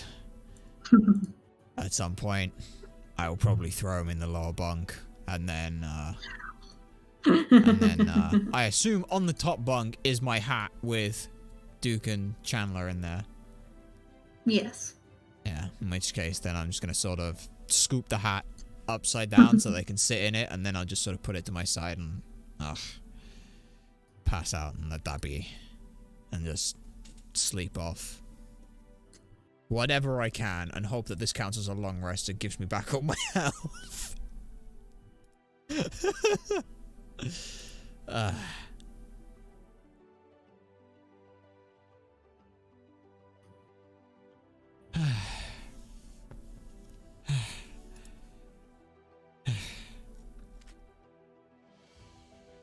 Yeah.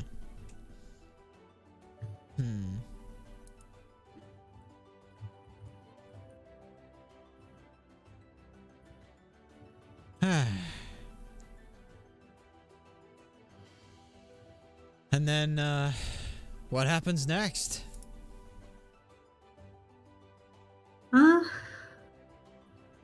So, after you spend the night drinking and trying to comprehend, like, what just happened and what you were just told, Yeah. you go to bed and...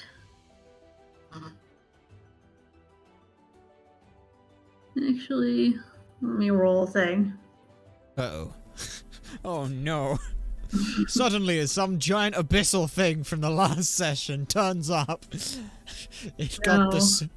it got my scent. Damn. Okay, the night is uneventful. Hooray! Hooray. Okay. Yeah. The night goes by peacefully. You hear the waves of the ocean and the creaking from the boat. Yep. And you wake up and the light goes in through the windows. Yeah. It's a pretty restful nap. Yeah. And of course, I'm It's not like you hungover can because I hear have resistance the to ghosts poison. are back since it's dawn.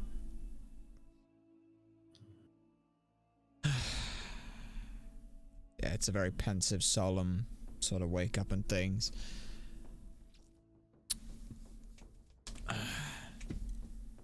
Yeah.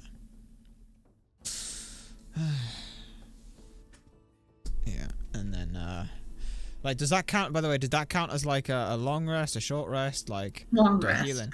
Long rest, so that means I heal back to full, right? Let's Does say it? yes. I don't know how long rest works, so do let us know, like, how much, like, we're supposed to heal, because I got 28 points I can heal from, so tell me how much I need to. You're fully healed. Okay. Hooray. Ugh. It's a bit stiff in the old arms and everything. Ah. Just scabbering over and just... Is Val... How's Val? Val's doing good too. He's Okay. doing much better. Okay. And Duke and Chandler still in the hat somewhere else? Yes, they're still in the hat.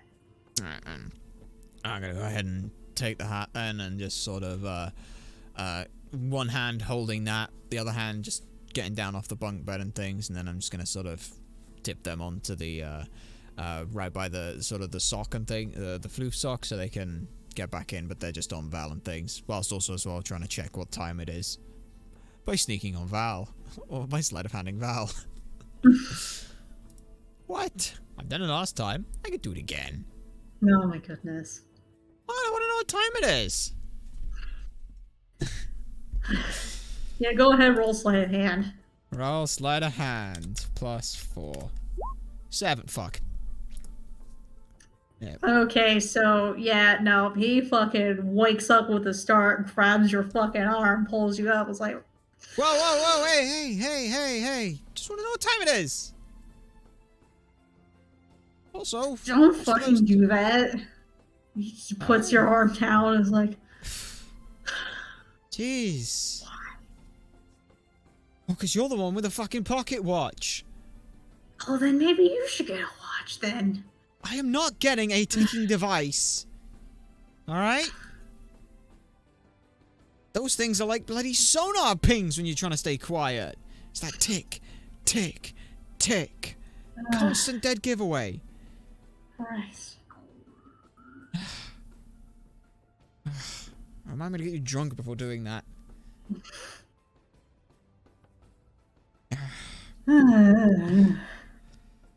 Still, what time is it then?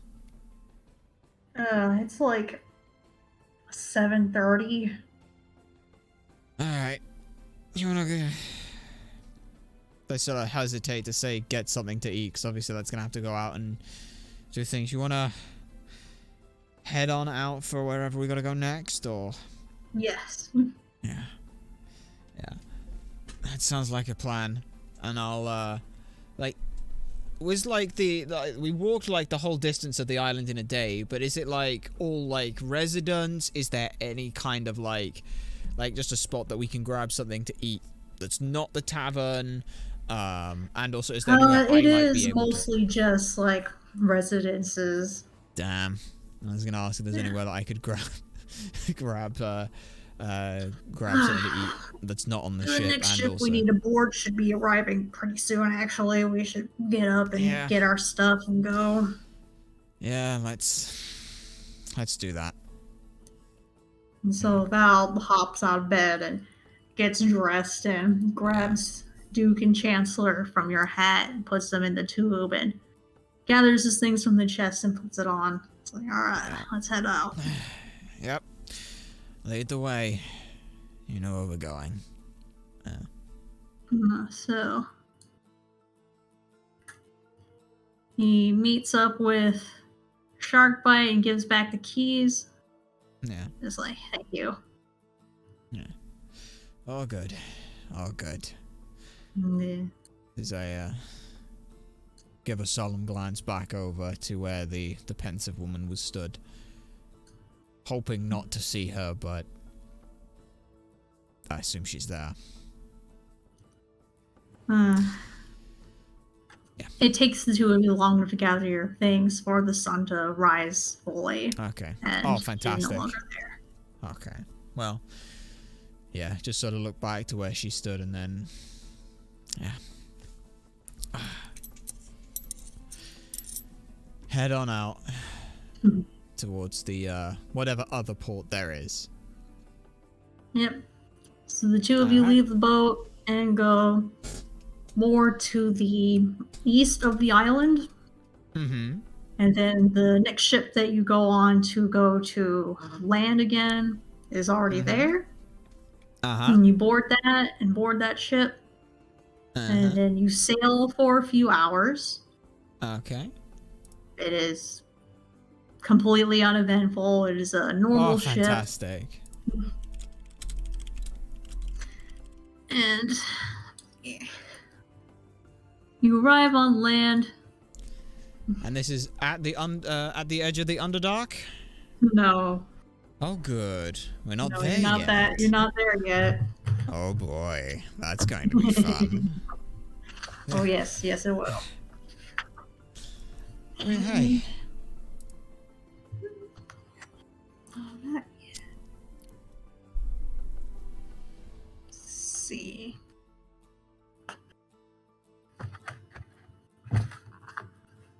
And so once your ship reaches land, you disembark and you walk for a little bit towards some mountains. Ooh. Interesting. And you approach the mountains, and they're sort of forested, sort of snowy at the top. Alright, okay. They're decently high, but the pathway you're going on seems to go into the mountain. Oh, good. Good. And as you're walking that way, you're seeing more and more dwarves taking along those paths and going on horses and carts, taking things to and from the place. Alright then. But it's not too terribly long of a walk, so Val insists that since he's been on either the ocean or the sea, he wants to walk the way there just so he can get his land legs back, so to speak. Yeah, that's fine. Besides, means I get to pick your brain more about what it was you were muttering back under the hull. Oh, don't think I didn't hear you muttering. What was that you were muttering while we were fighting whatever those little bastards were? What do you mean? You know, what? Right, that's the thing, I don't know, but you know. You're muttering something. Every so often you'd see one of those little bastards start hushing something and then... I don't know. Just, what is it, lucky chant? Mantra? That's... I know how to use magic. Ah. That was casting. Ah, gotcha. Well, yeah, I guess that makes sense. As we just sort of continue to talk, I'm just constantly picking his brains, because I'm just trying to pick his brains about the shit he's not told me anything about. Fair enough. Even if it comes out as general curiosity on like, oh, it's magic, what kind of magic do you do? I'm more interested in like, why do you know this magic? How are you using this magic? Why, when have you used this before? I'm trying to piece together the history of Val at this point. My ability to use magic comes from my training. Ah, gotcha.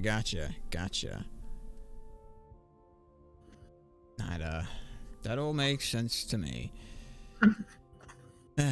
So what other tricks you got up your sleeves then? What, you mean like other spells? Yeah, why not? I've got a few. Ah.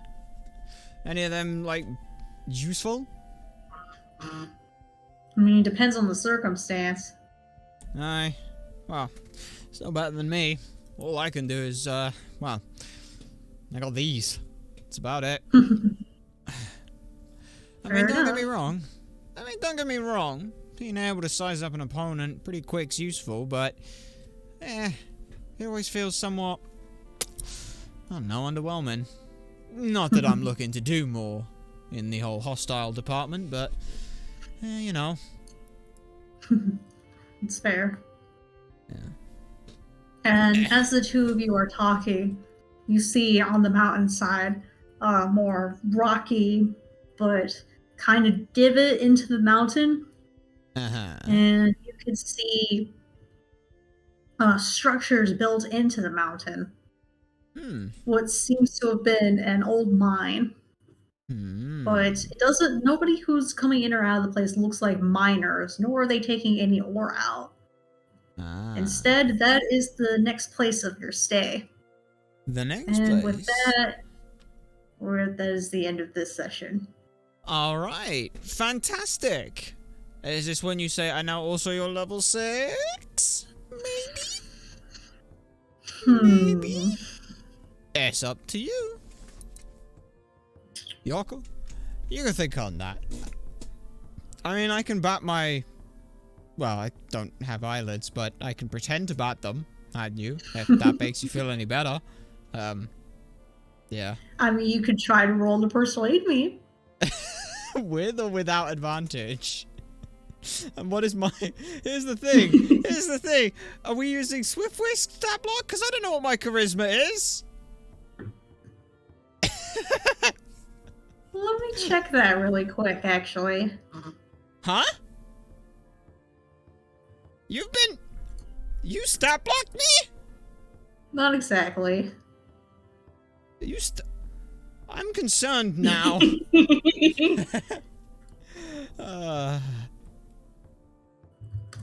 But no, we say that in jest. That's fine. We're joking. Uh-oh. Okay. What? Go ahead. You're level. You can be level 6 now. Whoa, no, hang on. What? Why is it a 14? What is that? What? No, what? That's it's okay. Okay. Well, apparently we're very charismatic. That's pretty great. Okay, well, thank you very much then. We'll go ahead and get all of that stuff sorted. But like you said, for now, that is going to be the end of that side of things. So thank you very much. We will see you next time. Take care. That is indeed the plan. Though, what is the plan for the rest of our time next week? Well, we're not entirely sure on that regard. We'll figure that out as and when we figure that out. We'll let you lot know when that ends up happening, what it is and things, by all the Twitter and all the things like that. But for now, we are going to end things here. Thank you very much for watching. We have been Ultrasonic Blur. You've been a fantastic audience. Be sure to stick around for the raid, and we'll see you all next time.